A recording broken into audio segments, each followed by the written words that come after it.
Punjabi radio USA ਸੁਣ ਰਹੇ ਸਾਰੇ ਸਰੋਤਿਆਂ ਨੂੰ ਪਿਆਰ ਭਰੀ ਨਿੱਘੀ ਸਤਿ ਸ੍ਰੀ ਅਕਾਲ ਜੀ ਨੂੰ ਆਖਦੇ ਹਾਂ। ਸੋ ਤੇ ਪ੍ਰੋਗਰਾਮ 'ਚ ਆਪ ਸਭ ਦਾ ਸਵਾਗਤ ਹੈ। ਪ੍ਰੋਗਰਾਮ ਲੈ ਕੇ ਹਾਜ਼ਰ ਹੋ ਚੁੱਕੇ ਹਾਂ ਅਪਡੇਟ ਇਮੀਗ੍ਰੇਸ਼ਨ। ਜੁੜ ਚੁੱਕੇ ਨੇ ਆਪਣੇ ਨਾਲ US ਇਮੀਗ੍ਰੇਸ਼ਨ ਦੇ ਅਟਰਨੀ ਜੇ ਟਿਰਕਿਆਣਾ ਜੀ। ਅਟਰਨੀ ਟਿਰਕਿਆਣਾ ਜੀ, ਸਵਾਗਤ ਹੈ ਜੀ ਨੂੰ, ਸਤਿ ਸ੍ਰੀ ਅਕਾਲ ਜੀ। ਥੈਂਕ ਯੂ ਜੀ, ਸਤਿ ਸ੍ਰੀ ਅਕਾਲ ਜੀ ਸਾਰਿਆਂ ਨੂੰ। ਸਾਡੇ ਅੱਜ ਦੇ ਪ੍ਰੋਗਰਾਮ ਅਪਡੇਟ ਇਮੀਗ੍ਰੇਸ਼ਨ ਨੂੰ ਸਪਾਂਸਰ ਕਰਦੇ ਨੇ ਖਾਲਸਾ ਇੰਸ਼ੋਰੈਂਸ ਏਜੰਸੀ, ਜਿਨ੍ਹਾਂ ਦੇ ਕੋਲੋਂ ਹਰ ਇੱਕ ਤਰੀਕੇ ਦੀ ਇੰਸ਼ੋਰੈਂਸ ਕਰਵਾ ਸਕਦੇ ਹੋ। ਇੰਸ਼ੋਰੈਂਸ ਬਾਰੇ ਪਤਾ ਕਰਨ ਲਈ ਕਾਲ ਕਰ ਸਕਦੇ ਹੋ 408-272-2500। ਟਿਰਕਿਆਣਾ ਇਮੀਗ੍ਰੇਸ਼ਨ ਲਾ ਫਰਮ US ਇਮੀਗ੍ਰੇਸ਼ਨ ਦਾ ਹੋਵੇ ਕਿਸੇ ਵੀ ਤਰੀਕੇ ਦਾ ਕੰਮ, ਕਾਲ ਅਟਰਨੀ ਜੇ ਟਿਰਕਿਆਣਾ 415-909-0503 ਦੇ ਉੱਤੇ। ਇਸ ਦੇ ਨਾਲ ਊੜਾ ਡੈਟ ਰਿਲੀਫ ਵਾਲੇ ਨਿਰਮਲ ਸਿੰਘ ਮਾਨ ਇਕਨੋਮਿਕ ਹਾਰਡਸ਼ਿਪ ਚੱਲ ਰਹੀ ਹੈ, ਬੈਂਕਰਪਸੀ ਤੋਂ ਬਚਣਾ ਚਾਹੁੰਦੇ ਹੋ, ਤੁਸੀਂ ਇਹਨਾਂ ਦੇ ਨਾਲ ਸੰਪਰਕ ਕਰ ਸਕਦੇ ਹੋ 408-722-7698 ਦੇ ਉੱਤੇ। ਤੇ 888-888-9914 ਦੇ ਉੱਤੇ ਬੈਂਕਰਪਸੀ ਤੋਂ ਬਚਣ ਦੇ ਲਈ, ਡੈਟ ਨੂੰ ਕੰਸੋਲੀਡੇਟ ਕਰਨ ਦੇ ਲਈ ਨਿਰਮਲ ਮਾਨ ਹੋਣਾ ਦੇ ਨਾਲ ਕੰਟੈਕਟ ਕਰੋ। ਤੇ ਜੇ ਤੁਸੀਂ ਇਸ ਪ੍ਰੋਗਰਾਮ ਨੂੰ ਸਪਾਂਸਰ ਕਰਨਾ ਹੈ 408-272-5200 ਦੇ ਉੱਤੇ ਜਾਂ 408-722-7698 ਦੇ ਉੱਤੇ ਕੰਟੈਕਟ ਤੁਸੀਂ ਕਰ ਸਕਦੇ ਹਾਂ। ਤੇ ਆਓ ਪ੍ਰੋਗਰਾਮ ਦੀ ਸ਼ੁਰੂਆਤ ਕਰਦੇ ਹਾਂ, ਗੱਲਬਾਤ ਕਰਦੇ ਹਾਂ ਅਟਰਨੀ ਜੇ ਟਿਰਕਿਆਣਾ ਹੋਣਾ ਦੇ ਨਾਲ। ਲਾਸਟ ਵੀਕ ਜਦ ਆਪਾਂ ਗੱਲਬਾਤ ਕਰ ਰਹੇ ਸੀ, ਅਟਰਨੀ ਟਿਰਕਿਆਣਾ ਹੋਣਾ ਦਾ ਜਿਹੜਾ 9th ਸਰਕਟ ਕੋਰਟ ਦਾ ਫੈਸਲਾ ਸੀ ਉਸ ਨੂੰ ਆਪਾਂ ਡਿਸਕਸ ਕੀਤਾ ਸੀਗਾ। ਜਿਹੜਾ ਜਸਵਿੰਦਰ ਸਿੰਘ ਤੇ ਜਿਹੜੇ ਅਟਰਨੀ ਜਨਰਲ ਮੈਰਿਕ ਗਾਰਲੈਂਡ ਆ ਉਹਨਾਂ ਦੇ ਦਰਮਿਆਨ ਸੀ, ਜਿਸ ਵਿੱਚ ਅਟਰਨੀ ਟਿਰਕਿਆਣਾ ਹੋਣਾ ਦੀ ਜਿਹੜੀ ਜਿੱਤ ਹੋਈ ਸੀਗੀ। ਸੋ ਅੱਜ ਉਸੇ ਤੋਂ ਅੱਗੇ ਬਿਲਡਅਪ ਕਰਦੇ ਹੋਏ ਉਸੇ ਚੀਜ਼ ਨੂੰ ਅੱਗੇ ਗੱਲਬਾਤ ਨੂੰ ਜਿਹੜਾ ਉਹ ਤੋਰਦੇ ਹਾਂ ਵੀ ਜਿਹੜਾ RKK ਇੰਟਰਨਲ ਰੀਲੋਕੇਸ਼ਨ ਦੇ ਮੁੱਦੇ ਦੇ ਵਿੱਚ ਜਿਹੜੀ ਇਹਨਾਂ ਦੀ ਜਿੱਤ ਹੋਈ ਆ, ਜਿਸ ਦੇ ਨਾਲ ਜਿਨ੍ਹਾਂ ਦੇ ਉੱਤੇ ਇਹ ਮਸਲੇ ਲੱਗਦੇ ਸੀ ਉਹਨਾਂ ਨੂੰ ਆਸਾਨੀ ਹੋਊਗੀ, ਉਹਨਾਂ ਦੇ ਨਾਲ ਉਹਨਾਂ ਦੇ ਉੱਤੇ ਜਿਹੜਾ ਆ ਉਹ ਫਾਇਦਾ ਹੋਊਗਾ। RKK ਦੇ ਮਸਲੇ ਨੂੰ ਕਾਫੀ ਜ਼ਿਆਦਾ ਵੀਕ ਕਰ ਦਿੱਤਾ ਇਹਨਾਂ ਦੀ ਇਸ ਜਿੱਤ ਨੇ। ਸੋ ਉਹਦੇ ਇਫੈਕਟਸ ਨੂੰ ਜਿਹੜੇ ਆਪਾਂ ਜਾਣਨ ਦੀ ਕੋਸ਼ਿਸ਼ ਕਰਦੇ ਹਾਂ। ਇੱਕ ਵਾਰੀ ਫੇਰ ਅਟਰਨੀ ਟਿਰਕਿਆਣਾ ਜੀ, ਸ਼ੁਰੂਆਤ ਕਰਨ ਤੋਂ ਪਹਿਲਾਂ ਤੁਹਾਨੂੰ ਬਹੁਤ ਬਹੁਤ ਵਧਾਈ ਉਸ ਜਿਹੜੀ ਉਹ ਕੇਸ ਦੀ ਜਿਹੜੀ ਉਹ ਜਿੱਤ ਆ ਉਸ ਨੂੰ ਲੈ ਕੇ। ਤੇ ਗੱਲ ਇਹੀ ਕਰਦੇ ਹਾਂ ਵੀ ਜਿਹੜੀ ਉਹ ਜਿੱਤ ਹੋਈ ਹੈ 9th ਸਰਕਟ ਕੋਰਟ ਦੀ, ਉਹਦਾ ਇਫੈਕਟ ਕੀ ਤੁਹਾਨੂੰ ਨਜ਼ਰ ਆ ਰਿਹਾ ਹੈ? ਸੋ ਰਾਈਟ ਵੇ ਜਦੋਂ ਆਪਾਂ ਇਸ ਵਾਰੀ ਇਸ ਹਫਤੇ ਆਫਿਸ ਪਹੁੰਚੇ ਤੇ ਬੜੇ ਸਾਰੇ ਕੇਸਾਂ ਦੇ ਵਿੱਚ ਜਿਹਦੇ ਵਿੱਚ ਕਿ RKK ਫਾਈਲ ਕੀਤਾ ਸੀਗਾ ਸਰਕਾਰ ਨੇ, ਉਹਨਾਂ ਨੇ ਆਪਣੀ ਮੋਸ਼ਨ ਟੂ ਕੰਟੀਨਿਊ ਫਾਈਲ ਕਰਤੀ ਕਿ ਤਰੀਕ ਉਹਨਾਂ ਨੇ ਅੱਗੇ ਵਧਾਣੀ ਹੈ। ਤੇ ਮੋਸ਼ਨ ਟੂ ਕੰਟੀਨਿਊ ਦੇ ਵਿੱਚ ਉਹਨਾਂ ਨੇ ਆਪਣਾ ਰੀਜ਼ਨ ਦਿੱਤਾ ਕਿ RKK ਜਿਹੜਾ ਨਵਾਂ ਫੈਸਲਾ ਆਇਆ ਉਹਦੀ ਲਾਈਟ ਦੇ ਵਿੱਚ ਉਹਨਾਂ ਨੂੰ ਹੋਰ ਜਿਹੜਾ ਸੋਚ ਵਿਚਾਰ ਕਰਨਾ ਪੈਣਾ। ਤੇ ਮਤਲਬ ਸਰਕਾਰ ਨੂੰ ਖੁਦ ਹੀ ਪਤਾ ਲੱਗ ਗਿਆ ਕਿ ਜਿਹੜੀ ਉਹਨਾਂ ਦੀ ਫਾਈਲਿੰਗਸ ਵਗੈਰਾ ਹੈਗੀਆਂ ਉਹ ਹੁਣ ਚੱਲਣੀਆਂ ਨਹੀਂ। ਤੇ ਹਾਂਜੀ, ਕਾਫੀ ਸਾਰੇ ਜਿਹੜੇ ਕੇਸ ਸੀਗੇ ਲੱਗੇ ਹੋਏ ਸੀਗੇ ਜਿਹਨਾਂ ਤੇ RKK ਲਾਇਆ ਸੀਗਾ ਜਾਂ ਫੈਸਲਾ ਜਿਹੜਾ ਆਉਣਾ ਸੀਗਾ ਬਰੀਫਿੰਗਸ ਲਈ, ਉਹ ਸਰਕਾਰ ਨੇ ਖੁਦ ਹੀ ਜਿਹੜਾ ਤੁਸੀਂ ਕਹਿ ਲਓ ਕਿ ਆਪਣੇ ਆਪ ਹੀ ਕੰਟੀਨਿਊਏਸ਼ਨ ਜਿਹੜੀ ਕੰਟੀਨਿਊਐਂਸ ਉਹਦੀ ਲੈ ਲਈ ਤੇ ਤਰੀਕਾਂ ਜਿਹੜੀਆਂ ਅੱਗੇ ਪਵਾ ਲਈਆਂ। ਤੇ ਇਹਦੇ ਨਾਲ ਹੁਣ ਕਈ ਇੱਕ ਦੋ ਆਪਣੇ ਸੱਜਣ ਮਿੱਤਰ ਵੀ ਜਿਹੜੇ ਵਕੀਲ ਹੈਗੇ ਆ ਜਿਨ੍ਹਾਂ ਦੇ ਕੇਸ ਸੀਗੇ, ਉਹਨਾਂ ਨੇ ਫੋਨ ਕਰਕੇ ਦੱਸਿਆ ਕਿ ਉਹਨਾਂ ਦੇ ਜਿਹੜੇ ਕੇਸ RKK ਚੱਲਦੀ ਸੀਗੀ ਤੇ ਜਦੋਂ ਉਹ ਫਿਰ ਇਸ ਹਫਤੇ ਕੋਰਟ ਦੇ ਵਿੱਚ ਗਏ ਤੇ ਮਾਹੌਲ ਜਿਹੜਾ ਸਿੱਧੇ ਫਰਕ ਸੀਗਾ। ਤੇ ਜੱਜ ਸਾਹਿਬ ਉਹਨਾਂ ਦੇ ਕਹਿੰਦੇ ਕਿ ਨਹੀਂ, ਇਨ ਦਾ ਲਾਈਟ ਆਫ ਕਹਿੰਦੇ ਨਿਊ ਡਿਸੀਜਨ ਆਪਾਂ ਕੀ ਕਹਾਣੀਆਂ ਰਲਦੀਆਂ ਆਪਾਂ ਉਹਦੇ ਬੇਸ ਤੇ RKK ਨਹੀਂ ਲਾ ਸਕਦੇ। ਜੇ ਕੁਝ ਹੋਰ ਹੈਗਾ ਤੇ ਵਾਕਈ ਜਿਹੜਾ ਲੈਂਗੁਏਜ ਕਾਪੀ ਪੇਸਟ ਕੀਤਾ ਤਾਂ ਸਾਨੂੰ ਦੱਸੋ, ਅਦਰਵਾਈਜ਼ ਆਪਾਂ RKK ਜਿਹੜੀ ਨਹੀਂ ਐਪਲੀਕੇਬਲ ਕਰਨੀ। ਕਾਫੀ ਜਿਹੜੀ ਤੁਸੀਂ ਕਹ ਲਓ ਚੀਜ਼ ਸੀਗੀ। ਬਹੁਤ ਵਧੀਆ। ਦੇਖੋ ਵੀ ਪਾਸਾ ਪਲਟ ਗਿਆ ਜੀ। ਦੇਖ ਲਓ, ਇੱਕ ਕੁਛ ਹੀ ਦਿਨਾਂ ਦੇ ਵਿੱਚ ਉਹ ਫੈਸਲਾ ਜਿਹੜਾ ਤੁਹਾਡੀ ਉਸ ਜਿੱਤ ਨੇ ਬਹੁਤ ਸਾਰੇ ਲੋਕਾਂ ਦਾ ਸਾਹ ਸੌਖਾ ਕਰ ਦੇਣਾ। ਉਹਨਾਂ ਨੂੰ ਇੱਕ ਬੈਟਰ ਚਾਂਸ ਜਿਹੜਾ ਉਹ ਮਿਲ ਜਾਣਾ ਵੀ ਉਹ ਆਪਣਾ ਜਿਹੜਾ ਅਸਾਈਲਮ ਦਾ ਕੇਸ ਜਿਹੜਾ ਉਹਨਾਂ ਨੇ ਲਾਇਆ ਆ ਵੀ ਉਹ ਮਜ਼ਬੂਤੀ ਦੇ ਨਾਲ ਜਿਹੜਾ ਉਹ ਜਿੱਤਣਗੇ। ਚਾਹੇ ਉਹ RKK ਦਾ ਮਸਲਾ ਇੰਟਰਨਲ ਰੀਲੋਕੇਸ਼ਨ ਦਾ ਮੁੱਦਾ ਹੈ ਤੇ ਚਾਹੇ ਜਿਹੜਾ ਕਾਪੀ ਪੇਸਟ ਵਾਲਾ ਮੁੱਦਾ ਜਿਹੜਾ ਉਹ ਚੱਲ ਰਿਹਾ ਸੀਗਾ। ਸੋ ਇਹ ਇਫੈਕਟ ਜਿੱਦਾਂ ਦੇਖਣ ਨੂੰ ਮਿਲੇ ਆ, ਇਹ ਉਹਨਾਂ ਲੋਕਾਂ ਲਈ ਵੀ ਆ ਜਿਹੜੇ ਚੀਚੀ ਪੀਪੀ ਬੜੇ ਕਰਦੇ ਸੀ, ਲੱਤਾਂ ਖਿੱਚਦੇ ਸੀ। ਹੁਣ ਉਹਨਾਂ ਨੇ ਆਪ ਵੀ ਉਹੀ ਵਰਤਣੇ ਆ, ਉਹੀ ਫੈਸਲਾ ਜਿਹੜਾ ਉਹਨਾਂ ਨੇ ਯੂਜ਼ ਕਰਨਾ। ਤੇ ਉਹਨਾਂ ਦੇ ਕਲਾਇੰਟ ਜਿਨ੍ਹਾਂ ਨੂੰ ਕਹਿ ਲਓ ਵੀ ਕਈ ਵਾਰੀ ਗੁੰਮਰਾਹ ਕਰਕੇ ਉਲਟ ਬੁਲਾਉਂਦੇ ਆ, ਉਹਨਾਂ ਦੇ ਕੇਸਾਂ 'ਚ ਜਿਹੜਾ ਉਹਨਾਂ ਨੇ ਚੀਜ਼ 'ਚ ਜਿਹੜਾ ਤੁਹਾਡੇ ਜਿੱਤੇ ਹੋਏ ਫੈਸਲੇ ਨੇ ਉਹਨਾਂ ਨੂੰ ਜਿਹੜੀ ਹੈਲਪ ਜਿਹੜੀ ਉਹ ਕਰਨੀ ਆ। ਪਰ ਚਲੋ ਕੋਈ ਨਹੀਂ, ਸਾਰੇ ਜਾਣੇ ਰਾਜੀ ਬਾਜੀ ਰਹਿਣ ਤੇ ਚੜ੍ਹਦੀ ਕਲਾ 'ਚ ਰਹੋ। ਤੇ ਤੁਹਾਡਾ ਬਹੁਤ ਬਹੁਤ ਧੰਨਵਾਦ। ਸੋ ਹੁਣ ਮਸਲਾ ਇਹ ਆ ਵੀ ਹੁਣ ਚਲੋ ਠੀਕ ਹੈ, ਜਿੱਤ ਹੋ ਗਈ। ਇਹ ਜਿਹੜਾ ਆਪਣਾ ਡਿਸੀਜਨ ਆਇਆ ਜਸਵਿੰਦਰ ਸਿੰਘ ਵਰਸਿਸ ਗਾਰਲੈਂਡ ਦਾ, ਤੇ ਇਹਦੇ ਹੁਣ ਬਾਅਦ ਦੇ ਵਿੱਚ ਜਿਹੜਾ ਹੁਣ ਆਰਕੇਕੇ ਆਰਗਿਊ ਕਿੱਦਾਂ ਕਰਨਾ ਆ, ਉਹਦੇ ਕੀ ਤੁਹਾਡੇ ਕੋਲ ਜੇ ਕੋਈ ਟਿਪਸ ਆ, ਕੋਈ ਪੁਆਇੰਟਸ ਆ, ਜੇ ਤੁਸੀਂ ਉਹ ਸ਼ੇਅਰ ਕਰਨਾ ਚਾਹੁੰਦੇ ਆ? ਸੋ ਦੇਖੋ, ਆਰਕੇਕੇ ਕਿੱਦਾਂ ਆਰਗਿਊ ਕਰਨਾ, ਉਹਦੇ ਲਈ ਪਹਿਲਾਂ ਤੁਹਾਨੂੰ ਸਮਝਣਾ ਪੈਣਾ ਕਿ ਆਰਕੇਕੇ ਸੀਗਾ ਕੀ, ਤੇ ਜਿਹੜਾ ਆਪਣੇ ਵਾਲਾ ਫੈਸਲਾ ਇਹਦੇ ਵਿੱਚ ਹੋਇਆ ਕੀ ਆ। ਸੋ ਜਿਹੜਾ ਆਰਕੇਕੇ ਸੀਗਾ, ਜਿਹੜੀ ਸਾਡੀ ਸਮਝ ਸੀਗੀ, ਜਿੱਦਾਂ ਕਿ ਆਪਾਂ ਦੱਸਿਆ ਕਿ ਆਪਾਂ ਜਿਹੜੇ ਹਿਸਾਬ ਨਾਲ ਆਰਕੇਕੇ ਨੂੰ ਦੇਖਦੇ ਸੀਗੇ, ਸਾਡੇ ਹਿਸਾਬ ਨਾਲ ਆਰਕੇਕੇ ਸੀਗਾ ਕਿ ਕੇਸ ਕਈ ਇਦਾਂ ਦੇ ਹੋਏ ਆ ਜਿਹਦੇ ਵਿੱਚ ਬਿਲਕੁਲ ਹੀ ਕਾਪੀ ਪੇਸਟ ਹੀ ਦੂਸਰੇ ਬੰਦੇ ਦੀ ਬਿਆਨ ਜਿਹੜੇ ਕਿਸੇ ਨੇ ਕਰਤੇ, ਤੇ ਉਹ ਬਿਆਨ ਜਿਹੜੇ ਕਾਪੀ ਪੇਸਟ ਕੀਤੇ, ਉਹ ਇਦਾਂ ਕਾਪੀ ਪੇਸਟ ਕੀਤੇ ਕਿ ਸਾਰੇ ਕਹਿ ਲਓ ਕਿ ਸਿਰਫ ਡੇਟਾ ਡੂਟਾ ਚੇਂਜ ਕੀਤੀਆਂ ਸੀਗੀਆਂ, ਨਾਮ ਨੂੰ ਬਸ ਚੇਂਜ ਕੀਤੇ ਸੀ, ਬਾਕੀ ਸਾਰਾ ਢਾਂਚਾ ਜਿਹੜਾ ਹਮੇਸ਼ਾ ਹੀ ਪੂਰਾ 100% ਜਿਹੜਾ ਰਲਦਾ ਸੀਗਾ। ਤੋ ਸਾਡੀ ਜਿਹੜੀ ਸਮਝ ਸੀਗੀ ਆਰਕੇਕੇ ਦੀ, ਉਹ ਇਹ ਸੀਗੀ, ਤੇ ਜਿਹੜੀ ਸਰਕਾਰ ਸੀਗੀ ਉਹ ਆਰਕੇਕੇ ਦੀ ਇਸ ਹਿਸਾਬ ਨਾਲ ਵਰਤੋਂ ਕਰਦੀ ਸੀਗੀ ਕਿ ਉਹ ਕਹਿੰਦੇ ਸੀਗੇ ਕਿ ਇਹਨਾਂ ਦੀਆਂ ਕਹਾਣੀਆਂ ਮਿਲਦੀਆਂ, ਇਹ ਸੇਮ ਚੀਜ਼ ਕਹੀ ਜਾ ਰਹੇ ਆ। ਸੋ ਦੋ ਚੀਜ਼ਾਂ 'ਚ ਜਿਹੜਾ ਫਰਕ ਆ ਗਿਆ। ਸੋ ਸਾਡੀ ਜਿਹੜੀ ਆਰਗੂਮੈਂਟ ਸੀਗੀ ਉਹ ਇਹ ਸੀਗੀ ਕਿ ਦੇਖੋ, ਕਹਾਣੀਆਂ ਤਾਂ ਲੋਕਾਂ ਦੀਆਂ ਰਲੀਆਂ ਹੀ ਆ ਜਦੋਂ ਉਹ ਇੱਕ ਏਰੀਏ ਦੇ ਵਿੱਚੋਂ ਦੀ ਆਉਂਦੇ ਆ। ਜਿੱਦਾਂ ਆਪਾਂ ਐਗਜ਼ਾਮਪਲ ਦਿੰਦੇ ਆ ਕਿ ਸਾਰੇ ਜੂ ਜਿਹੜੇ ਜਰਮਨ ਤੋਂ ਜਦੋਂ ਭੱਜ ਕੇ ਆ ਰਹੇ ਸੀਗੇ, ਤਾਂ ਸਾਰਿਆਂ ਦੀਆਂ ਕਹਾਣੀਆਂ ਸੇਮ ਹੋ ਗਈਆਂ। ਬੰਦੇ ਅਫਗਾਨਿਸਤਾਨ ਤੋਂ ਜੇ ਭੱਜ ਕੇ ਆ ਰਹੇ ਆ ਤਾਂ ਉਹ ਵੀ ਸੇਮ ਚੀਜ਼ ਕਹੂਗੇ ਕਿ ਉਹਨਾਂ ਨੂੰ ਆਹ ਖਤਰਾ ਉੱਥੇ ਹੈਗਾ। ਤੇ ਇਸੇ ਤਰ੍ਹਾਂ ਜਦੋਂ ਉਹ ਪੰਜਾਬ ਤੋਂ ਆ ਰਹੇ ਆ ਤਾਂ ਉਹ ਵੀ ਓਬਵੀਅਸਲੀ ਸੇਮ ਹੀ ਚੀਜ਼ ਕਰੂਗੇ ਕਿ ਸੇਮ ਪੋਲਿਟਿਕਸ ਆ, ਸੇਮ ਪੋਲੀਟੀਕਲ ਪਾਰਟੀਆਂ, ਸੇਮ ਉਹਨਾਂ ਦੇ ਜਿਹੜੇ ਮੁੱਦੇ ਆ। ਸੋ ਹੁਣ ਕੀ ਸੀਗਾ ਕਿ ਇਹ ਜਿਹੜੀ ਚੀਜ਼ ਦਾ ਫਰਕ ਸੀਗਾ, ਜਦੋਂ ਉਹ ਸਰਕਾਰ ਆਰਕੇਕੇ ਦਾ ਪੈਕੇਟ ਫਾਈਲ ਕਰਦੀ ਸੀ ਤੇ ਲੋਕਾਂ ਨੂੰ ਕਈ ਵਾਰੀ ਪਤਾ ਨਹੀਂ ਲੱਗਦਾ ਸੀਗਾ ਕਿ ਆਰਗਿਊ ਕਿੱਦਾਂ ਕਰਨਾ ਹੈ ਨਾ, ਬਰੀਫਿੰਗਸ ਵਗੈਰਾ ਸਬਮਿਟ ਉਹਦੇ ਵਿੱਚ ਕਰਾਉਣੀਆਂ ਹੁੰਦੀਆਂ। ਸਾਨੂੰ ਪਹਿਲੀ ਗੱਲ ਤਾਂ ਪ੍ਰੋਬਲਮ ਕਦੀ ਹੋਈ ਨਹੀਂ, ਮੈਜੋਰਟੀ ਆਫ ਕੇਸਿਸ 99% ਦੇ ਵਿੱਚ ਜਦੋਂ ਆਰਕੇਕੇ ਚੱਲਦਾ ਵੀ ਸੀਗਾ, ਉਦੋਂ ਵੀ ਆਪਾਂ ਜਿਹੜੀ ਆਰਗੂਮੈਂਟ ਕਰਦੇ ਦੀ ਸੀਗੀ। ਪਰ ਕਈ ਵਾਰੀ ਜਦੋਂ ਹੁਣ ਸਟ੍ਰਿਕਟ ਜੱਜ ਆ ਗਏ, ਜੇ ਉਹਨਾਂ ਨੇ ਅੜੀ ਪਾਣੀ ਆ ਕਿ ਨਹੀਂ ਕੇਸ ਡਿਨਾਈ ਕਰਨਾ ਕਿਸੇ ਵੀ ਕੀਮਤ ਤੇ ਉਹ ਕਹਿੰਦੇ ਸੀਗੇ ਕਿ ਆਰਕੇਕੇ ਜਿਹੜਾ ਉਹ ਐਪਲੀਕੇਬਲ ਆ ਜੀ। ਸੋ ਇਹ ਜਿਹੜਾ ਫਰਕ ਮੇਜਰ ਜਿਹੜਾ ਸੀਗਾ। ਸੋ ਹੁਣ ਕੀ ਸੀਗਾ ਕਿ ਆਰਕੇਕੇ ਕੋਰਟ ਦੇ ਵਿੱਚ ਕਿੱਦਾਂ ਆਰਗਿਊ ਕਰਨਾ, ਕੋਰਟ ਦੇ ਵਿੱਚ ਮੇਰਾ ਬੇਸਿਕਲੀ ਇਹੀ ਹੈ ਕਿ ਬਾਈ ਮੇਰੀ ਤੁਸੀਂ ਇਹ ਸ਼ੋਅ ਕਰੋ ਕਿ ਕਿੱਥੇ ਜਿਹੜੀ ਲੈਂਗੁਏਜ ਆਪਾਂ ਕਾਪੀ ਕੀਤੀ ਹੈ, ਹਨਾ।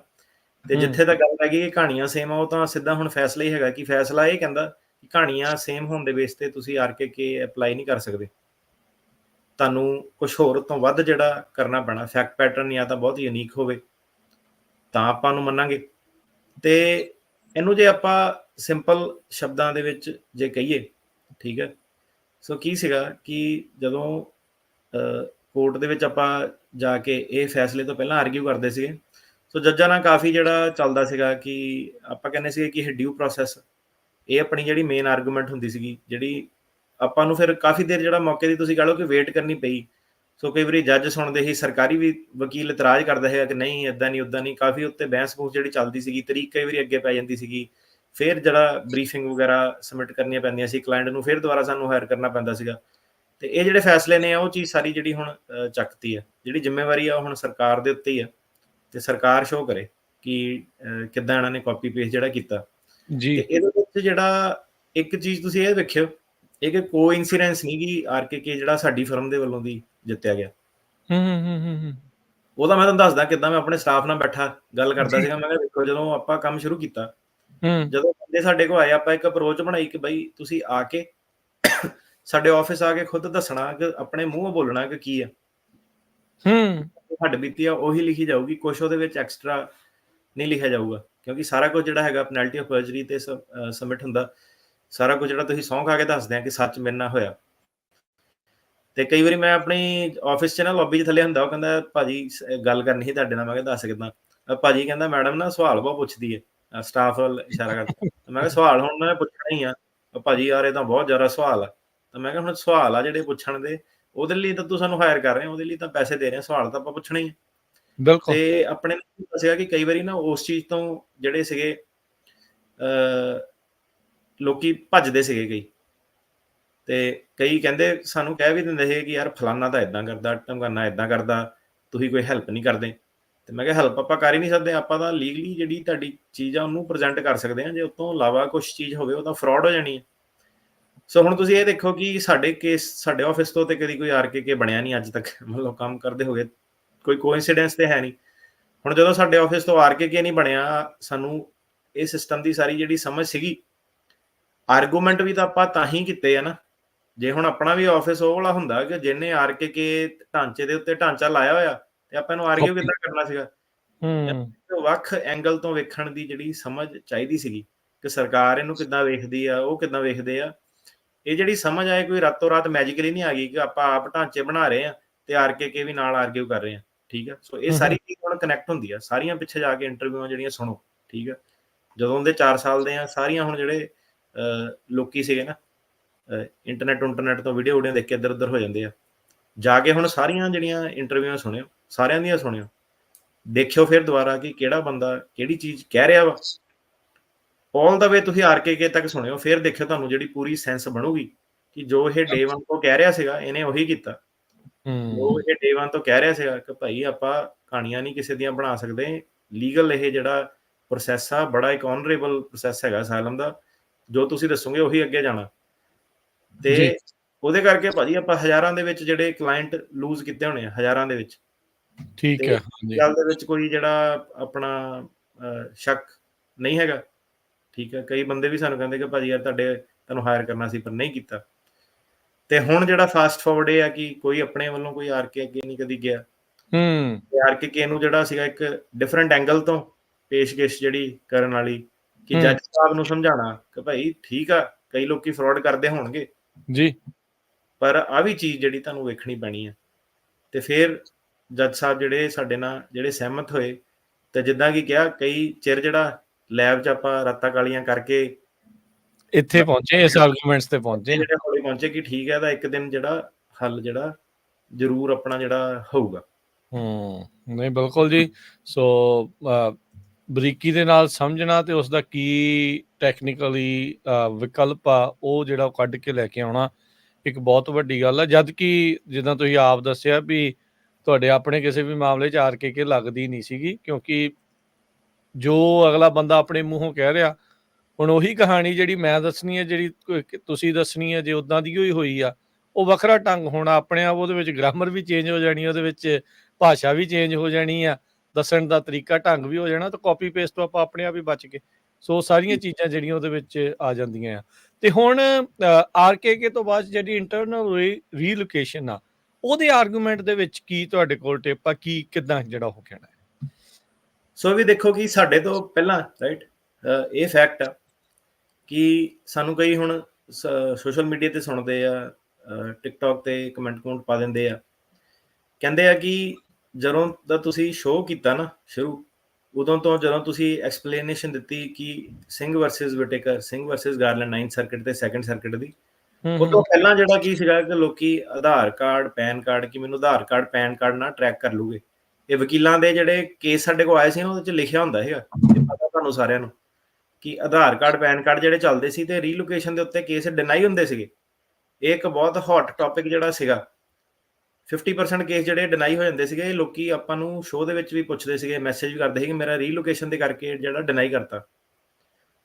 ਸੋ ਪਹਿਲੇ ਮੇਰੇ ਖਿਆਲ ਆਪਣੇ ਸਾਡਾ ਸ਼ੋਅ ਸੀਗਾ, ਸਾਡੀਆਂ ਵੀਡੀਓ ਸੀਗੀਆਂ, ਜਿਹਨੇ ਕਿ ਲੋਕਾਂ ਨੇ ਖੁਦ ਕਿਹਾ ਕਿ ਯਾਰ ਤੁਹਾਡਾ ਸੁਣਿਆ, ਪਤਾ ਲੱਗਿਆ ਕਿ ਯਾਰ ਰੀਲੋਕੇਸ਼ਨ ਚੀਜ਼ ਕੀ ਹੈ, ਕਿ ਮੈਂ ਹੱਕਾਂ ਦੀ ਮੰਗ ਨਹੀਂ ਕਰ ਸਕਦਾ, ਹਨਾ। ਸਿੰਘ ਵਰਸਸ ਵਿਟੇਕਰ ਐਕਸਪਲੇਨ ਕੀਤਾ, ਸਿੰਘ ਵਰਸਸ ਗਾਰਲੈਂਡ ਜਿਹੜਾ ਐਕਸਪਲੇਨ ਕੀਤਾ, ਉਹਨਾਂ ਲੋਕਾਂ ਨੂੰ ਬੜਾ ਜਿਹੜਾ ਫਾਇਦਾ ਹੋਇਆ। ਤੇ ਕਾਫੀ ਸਾਰੇ ਲੋਕਾਂ ਨੇ ਕਮੈਂਟ ਕਰਨੇ ਸ਼ੁਰੂ ਕਰਤੇ ਕਿ ਯਾਰ ਤੁਹਾਡਾ ਸ਼ੋਅ ਦੇਖਦੇ ਸੀਗੇ, ਏਦਾਂ ਪੁੱਛਿਆ ਤੇ ਆ ਮੈਂ ਦੱਸਿਆ। ਇਨਫੈਕਟ ਅੱਜ ਵੀ ਹੁਣ ਤੁਹਾਡੇ ਨਾਲ ਮੈਂ ਗੱਲ ਕਰ ਰਿਹਾ, ਹੁਣੇ ਇਹਦੇ ਵਿੱਚ ਹੁਣੇ ਇਸ ਵੇਲੇ ਕਮੈਂਟ ਪੈ ਰਿਹਾ ਕਿ ਯਾਰ ਤੁਹਾਡੇ ਸ਼ੋਅ ਸੁਣਦੇ ਸੀਗੇ ਰੇਡੀਓ ਤੇ ਬੜੀ ਇਨਫੋਰਮੇਸ਼ਨ ਮਿਲੀ ਤੇ ਮੇਰਾ ਕੇਸ ਕਿਸੇ ਹੋਰ ਵਕੀਲ ਕੋ ਪਾਸ ਹੋ ਗਿਆ। Very good. ਦੇਖੋ ਉਹ ਚੀਜ਼ ਮੇਰੇ ਵਕੀਲ ਨੇ ਡਿਸਕਸ ਹੀ ਨਹੀਂ ਕੀਤੀ ਸੀ, ਉਹਨੂੰ ਪਤਾ ਹੀ ਨਹੀਂ ਸੀਗੀ। ਠੀਕ ਹੈ। ਸੋ ਹੁਣ ਸਿੰਘ ਵਰਸਸ ਵਿਟੇਕਰ ਜਿਹੜਾ ਸੀਗਾ ਉਹ ਇੱਕ ਲੀਡਿੰਗ ਜਿਹੜਾ ਕੇਸ ਸੀਗਾ, ਜਿਹਨੇ ਕਿ 9th ਸਰਕਟ ਦੇ ਵਿੱਚ ਬਹਾਵ ਜਿਹੜਾ ਚੇਂਜ ਕੀਤਾ। ਉਹਨੇ ਸਿੰਘ ਵਰਸਸ ਵਿਟੇਕਰ ਪਹਿਲਾ ਜਿਹੜਾ ਕੇਸ ਹੋਇਆ, ਉਹ ਕਹਿੰਦਾ ਤੁਸੀਂ ਆਧਾਰ ਕਾਰਡ, ਪੈਨ ਕਾਰਡ ਤੇ ਨਾ ਜਾਓ ਤੇ ਤੁਹਾਨੂੰ ਜਿਹੜੇ ਹੋਰ ਪਹਿਲੂ ਜਿਹੜੇ ਵੇਖਣੇ ਪੈਣੇ ਆ ਕਿ ਰੀਲੋਕੇਸ਼ਨ ਨੂੰ ਕਿੱਦਾਂ ਆਰਗਿਊ ਕਰਨਾ। ਇਹਦੇ ਨਾਲ ਹੀ ਆਪਾਂ ਜਿਹੜਾ Singh versus Garland 2nd circuit ਦਾ ਜਿਹੜਾ ਡਿਸਕਸ ਕੀਤਾ ਸੀਗਾ ਰੇਡੀਓ ਤੇ ਕਾਫੀ ਡਿਟੇਲ ਦੇ ਵਿੱਚ।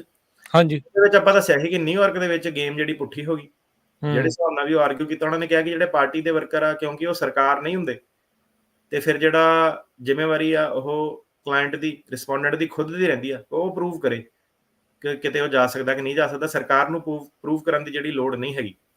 ਸੋ 9th ਸਰਕਟ ਤੇ 2nd ਸਰਕਟ ਦੇ ਵਿੱਚ ਇਹ ਜਿਹੜਾ ਫਰਕ ਜਿਹੜਾ ਸੀਗਾ, ਤੇ ਫਿਰ 2nd ਸਰਕਟ 'ਚ ਬੜਾ ਕੇਸ ਜਿਹੜੇ ਡਿਨਾਈ ਹੋਣ ਲੱਗ ਪਏ। ਰੀਲੋਕੇਸ਼ਨ ਤੇ ਈਵਨ ਜਿਹੜੇ ਉਹ ਟਾਈਮ ਤੁਹਾਨੂੰ ਸਾਰਿਆਂ ਨੂੰ ਪਤਾ, ਜਿਹੜੇ ਸਾਡੇ ਨਾਲ ਜੁੜੇ ਹੋਏ ਆ, ਲੋਕੀ ਭੱਜਣ ਲੱਗ ਪਏ ਕੈਲੀਫੋਰਨੀਆ ਨੂੰ ਕਿ ਯਾਰ ਇੱਥੇ ਤਾਂ ਡਿਨਾਈ ਹੋ ਜਾਣੇ, ਇੱਧਰ ਨੂੰ ਚੱਲੀਏ। ਲਾ ਲਈਏ। ਵਕੀਲਾਂ ਦੇ ਹੱਥ ਖੜੇ ਹੋ ਗਏ ਸੀਗੇ, ਵਕੀਲ ਨੂੰ ਖੁਦ ਕਹਿੰਦੇ ਸੀ ਯਾਰ ਇਹ ਡਿਨਾਈ ਹੋ ਜਾਣਾ, ਆਪਣੇ ਹੱਥ ਵਾਸ ਕੁਝ ਨਹੀਂ ਹੈਗਾ। ਇਦਾਂ ਮੈਨੂੰ ਲੋਕਾਂ ਨੇ ਆ ਕੇ ਦੱਸਿਆ ਹੋਇਆ, ਮੈਂ ਕਿਹਾ ਤੂੰ ਸਾਰੀ ਫੀਸ ਦਿੱਤੀ ਹੋਈ ਹੈ, ਤੇਰੀ ਤਰੀਕ ਆ ਰਹੀ ਹੈ, ਤੂੰ ਕਿਉਂ ਵਕੀਲ ਚੇਂਜ ਕਰਨਾ? ਯਾਰ ਮੈਂ ਵਕੀਲ ਨੂੰ ਰੀਲੋਕੇਸ਼ਨ ਦਾ ਪੁੱਛਦਾ ਤੇ ਰੀਲੋਕੇਸ਼ਨ ਦਾ ਨਹੀਂ ਉਹ ਆਰਗਿਊ ਜਿਹੜਾ ਕਰ ਸਕਦਾ। ਸੋ ਉਹਦੇ ਵਿੱਚ ਵੀ ਜਿਹੜੀ ਪਹਿਲੀ ਚੀਜ਼ ਜਿਹੜੀ ਆ ਕੇ ਇਨਫੋਰਮੇਸ਼ਨ ਜਿਹੜੀ ਦਿੱਤੀ ਸੀ ਕਿ ਨਿਊਯਾਰਕ ਦੇ ਵਿੱਚ ਰੀਲੋਕੇਸ਼ਨ ਜਿਹੜੀ ਕਿੱਦਾਂ ਆਰਗਿਊ ਜਿਹੜੀ ਕਰਨੀ ਆ, ਉੱਤੇ ਜਿਹੜਾ ਆਪਾਂ ਸ਼ੋਅ ਕੀਤਾ ਸੀਗਾ। ਉਸ ਤੋਂ ਬਾਅਦ ਜਿਹੜਾ ਮੈਸੇਜ ਜਿਹੜੇ ਆਏ ਕਿ ਉਹਨਾਂ ਨੇ ਦੱਸਿਆ ਕਿ ਯਾਰ ਤੁਸੀਂ ਐਕਸਪਲੇਨ ਜਿਹੜਾ ਕੀਤਾ, ਮੇਰੇ ਨਿਊਯਾਰਕ ਦੇ ਵਿੱਚ ਕੇਸ ਜਿਹੜੇ ਉਦੋਂ ਪਾਸ ਹੋ ਗਏ ਕਿ ਰੀਲੋਕੇਸ਼ਨ ਮੈਂ ਜਿਹੜੀ ਟੈਕਲ ਕਰ ਲਈ। ਹੁਣ ਜਿਹੜਾ 9th ਸਰਕਟ ਦੇ ਵਿੱਚ ਇਹ ਕਾਨੂੰਨ ਆਇਆ, ਇਹ ਹੁਣ 2nd ਸਰਕਟ ਜਾਂ ਕਿਸੇ ਹੋਰ ਸਰਕਟ 'ਚ ਇਸ ਵੇਲੇ ਐਪਲੀਕੇਬਲ ਨਹੀਂ ਹੈਗਾ। ਇਹ 9th ਸਰਕਟ 'ਚ, 2nd ਸਰਕਟ ਦੇ ਵਿੱਚ ਅਜੇ ਸਾਨੂੰ ਜਾ ਕੇ ਆਰਕੇਕੇ ਦਾ ਮੌਕਾ ਨਹੀਂ ਮਿਲਿਆ। ਠੀਕ ਹੈ, ਜਿਹੜਾ ਵੀ ਬੰਦਾ ਸੁਣ ਰਿਹਾ ਜਿਹਦਾ BIA ਤੇ ਕਿਤੇ ਕੇਸ ਜਿਹੜਾ ਡਿਨਾਈ ਹੋ ਗਿਆ, ਉਹ ਨਿਊਯਾਰਕ ਦੇ ਵਿੱਚ ਹੈਗਾ। ਠੀਕ ਹੈ, ਤੇ ਤੁਹਾਡਾ ਆਰਕੇਕੇ ਦਾ ਮੁੱਦਾ ਜਿਹੜਾ ਹੈਗਾ, ਤੇ ਤੁਹਾਨੂੰ ਪਤਾ ਉਸਤਾਦ ਕੌਣ ਹੈਗਾ। ਠੀਕ ਹੈ, ਤੁਹਾਨੂੰ ਸਾਰਿਆਂ ਨੂੰ ਪਤਾ ਇਸ ਵੇਲੇ USA ਦੇ ਵਿੱਚ ਆਰਕੇਕੇ ਦਾ ਉਸਤਾਦ ਕੌਣ ਹੈਗਾ।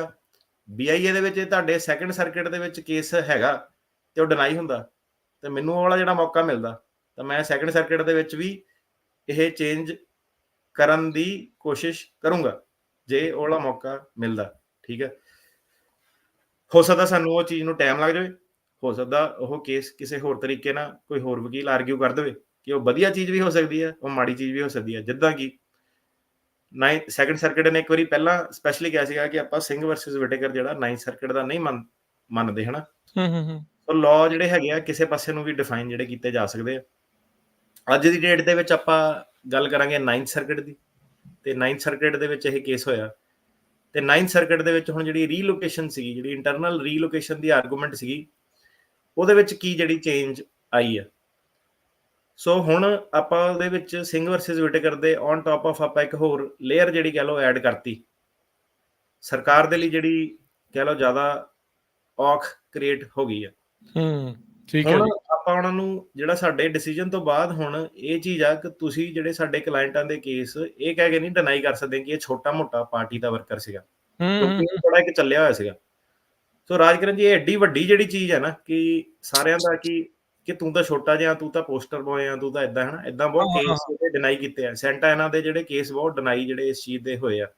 ਸਟ੍ਰਿਕਟ ਜੱਜ ਜਿਹੜੇ ਸੀਗੇ ਕਿ ਬੰਦਾ ਸਹੀ ਵੀ ਗਵਾਹੀ ਦਿੰਦਾ ਸੀਗਾ, ਉਹਦੇ ਵੀ ਕੇਸ ਜਿਹੜੇ ਡਿਨਾਈ ਹੋਏ ਆ ਹਨਾ। ਸੋ ਹੁਣ ਜਿਹਨਾਂ ਦੇ ਵੀ ਕੇਸ ਪਏ ਆ BIA ਦੇ, ਉਸ ਤੋਂ ਬਾਅਦ 2nd ਸਰਕਟ 'ਚ ਜਾ ਰਹੇ ਆ ਇੰਟਰਨਲ ਰੀਲੋਕੇਸ਼ਨ ਦੇ ਕਰਕੇ ਜਾਂ ਆਰਕੇਕੇ ਦੇ ਕਰਕੇ। ਤੁਹਾਨੂੰ ਸਾਰਿਆਂ ਨੂੰ ਪਤਾ ਉਹਦਾ ਉਸਤਾਦ ਹੁਣ ਕੌਣ ਆ ਇਸ ਵੇਲੇ। ਠੀਕ ਹੈ, ਉਹ ਬ੍ਰੈਗਿੰਗ ਰਾਈਟ ਜਿਹੜੇ ਹੈਗੇ ਆ ਉਹ ਆਪਾਂ ਆਪਣੀ ਮਿਹਨਤ ਨਾਲ ਕਮਾਏ ਆ। ਠੀਕ ਹੈ ਜੀ, ਉਹ ਕਹਿੰਦੇ ਆ ਕਿ ਮੁਹੰਮਦ ਅਲੀ ਦੀ ਇੱਕ ਜਿਹੜਾ ਬਾਕਸਰ ਆ, ਉਹਦੀ ਕਹਿੰਦਾ ਕੋਟ ਆ, ਉਹ ਕਹਿੰਦਾ ਨਾ ਇਹ ਬੰਦਾ ਫੁਕਰਾ ਬਣਦਾ ਨਾ ਕਿ ਇਹ ਬ੍ਰੈਗ ਕਰਦਾ ਬੜਾ ਜ਼ਿਆਦਾ। ਤੇ ਉਹ ਕਹਿੰਦਾ ਉਹ ਬ੍ਰੈਗਿੰਗ ਨਹੀਂ ਹੁੰਦੀ, ਜਦੋਂ ਬੰਦਾ ਉਹ ਚੀਜ਼ ਸਾਬਤ ਕਰਕੇ ਦੱਸ ਦਿੰਦਾ।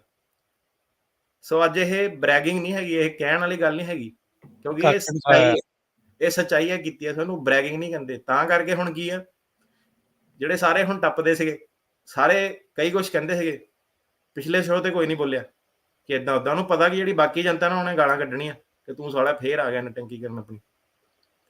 ਠੀਕ ਹੈ, ਸੋ ਇਹ ਹੁਣ ਜਿਹੜਾ ਕੀ ਆ ਕਿ ਇਹ ਹੁਣ ਸੀਰੀਅਸ ਜਿਹੜੀ ਗੱਲ ਹੋ ਰਹੀ ਆ, ਇਹ ਕੋਈ ਰੇਡੀਓ ਸ਼ੋਅ, ਕੋਈ ਇਹ ਟਾਕ ਸ਼ੋਅ ਕੋਈ ਏਦਾਂ ਦਾ ਨਹੀਂ ਹੈਗਾ ਕਿ ਉੱਦਾਂ ਹੀ ਹੁਲੂ ਲੁਲੂ ਕਰਕੇ ਲੋਕੀ ਪਿੱਛੇ ਲਾ ਲਏ ਜਾਂ ਉਹ ਕਰ ਲਿਆ। ਇਹ ਐਂਟਰਟੇਨਮੈਂਟ ਵਾਸਤੇ ਨਹੀਂ ਹੈਗਾ ਤੁਹਾਡੀ, ਨਾ ਹੀ ਕਦੀ ਸੀਗਾ।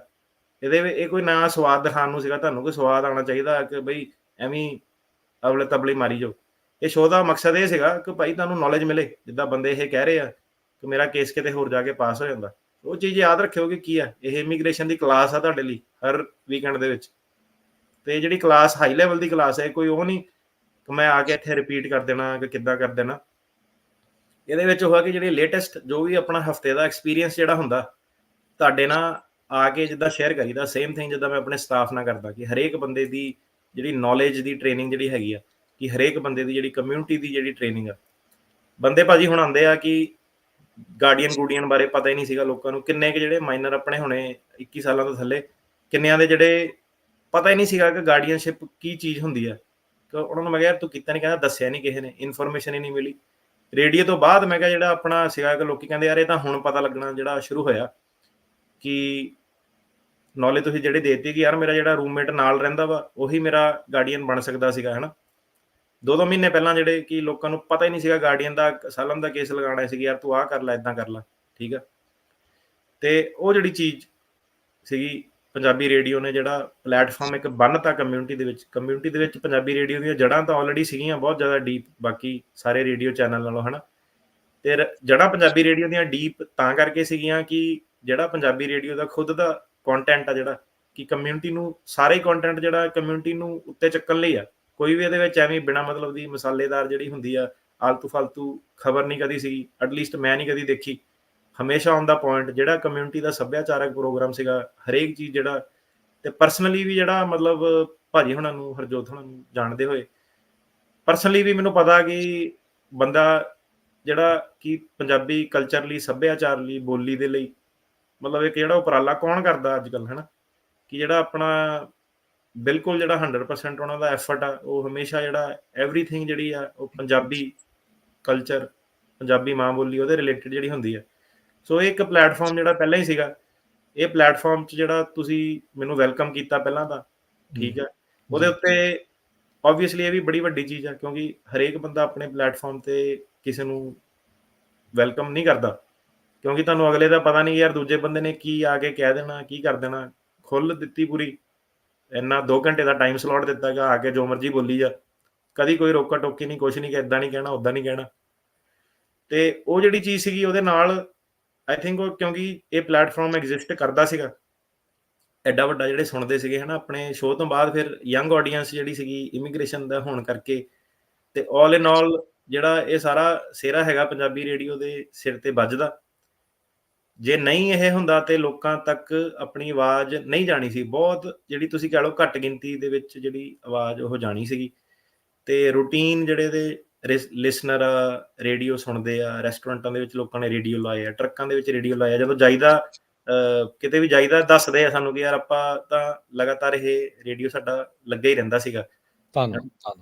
ਤੇ ਉਹ ਜਿਹੜੀ ਚੀਜ਼ ਓਬਵੀਅਸਲੀ ਉਹਨੇ ਜਿਹੜਾ ਸੀਗਾ ਕਹਿ ਲਓ ਤੁਸੀਂ ਕਿ ਮੇਰੀ ਵੀ ਲਾਈਫ ਇੱਕ ਪਾਸੇ ਨੂੰ ਜਾ ਰਹੀ ਸੀ, ਇਮੀਗ੍ਰੇਸ਼ਨ ਕਰ ਰਹੇ ਸੀਗੇ। ਤੇ ਸਾਡੇ ਕਰੀਅਰ ਦੇ ਵਿੱਚ ਤੁਸੀਂ ਕਹਿ ਲਓ ਕਿ 5 ਸਟਾਰ ਜਿਹੜੇ ਐਡ ਕੀਤੇ ਆ ਉਹ ਪੰਜਾਬੀ ਰੇਡੀਓ ਧੰਨਵਾਦੀ ਆ ਤੁਹਾਡੀ, ਜ਼ਰਾ ਧੰਨਵਾਦੀ ਹੈ ਜੀ। ਤੇ ਤੁਹਾਡੇ ਹੁਣ ਜਿਹੜੀ ਗੱਲ ਕਰੀਏ ਕਿ ਤੁਸੀਂ ਐਜ਼ ਅ ਐਂਕਰ, ਹਨਾ, ਰਾਜਕਰਨ ਭਾਜੀ, ਤੇ ਕਈ ਵਾਰੀ ਲੋਕਾਂ ਨੂੰ ਲੱਗਦਾ ਹੀ ਹੈ ਕਿ ਯਾਰ ਉਦਾਂ ਹੀ ਇਹ ਹਰੇਕ ਕੰਮ ਜਿਹੜਾ ਦੇਖੋ ਉਹ ਕਈ ਵਾਰੀ ਬੜਾ ਸਿੰਪਲੀਫਾਈਡ ਲੱਗਦਾ ਫਰੰਟ ਐਂਡ ਤੇ ਕਿ ਚੱਲ ਯਾਰ ਇਹ ਬਹਿ ਕੇ ਹਸੀ ਮਜ਼ਾਕ ਜਿਹੜੇ ਕਰੀ ਜਾਂਦੇ ਆ। ਭਾਜੀ ਦਾ ਵੀ ਬਹੁਤ ਜਿਹੜਾ ਥੈਂਕ ਯੂ ਆ ਕਿ ਭਾਜੀ ਜਿਹੜੇ ਇਹ ਨਹੀਂ ਕਿ ਇਹਨਾਂ ਨੇ ਉਦਾਂ ਹੀ ਮਤਲਬ ਆਪਣੀ, ਤੁਹਾਡੀ ਮੇਰੀ ਕਦੀ ਗੱਲ ਨਹੀਂ ਹੋਈ, ਪਰ ਤੁਸੀਂ ਜਿਹੜਾ ਟੌਪਿਕ ਜਿਹੜਾ ਕੋਈ ਹੁੰਦਾ ਨਾ ਤੁਹਾਡੇ ਨਾਲ, ਜਦੋਂ ਮੰਨ ਲਓ ਭਾਵੇਂ ਯੂ ਵੀਜ਼ਾ, ਭਾਵੇਂ ਅਸਾਈਲਮ, ਭਾਵੇਂ E2, ਭਾਵੇਂ ਕੋਈ ਵੀ ਆ, ਜਿਹੜੀ ਤੁਹਾਡੀ ਐਬਿਲਿਟੀ ਆ ਕਿ ਤੁਸੀਂ ਇੰਨਾ ਇੰਟਰਸਟ ਲੈਂਦੇ ਆ ਕਿ ਇਮੀਗ੍ਰੇਸ਼ਨ ਦੇ ਟੌਪਿਕ, ਤੁਹਾਡਾ ਜਿਹੜਾ ਵੀ ਸ਼ੋਅ ਹੁੰਦਾ, ਜਦੋਂ ਟਰੱਕਾਂ ਵਾਲਾ ਆਇਆ ਤੁਸੀਂ ਉਹ 'ਚ ਇੰਟਰਸਟ ਲੈਣਾ, ਜਦੋਂ ਜਿਹੜੀ ਵੀ ਖਬਰ ਆ ਤੁਸੀਂ ਉਹ ਵਾਲੇ ਆਪਣਾ ਰੂਪ ਤਿਆਰ ਕਰ ਲੈਂਦੇ ਕਿ ਜਿੱਦਾਂ ਹੁਣ ਅੱਜ ਵਕੀਲ ਨਾਲ ਗੱਲ ਕਰਨੀ ਆ, ਤੁਸੀਂ ਵੀ ਇੱਕ ਵਕੀਲ ਜਿਹੜੇ ਬਣ ਜਾਂਦੇ ਆ, ਕਲਾਇੰਟ ਵਾਲੇ ਰੂਪ 'ਚੋਂ ਵੀ ਕਈ ਵਾਰੀ ਕੁਐਸਚਨ ਪੁੱਛਦੇ ਆ ਕਿ ਕਿੱਦਾਂ ਜਿਹੜਾ ਹੋਊਗਾ। ਇਹ ਜਿਹੜੀ ਤੁਹਾਡੀ ਸਕਿੱਲ ਆ, ਐਬਿਲਿਟੀ ਆ, ਇਹ ਵੀ ਭਾਜੀ ਕਿਸੇ ਦੇ ਵਿੱਚ ਹੀ ਜਿਹੜੀ ਇਹ ਵੀ ਇੱਕ ਜਿਹੜਾ ਹੁਨਰ ਆ। ਪੰਜਾਬੀ ਕਈ ਚੈਨਲ ਕਈ ਕੁਛ ਜਿਹੜਾ ਸੁਣੀਦਾ, ਤੇ ਇਹ ਵੀ ਤੁਹਾਡਾ ਜਿਹੜਾ ਸਵਾਲ ਪੁੱਛਣ ਦਾ ਜਿਹੜਾ ਤਰੀਕਾ, ਉਹਦੀ ਡਿਟੇਲ, ਉਹਨੂੰ ਇੰਟਰਸਟ ਲੈ ਕੇ ਕਿ ਇਹ ਨਹੀਂ ਕਿ ਬੰਦਾ ਵੈਸੇ ਹੀ ਹਨਾ ਲਿਸਟ ਵਾਲੇ ਕੁਐਸਚਨ ਜਿਹੜਾ ਪੁੱਛੀ ਜਾਂਦਾ। ਤੇ ਤੁਸੀਂ ਜਿਹੜਾ ਇਹ ਸ਼ੋਅ ਨੂੰ ਸੀਗਾ ਇੱਕ ਕਹਿ ਲਓ ਪੋਡਕਾਸਟ ਦੇ ਵਾਂਗੂ ਜਿਹੜਾ ਬਣਾਤਾ, ਕਿ ਜਿਹੜਾ ਰੰਗ ਜਿਹੜਾ ਬੰਨਤਾ। ਸ਼ੁਕਰੀਆ। ਇਹ ਸਾਰਾ ਜਿਹੜਾ ਫਿਰ ਫਾਈਨਲ ਜਿਹੜਾ ਡਿਸੀਜਨ ਸੀਗਾ ਜਿਹੜਾ ਆਪਣਾ ਆਇਆ, ਮੈਨੂੰ ਪਤਾ ਸੀਗਾ ਕਿ ਇੱਕ ਦਿਨ ਆਪਾਂ ਕੋਈ ਨਾ ਕੋਈ ਹੱਥ ਜਿਹੜਾ ਮਾਰਾਂਗੇ ਜ਼ਰੂਰ। ਨਹੀਂ, ਤੁਸੀਂ ਉਦੋਂ ਤੋਂ ਹੀ ਕਹਿੰਦੇ ਸੀ ਕਿ ਜਦੋਂ ਆਪਾਂ ਸ਼ੁਰੂਆਤ ਕੀਤੀ ਸੀ ਵੀ ਕਦੀ ਮੌਕਾ ਮਿਲੂਗਾ 9th ਸਰਕਟ ਤੱਕ ਜਾਣ ਦਾ, ਉਡੀਕਦੇ ਆ ਵੀ ਕਿਸੇ ਵਕੀਲ ਨੂੰ ਮੌਕਾ ਮਿਲੇ। ਉਹ ਮਿਲਿਆ ਤੇ ਤੁਸੀਂ ਉਹ ਸਾਬਤ ਕਰਕੇ ਦਿਖਾਇਆ 9th ਸਰਕਟ ਦਾ। ਤੇ ਫਿਰ ਮੈਂ ਤੁਹਾਨੂੰ ਇਹ ਵੀ ਕਿਹਾ ਸੀ, ਮੈਂ ਕਿਹਾ ਜੇ ਲਾਈਫ ਦੇ ਵਿੱਚ ਕਦੀ ਮੌਕਾ ਮਿਲਿਆ ਬੰਦੇ ਨੂੰ ਸੁਪਰੀਮ ਕੋਰਟ ਤੱਕ ਜਾਣ ਦਾ, ਸੁਪਨਾ ਹੀ ਜਿਹੜਾ ਹੁੰਦਾ ਬੰਦਿਆਂ ਦਾ। ਸਹੀ ਗੱਲ। ਤੇ ਜਿਹੜਾ ਆਪਣਾ ਏਮ ਸੀਗਾ ਉਹ ਸਾਰਾ ਹਮੇਸ਼ਾ ਤੋਂ ਉਹੀ ਸੀਗਾ। ਤੇ ਸਾਰਿਆਂ ਦੇ ਜਿਹੜੇ ਮਿਕਸਡ ਉਪਰਾਲੇ ਕਰਕੇ ਮੈਂ ਤਾਂ ਇੱਕ ਜ਼ਰੀਆ ਬਣਿਆ, ਪਰ ਜਿਹੜਾ ਮੰਚ ਬਣਿਆ ਪੰਜਾਬੀ ਰੇਡੀਓ ਨੇ, ਪੰਜਾਬੀ ਰੇਡੀਓ ਕਰਕੇ ਜਿਹੜਾ ਦਰਸ਼ਕਾਂ ਦਾ ਜਿਹੜਾ ਪਿਆਰ ਮਿਲਿਆ, ਸਪੋਰਟ ਮਿਲੀ, ਉਹਦੇ ਕਰਕੇ ਕੇਸ ਆਣੇ ਸ਼ੁਰੂ ਹੋਏ। ਉਹਦੇ ਕੇਸ ਦੇ ਬਾਅਦ ਫਿਰ ਦੁਬਾਰਾ ਆਪਾਂ ਜਿਹੜੇ ਸ਼ੋਅ ਕੀਤੇ, ਨੌਲੇਜ ਦਿੱਤੀ, ਉਹ ਤੋਂ ਲੋਕਾਂ ਨੂੰ ਪਤਾ ਲੱਗਿਆ ਕਿ ਯਾਰ ਇਹ ਬੰਦੇ ਟੈਕਨੀਕਲ ਕੰਮ ਕਰਦੇ ਆ, ਠੀਕ ਆ। ਨਹੀਂ ਤਾਂ ਬੰਦਾ ਤਾਂ ਸਰਕਟ ਕੋਰਟ ਤੇ ਸੋਚੀ ਪਿਆ ਰਹਿੰਦਾ ਕਿ ਹੁਣ ਮੈਂ ਆਹ ਵਕੀਲ ਕਰ ਲਾਂ, ਉਹ ਵਕੀਲ ਕਰ ਲਾਂ, ਏਦਾਂ ਕਰ ਲਾਂ। ਕਿ ਦੇਖੋ ਸਿਆਟਲ ਤੱਕ ਜਿਹੜੇ ਸ਼ਹਿਰ ਦੇ ਵਿੱਚ ਮੈਂ ਕਦੀ ਪੈਰ ਵੀ ਨਹੀਂ ਰੱਖਿਆ, ਠੀਕ ਆ, ਉਹ ਵਾਲੇ ਸ਼ਹਿਰ ਚੋਂ ਮੈਨੂੰ ਮੌਕਾ ਮਿਲਿਆ ਕਿ ਬੰਦੇ ਨੇ ਜਿਹੜਾ ਮੈਨੂੰ ਕੇਸ ਦਿੱਤਾ ਆਪਣਾ। ਸਹੀ ਗੱਲ ਤੇ ਜੀ। ਦੂਜੇ ਸ਼ਹਿਰ 'ਚ ਜਿਹੜੇ 'ਚ ਮੈਂ ਕਦੀ ਗਿਆ ਵੀ ਨਹੀਂ ਅੱਜ ਤੱਕ ਕਦੀ, ਹਨਾ, ਮੈਨੂੰ, ਤੇ ਉਹ ਵਾਲੇ ਸ਼ਹਿਰ ਚੋਂ ਮੈਨੂੰ ਜਿਹੜਾ ਐਡਾ ਵੱਡਾ ਜਿਹੜਾ ਕੇਸ ਮਿਲਿਆ। ਜੇ ਪੰਜਾਬੀ ਰੇਡੀਓ ਨਾ ਹੁੰਦਾ, ਦਰਸ਼ਕਾਂ ਦੀ ਸਪੋਰਟ ਜਿਹੜੀ ਨਾ ਹੁੰਦੀ, ਮੈਨੂੰ ਕਦੀ ਆ ਜਿਹੜਾ ਮੌਕਾ ਨਹੀਂ ਮਿਲਣਾ ਸੀਗਾ।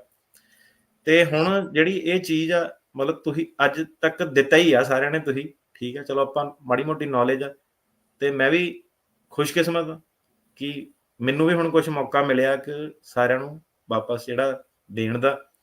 ਸੋ ਆਲ ਇਨ ਆਲ ਅਗੇਨ ਸਾਰਿਆਂ ਦਾ ਤੁਹਾਡਾ ਧੰਨਵਾਦ ਜੀ। ਰੇਡੀਓ ਦਾ, ਹਰਜੋਤ ਭਾਜੀ ਦਾ, ਭੈਣ ਜੀ ਦਾ, ਰਾਜਕਰਨ ਭਾਜੀ ਦਾ, ਦਰਸ਼ਕਾਂ ਦਾ, ਸਾਰਿਆਂ ਦਾ ਤੁਹਾਡਾ ਬਹੁਤ ਬਹੁਤ ਧੰਨਵਾਦ। ਤੇ ਹੁਣ ਜਿਹੜਾ ਆਪਣੀ ਕੇਸ ਸੀਗੇ, ਜਿਹੜਾ ਲੱਗਦਾ ਹੈਗਾ ਕਿ ਯਾਰ ਇਹਨਾਂ ਨੇ ਹੋਰ ਨੱਪ ਦੇਣੇ ਆ ਸਾਡੇ, ਤੁਸੀਂ ਜਦੋਂ ਸ਼ੋਅ ਸੁਣੋ ਕਿ ਆਰ ਕੇ ਏਦਾਂ ਲਾਤਾ, ਫਾਨਾ ਲਾਤਾ, ਉਹ ਹੁਣ ਜਿਹੜੀ ਠੰਡ ਪੈ ਗਈ, 5-10 ਸਾਲ ਹੁਣ ਆਰਾਮ ਨਾਲ ਜਿਹੜੇ ਨਿਕਲ ਜਾਊਗੇ, ਅਨਲੈਸ ਕੋਈ ਹੋਰ ਕਰਵਬਾਲ ਸਾਡੇ ਵੱਲ ਥਰੋ ਕਰ ਦਿੰਦੇ ਆ। ਜੀ ਬਿਲਕੁਲ।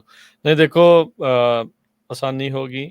ਬਾਕੀ ਸਾਨੂੰ ਵੀ ਇੱਦਾਂ ਨਾ, ਵੀ ਜਿੱਦਾਂ ਤੁਸੀਂ ਕਹਿ ਰਹੇ ਆ ਵੀ ਤੁਹਾਡਾ ਵੀ ਸੁਭਾਅ ਬਹੁਤ ਨਿੱਘਾ, ਬਹੁਤ ਚੰਗਾ, ਇਸ ਦੇ ਲਈ ਵੀ ਧੰਨਵਾਦ। ਤੁਸੀਂ ਕਦੀ ਨਹੀਂ ਇੱਦਾਂ, ਤੁਸੀਂ ਕਿਤੇ ਬਾਹਰ ਗਏ ਆ ਤਾਂ ਵੀ ਤੁਸੀਂ ਕਰਾਉਣਾ ਆ ਸ਼ੋਅ, ਨਹੀਂ ਆ ਸਕਦੇ ਉਸ ਦਿਨ, ਤੁਸੀਂ ਪਹਿਲੋਂ ਵੀ ਕਰਾ ਦੇਣਾ ਹੈ। ਸੋ ਉਸ ਦੇ ਲਈ ਤੁਹਾਡਾ ਥੈਂਕ ਯੂ। ਵੀ ਤੁਸੀਂ ਸਭ ਨੂੰ ਹੀ ਪਤਾ ਹੈ ਵੀ ਵਕੀਲਾਂ ਦਾ ਜਿਹੜਾ ਵਕਤ ਆ ਉਹ ਕਿੰਨਾ ਕੀਮਤੀ ਹੁੰਦਾ ਆ, ਪਰ ਤੁਸੀਂ ਉਸ ਆਪਣੇ ਕੀਮਤੀ ਸਮੇਂ 'ਚੋਂ ਕਮਿਊਨਿਟੀ ਦੇ ਲਈ ਸਮਾਂ ਜਿਹੜਾ ਉਹ ਕੱਢਦੇ ਆ। ਹਰ ਇੱਕ ਜਣਾ ਆਉਂਦਾ ਆ, ਹਰ ਇੱਕ ਦੇ ਲਈ ਲਾਈਨ ਓਪਨ ਆ, ਸਵਾਲਾਂ ਦੇ ਤੁਸੀਂ ਜਵਾਬ ਦਿੰਦੇ ਆ। 2-2 2.5-2.5 ਘੰਟੇ ਬਹਿ ਕੇ ਲਗਾਤਾਰ। ਵੀਕਐਂਡ ਤੇ ਤਾਂ ਸਾਰੇ ਜਾਣੇ ਨੇ ਹੁੰਦਾ, ਚੱਲ ਅੱਜ ਬੀਚ ਤੇ ਚੱਲੀਏ, ਚੱਲ ਕਿਤੇ ਪਹਾੜਾਂ 'ਚ ਚੱਲੀਏ, ਜਾਂ ਕਿਤੇ ਉੱਦਾਂ ਫਨ ਕਰ ਲਈਏ, ਪਰ ਤੁਸੀਂ ਉਹ ਚੀਜ਼ਾਂ ਛੱਡ ਕੇ ਇਹ ਕਰਦੇ ਆ। ਤੇ ਬਿਲਕੁਲ ਧੰਨਵਾਦ ਆ ਤੁਹਾਡਾ। ਇਹ ਸਾਰਿਆਂ ਦੇ ਸਹਿਯੋਗ ਦੇ ਨਾਲ, ਆਪਣੀ ਕਮਿਊਨਿਟੀ ਦੇ ਸਹਿਯੋਗ ਦੇ ਨਾਲ ਮੌਕਾ ਦਿੰਦੇ ਆ। ਤੁਸੀਂ ਉਸ ਮੌਕੇ ਨੂੰ ਵਧੀਆ ਢੰਗ ਦੇ ਨਾਲ ਜਿਹੜਾ ਜਿੱਤ ਕੇ ਦਿਖਾਇਆ ਆ, ਉਸ ਦੇ ਲਈ ਤੁਹਾਡਾ ਵੀ ਬਹੁਤ ਬਹੁਤ ਧੰਨਵਾਦ, ਬਹੁਤ ਬਹੁਤ ਜਿਹੜਾ ਉਹ ਸ਼ੁਕਰੀਆ। ਕਈ ਤਰੀਕੇ ਦੇ ਜ਼ਿੰਦਗੀ 'ਚ ਉਤਾਰ ਚੜਾਵ ਚੱਲਦੇ ਰਹਿੰਦੇ ਆ, ਪਰ ਉਸ ਦੇ ਬਾਵਜੂਦ ਕਦੀ ਕਿਸੇ ਨੂੰ ਨਹੀਂ ਪਤਾ ਪਿੱਛੇ ਕੀ ਚੱਲਦਾ ਆ। ਮੋਹਰੇ ਆ ਕੇ ਹਮੇਸ਼ਾ ਕਮਿਊਨਿਟੀ ਦੀ ਮਦਦ ਦੇ ਲਈ ਤੁਸੀਂ ਜਿਹੜਾ ਉਹ ਆਏ ਆ। ਪਰਸਨਲੀ ਅਸੀਂ ਜਾਣਦੇ ਆ, ਤੁਹਾਡੇ ਨਾਲ ਗੱਲ ਹੁੰਦੀ ਆ ਵੀ ਕੀ ਹੋਇਆ, ਕੀ ਨਹੀਂ ਹੋਇਆ, ਕਿੱਦਾਂ ਆ, ਕਿਵੇਂ ਆ, ਪਰ ਤੁਸੀਂ ਫਿਰ ਵੀ ਕਦੀ ਵੀ ਬਾਹਰ ਲੋਕਾਂ ਨੂੰ ਇੱਦਾਂ ਨਹੀਂ ਫੀਲ ਹੋਣ ਦਿੱਤਾ ਵੀ ਅੱਜ ਮੈਂ ਆ ਨਹੀਂ ਸਕਦਾ, ਜਾਂ ਇਹ ਨਹੀਂ ਆ, ਉਹ ਨਹੀਂ ਆ। ਤੁਸੀਂ ਹਮੇਸ਼ਾ ਆਏ ਆ ਤੇ ਹਮੇਸ਼ਾ ਟਾਈਮ ਦਿੱਤਾ ਹੈ ਕਮਿਊਨਿਟੀ ਨੂੰ, ਉਸ ਦੇ ਲਈ ਤੁਹਾਡਾ ਬਹੁਤ ਬਹੁਤ ਥੈਂਕ ਯੂ, ਬਹੁਤ ਬਹੁਤ ਜਿਹੜਾ ਧੰਨਵਾਦ। ਇੱਕ ਇਸੇ ਹੁਣ ਟੌਪਿਕ ਤੋਂ ਬਾਹਲੀ ਮੈਂ ਡਿਟੇਲ ਨਹੀਂ ਦਊਂਗਾ। ਜਦੋਂ ਆਪਾਂ ਸ਼ੋਅ ਸ਼ੁਰੂ ਹੀ ਕੀਤਾ ਸੀਗਾ ਨਾ, ਉਦੋਂ ਮੈਂ ਇੱਕ ਬਹੁਤ ਜ਼ਿਆਦਾ ਸੀਰੀਅਸ ਮੈਡੀਕਲ ਕੰਪਲਿਕੇਸ਼ਨ 'ਚ ਫਸ ਗਿਆ ਸੀਗਾ। ਹੁਣ ਤਾਂ ਮੈਂ ਉਹ 'ਚੋਂ 100% ਬਾਹਰ ਆ ਗਿਆ। ਪਰ ਇਹ ਮੇਰੇ ਖਿਆਲ ਦਰਸ਼ਕਾਂ ਨੂੰ ਨਹੀਂ ਪਤਾ ਹੋਣਾ ਕਿ ਪਹਿਲੇ ਜਿਹੜੇ 3.5 ਸਾਲ ਆ ਜਦੋਂ ਕੰਮ ਕੀਤਾ, ਉਹ ਕਹਿੰਦੇ ਉਹ 3.5 ਸਾਲ 'ਚ ਇੱਕ ਜਿਹੜਾ ਕਹਿ ਲਓ ਲਾਈਫ ਡੈਥ ਵਾਲੀ ਜਿਹੜੀ ਬੈਟਲ ਚੱਲਣ ਦੀ ਸੀ ਹਸਪਤਾਲ ਦੇ ਵਿੱਚ, ਲਗਾਤਾਰ 3.5-4 ਸਾਲ। ਤੇ ਜਿਹੜਾ ਸ਼ੋਅ ਸੀਗਾ ਸਾਰਾ, ਤੇ ਜਿਹੜਾ ਆਪਣਾ ਕੰਮਕਾਰ ਸੀਗਾ ਜਿਹੜਾ ਸਾਰਾ, ਉਹਨੇ ਕਹਿ ਲਓ ਕਿ ਇੱਕ ਇਹੋ ਜਿਹੀ ਡਾਇਰੈਕਸ਼ਨ ਦੇ ਲੇਨ ਦੇ ਵਿੱਚ ਰੱਖਿਆ, ਮੋਟੀਵੇਟਡ ਰੱਖਿਆ, ਮੈਂਟਲੀ ਸਟਰੋਂਗ ਰੱਖਿਆ ਕਿ ਉਹ ਜਿਹੜੀ ਪ੍ਰੋਬਲਮਾਂ ਜਿਹੜੀਆਂ ਸੀਗੀਆਂ ਉਹ ਕਦੀ ਹਾਵੀ ਨਹੀਂ ਹੋਈਆਂ ਆਪਣੇ ਦੇ ਉੱਤੇ, ਤੇ ਕਦੀ ਦਿਮਾਗ ਦੇ ਵਿੱਚ ਐ ਨਹੀਂ ਆਇਆ ਕਿ ਕਿੱਦਾਂ ਵਾ। ਸੋ ਜਿਹੜਾ ਐਵਰੀ ਡੇ ਜਿਹੜਾ ਜਾ ਕੇ ਆਫਿਸ 'ਚ ਕੰਮ ਕਰਨਾ, ਲੋਕਾਂ ਨਾਲ ਡੀਲ ਕਰਨਾ, ਤੇ ਜਿਹੜਾ ਸੈਟਰਡੇ ਨੂੰ ਇੱਥੇ ਆਉਣਾ, ਉਹ ਟਰੂਲੀ ਇੱਕ ਕਹਿ ਲਓ ਬਲੈਸਿੰਗ ਇੱਕ ਤਰ੍ਹਾਂ ਦੀ ਜਿਹੜੀ ਸੀਗੀ। ਆ ਕੇ ਜਦੋਂ ਇੱਥੇ ਕਦੀ ਲੱਗਿਆ ਨਹੀਂ ਕਿ ਇੱਕ ਕੋਈ ਇਹ ਕੰਮ ਆ ਜਾਂ ਕੁਝ ਉਹ ਆ। ਇੱਕ ਤੁਸੀਂ ਕਹਿ ਲਓ ਕਿ ਐਂਟਰਟੇਨਮੈਂਟ ਜਿਹੜਾ ਉਹਦਾ ਵੀ ਸੋਰਸ ਬਣ ਗਿਆ ਕਿ ਯਾਰ ਸੈਟਰਡੇ ਨੂੰ ਬੜਾ ਇਹ ਅਲੱਗ ਜਿਹੀ ਇੱਕ ਚੀਜ਼ ਹੋਣੀ ਆ, ਤੇ ਲੋਕਾਂ ਦੇ ਨਾਲ ਵਿਚਰਨਾ, ਭਾਈਚਾਰੇ ਦੇ ਵਿੱਚ ਵਿਚਰਨਾ। ਤੇ ਜਿਹੜੀ ਸਟਰਗਲ ਸੀਗੀ ਕਾਫੀ ਵਿੱਚ ਕੁ ਤਾਂ ਬਿਯੋਂਡ, ਮਤਲਬ ਐ ਸੀਗੀ ਕਿ ਲੱਗਦਾ ਪਤਾ ਨਹੀਂ ਬਚਣਾ ਵੀ ਆ ਕਿ ਨਹੀਂ ਬਚਣਾ, ਨਹੀਂ ਜਿਹੜਾ ਲੋਕਾਂ ਨੂੰ ਪਤਾ ਹੈ ਨਾ। ਚਲੋ ਪਰਮਾਤਮਾ ਦੀ ਮਿਹਰ ਦੇ ਨਾਲ ਠੀਕ ਆ, ਬਾਬੇ ਨੇ ਮਿਹਰ ਰੱਖਿਆ, ਲੋਕਾਂ ਦੇ ਆਸ਼ੀਰਵਾਦ ਦੇ ਨਾਲ, ਰੱਬ ਦੀ ਮਿਹਰ ਨਾਲ ਤੁਸੀਂ ਭਲੇ ਚੰਗੇ ਆ, ਵਧੀਆ ਆ। ਤੁਹਾਡੀ ਤੰਦਰੁਸਤੀ ਦੀ, ਸਿਹਤਯਾਬੀ ਦੀ ਅਰਦਾਸ ਕਰਦੇ ਆ ਵੀ ਇਦਾਂ ਹੀ ਚੜ੍ਹਦੀ ਕਲਾ 'ਚ ਤੁਸੀਂ ਰਹੋ ਜੀ। ਤੇ ਉਹ ਹੁਣ ਸਾਰੀਆਂ ਚੀਜ਼ਾਂ ਹੋ ਗਈਆਂ ਪਿੱਛੇ, ਤੇ ਉਹ 3.5 ਸਾਲ ਜਿਹੜਾ ਰੌਲਾ ਚੱਲਿਆ ਕਾਫੀ, ਸਟੈਨਫੋਰਡ ਹਸਪਤਾਲ ਤੱਕ, ਮਤਲਬ ਚੱਕਰ ਚੁੱਕਰ ਜਿਹੜੇ ਚੱਲਦੇ ਰਹੇ, ਲਾਈਫ ਮਤਲਬ ਆਲ ਇਨ ਆਲ ਬਿਜ਼ੀ ਜਿਹੜੀ ਰਹੀ, ਠੀਕ ਆ। ਤੇ ਉਹ ਜਦੋਂ ਸਾਰਾ ਕੁਝ ਕਰਦਾ ਸੀ, ਮੈਂ ਕਿਹਾ ਦੇਖ ਲਾ, ਮੈਂ ਕਿਹਾ ਇੱਕ ਇਹੋ ਜਿਹੀ ਟਾਈਮ ਸੀਗਾ ਕਿ 100% ਕੇਸ ਵੀ ਜਦੋਂ ਅਪਰੂਵ ਸੀਗੇ, ਮੈਂ ਕਿਹਾ ਉਦੋਂ ਵੀ ਆਪਣੇ ਨਿੰਦਿਆਕ ਸੀਗੇ ਕਿ ਯਾਰ ਇਹ ਏਦਾਂ ਵਾ, ਇਹ ਉਦਾਂ ਵਾ। ਤੇ ਮੈਂ ਫਿਰ ਉਹ ਮੈਂ ਕਿਹਾ ਯਾਰ ਏਦਾਂ ਕਿ ਜੋ ਮਰਜ਼ੀ ਬੰਦਾ ਕਰ ਲਵੇ, ਜਿਹੜਾ ਬੰਦਾ ਦੁਖੀ ਆ ਉਹਨੇ ਦੁਖੀ ਰਹਿਣਾ ਵਾ, ਠੀਕ ਆ, ਜਿਹਨੇ ਐਪਰੀਸ਼ੀਏਟ ਕਰਨਾ ਉਹਨੇ ਕਰਨਾ। ਦੇਖੋ, ਦੋ ਤਰ੍ਹਾਂ ਦੇ ਇਨਸਾਨ ਹੁੰਦੇ, ਸੌਰੀ ਮੈਂ ਤੁਹਾਡੀ ਗੱਲ ਵਿੱਚ ਕੱਟ ਰਿਹਾ, ਦੋ ਤਰ੍ਹਾਂ ਦੇ ਇਨਸਾਨ ਹੁੰਦੇ ਆ ਜ਼ਿੰਦਗੀ ਦੇ ਵਿੱਚ ਟਰਨੀ ਟਿੜਕਿਆਣਾ ਜੀ। ਇੱਕ ਉਸਾਰੂ ਸੋਚ ਵਾਲੇ, ਇੱਕ ਢਹਿੰਦੀ ਕਲਾਂ ਵਾਲੇ। ਇੱਕ ਦਾ ਕੰਮ ਹੁੰਦਾ ਡਿਸਟਰਕਸ਼ਨ, ਸਿਰਫ ਤੋੜਨਾ। ਉਹ ਅੱਜ ਆਪਣੀ ਕਮਿਊਨਿਟੀ 'ਚ ਇਦਾਂ ਦੇ ਕਈ ਲੋਕ ਹੈਗੇ ਨੇ ਜਿਨ੍ਹਾਂ ਦਾ ਕੰਮ ਹੀ ਸਿਰਫ ਇਹ ਆ, ਜੋੜਨ ਵਾਲੇ ਜਿਹੜੇ ਆ ਉਹਨਾਂ ਨੂੰ ਤਾਂ ਚੱਕਣ ਦੇ ਬਜਾਏ ਉਹਨਾਂ ਦੀਆਂ ਲੱਤਾਂ ਜਿਹੜੀਆਂ ਉਹ ਖਿੱਚਣ ਵਾਲੇ ਪਾਸੇ ਨੂੰ ਤੁਰੇ ਆ।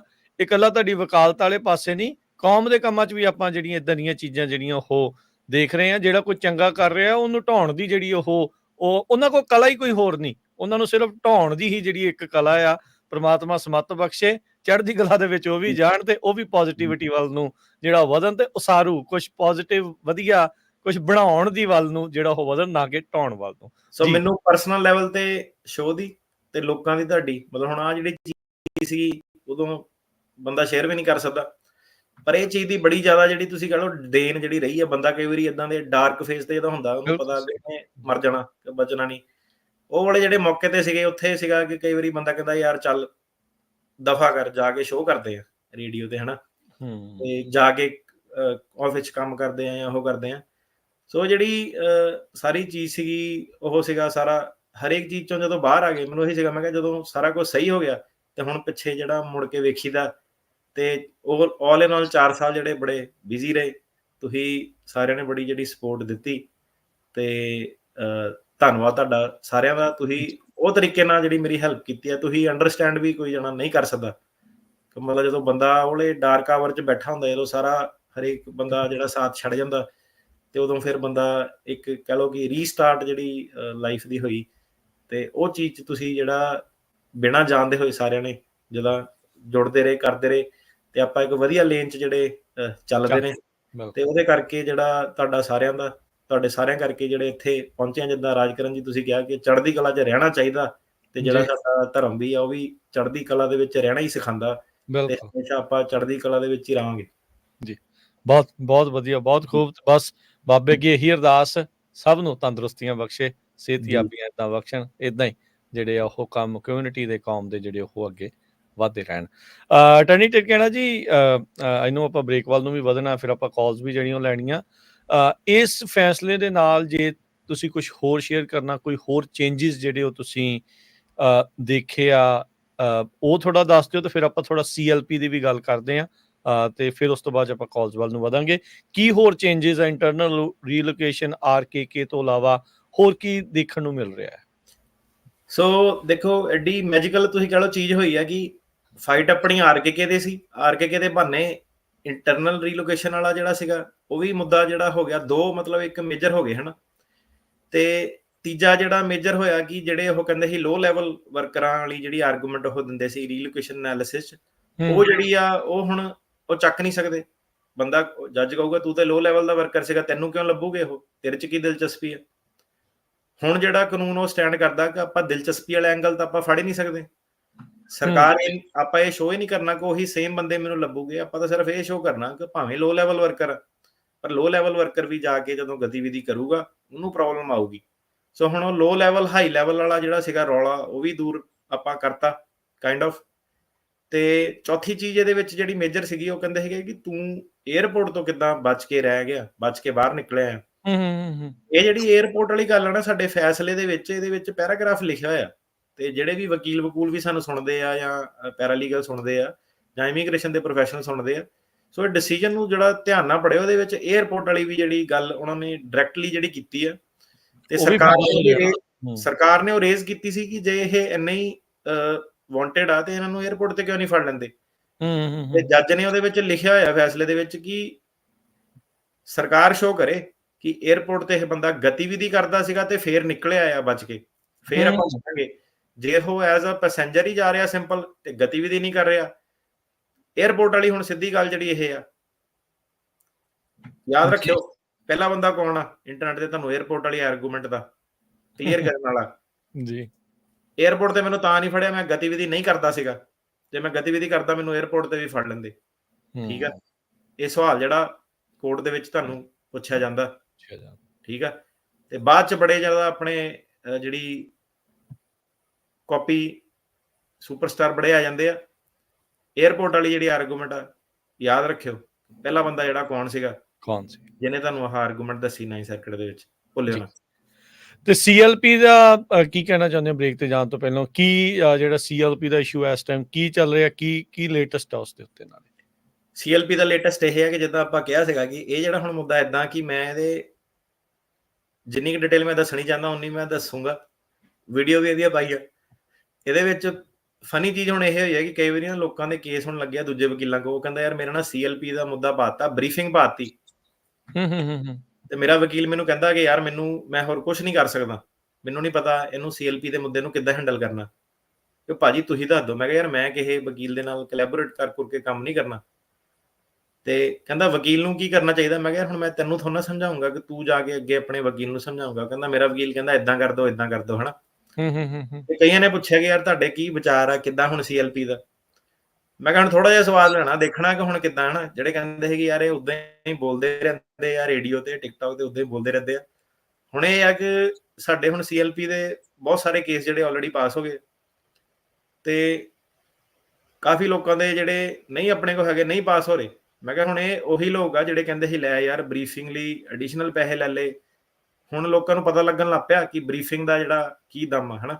ਨਹੀਂ ਤਾਂ ਕੀ ਸੀਗਾ ਕਿ ਲੋਕੀ ਸੁਣੀ ਸੁਣਾਈ ਕਈ ਵਾਰੀ ਸੱਜਣ ਮਿੱਤਰ ਕਹਿੰਦੇ ਉਹ ਛੱਡ ਬਰੀਫਿੰਗ ਕੀ ਆ, ਵਕੀਲ ਨੇ ਐਵੇਂ ਆਪਣਾ ਬਿੱਲ ਵਧਾਉਣ ਲਈ ਤੈਨੂੰ ਬਰੀਫਿੰਗ ਦਾ ਉਹ ਕਰਨਾ। ਹੁਣ ਜਦੋਂ ਐਂਡ ਮੌਕੇ ਤੇ ਭਾਜੀ ਕੇਸ ਫਸੇ ਹੋਏ ਗਈਆਂ ਨੇ ਦੂਜੇ ਵਕੀਲਾਂ ਤੋਂ ਵੀ, ਤੇ ਸੀਐਲਪੀ ਦਾ ਮੁੱਦਾ ਅੱਗੇ ਪੋਸਟਪੋਨ ਕਰਤਾ। ਉਹਨੇ ਕਿਹਾ ਬਰੀਫਿੰਗ ਕਰ। ਤੁਸੀਂ ਯਕੀਨ ਮੰਨਿਓ ਕਿ ਮੈਂ ਕਿਹਾ ਜਿਹੜੀ ਬਰੀਫਿੰਗ ਦੇ ਲਈ ਹੁਣ ਕੇਸ ਬਦਲ ਕੇ, ਵਕੀਲ ਬਦਲ ਕੇ ਸਾਰੀ ਆਰਗੂਮੈਂਟ ਹੋ ਚੁੱਕੀ ਆ। ਕਹਿੰਦਾ ਨਹੀਂ ਯਾਰ ਮੈਨੂੰ ਲੱਗ ਗਿਆ ਪਤਾ ਕਿ ਕੀ ਹੈਗਾ ਆਪਣੇ ਕੋਲ ਜਿਹੜੇ ਆ ਰਹੇ ਆ 9th ਸਰਕਟ ਦੇ ਫੈਸਲੇ ਤੋਂ ਬਾਅਦ। ਕੀ ਹੈਗਾ ਕਿ ਲੋਕੀ ਨੇ ਤਾਂ ਨਾ ਸੁਣੀ ਸੁਣਾਈ ਚ ਬੜੀ ਮੰਨ ਲੈਂਦੇ ਕਿ ਮੇਰੇ ਦੋਸਤ ਨੇ ਮੈਨੂੰ ਆਹ ਕਹਿਤਾ, ਮੇਰੇ ਰੂਮਮੇਟ ਨੇ ਆਹ ਕਹਿਤਾ। ਗਿਆਨ ਵੀ ਬੜਾ ਲੋਕਾਂ ਨੂੰ ਇੱਧਰ ਉੱਧਰੋਂ ਮਿਲਦਾ ਹਨਾ। ਜਿਹੜਾ ਹੁਣ ਆਫਿਸ ਦੇ ਵਿੱਚ ਸਾਡੇ ਕੀ ਚੇਂਜ ਹੋ ਗਿਆ, ਉਹ ਕਹਿੰਦੇ ਯਾਰ ਹੁਣ ਲੋਕ ਖੁਦ ਆ ਕੇ ਕਹਿ ਰਹੇ ਆ ਕਿ ਮੈਂ ਬਰੀਫਿੰਗ ਦੇ ਲਈ ਹਾਇਰ ਕਰਨਾ। ਤੇ ਸੀਐਲਪੀ ਦਾ ਕੀ ਜਿਹੜਾ ਮੁੱਦਾ, ਇਹ ਸੀਐਲਪੀ ਦਾ ਮੁੱਦਾ ਜਿਹੜਾ ਬਣਿਆ ਹੋਇਆ, ਤੇ ਸੀਐਲਪੀ ਦੀ ਵੀ ਆਪਾਂ ਉਮੀਦ ਕਰਦੇ ਹਾਂ ਕਿ ਇਦਾਂ ਹੀ ਆਪਾਂ ਨੂੰ ਮੌਕਾ ਮਿਲੇ ਕਿ 9th ਸਰਕਟ ਤੱਕ ਜਾਈਏ ਤੇ ਸੀਐਲਪੀ ਦਾ ਵੀ ਜਿਹੜਾ ਹੈਗਾ ਧੌਣ ਵੱਢੀਏ। ਤੇ ਸੀਐਲਪੀ ਦੀ ਆਪਾਂ ਜੇ ਕੋਰਟ ਤੱਕ ਹੀ ਜਿਹੜਾ ਚੱਲ ਰਿਹਾ ਸੀਗਾ, ਕਈ ਕੇਸ BIA ਦੇ ਵਿੱਚ, ਹੋਪਫੁਲੀ ਉਹਦਾ ਵੀ ਸਾਨੂੰ ਜਿਹੜਾ ਛੇਤੀ ਮੌਕਾ ਜਿਹੜਾ ਸੀਐਲਪੀ ਦਾ ਮਿਲੂਗਾ। ਇਮੀਗ੍ਰੇਸ਼ਨ ਕੋਰਟ ਲੈਵਲ ਤੇ ਆਪਾਂ ਹੱਲ ਜਿਹੜਾ ਲੱਭ ਲਿਆ। ਕਈ ਸਾਰੇ ਜੱਜਾਂ ਨੇ ਆਪਣੇ ਕਈ ਸਾਰੇ ਸੀਐਲਪੀ ਦੇ ਜਿਹੜੇ ਕੇਸ ਪਾਸ ਕਰਤੇ ਆ। ਤੇ ਤੁਸੀਂ ਸਾਡੇ ਜਿਹੜੇ ਚੈਨਲ ਦੀ ਆ right, TikTok, Instagram, Terkiana immigration handle ਆਪਣਾ, ਤੇ ਉਹ ਜਿਹੜੇ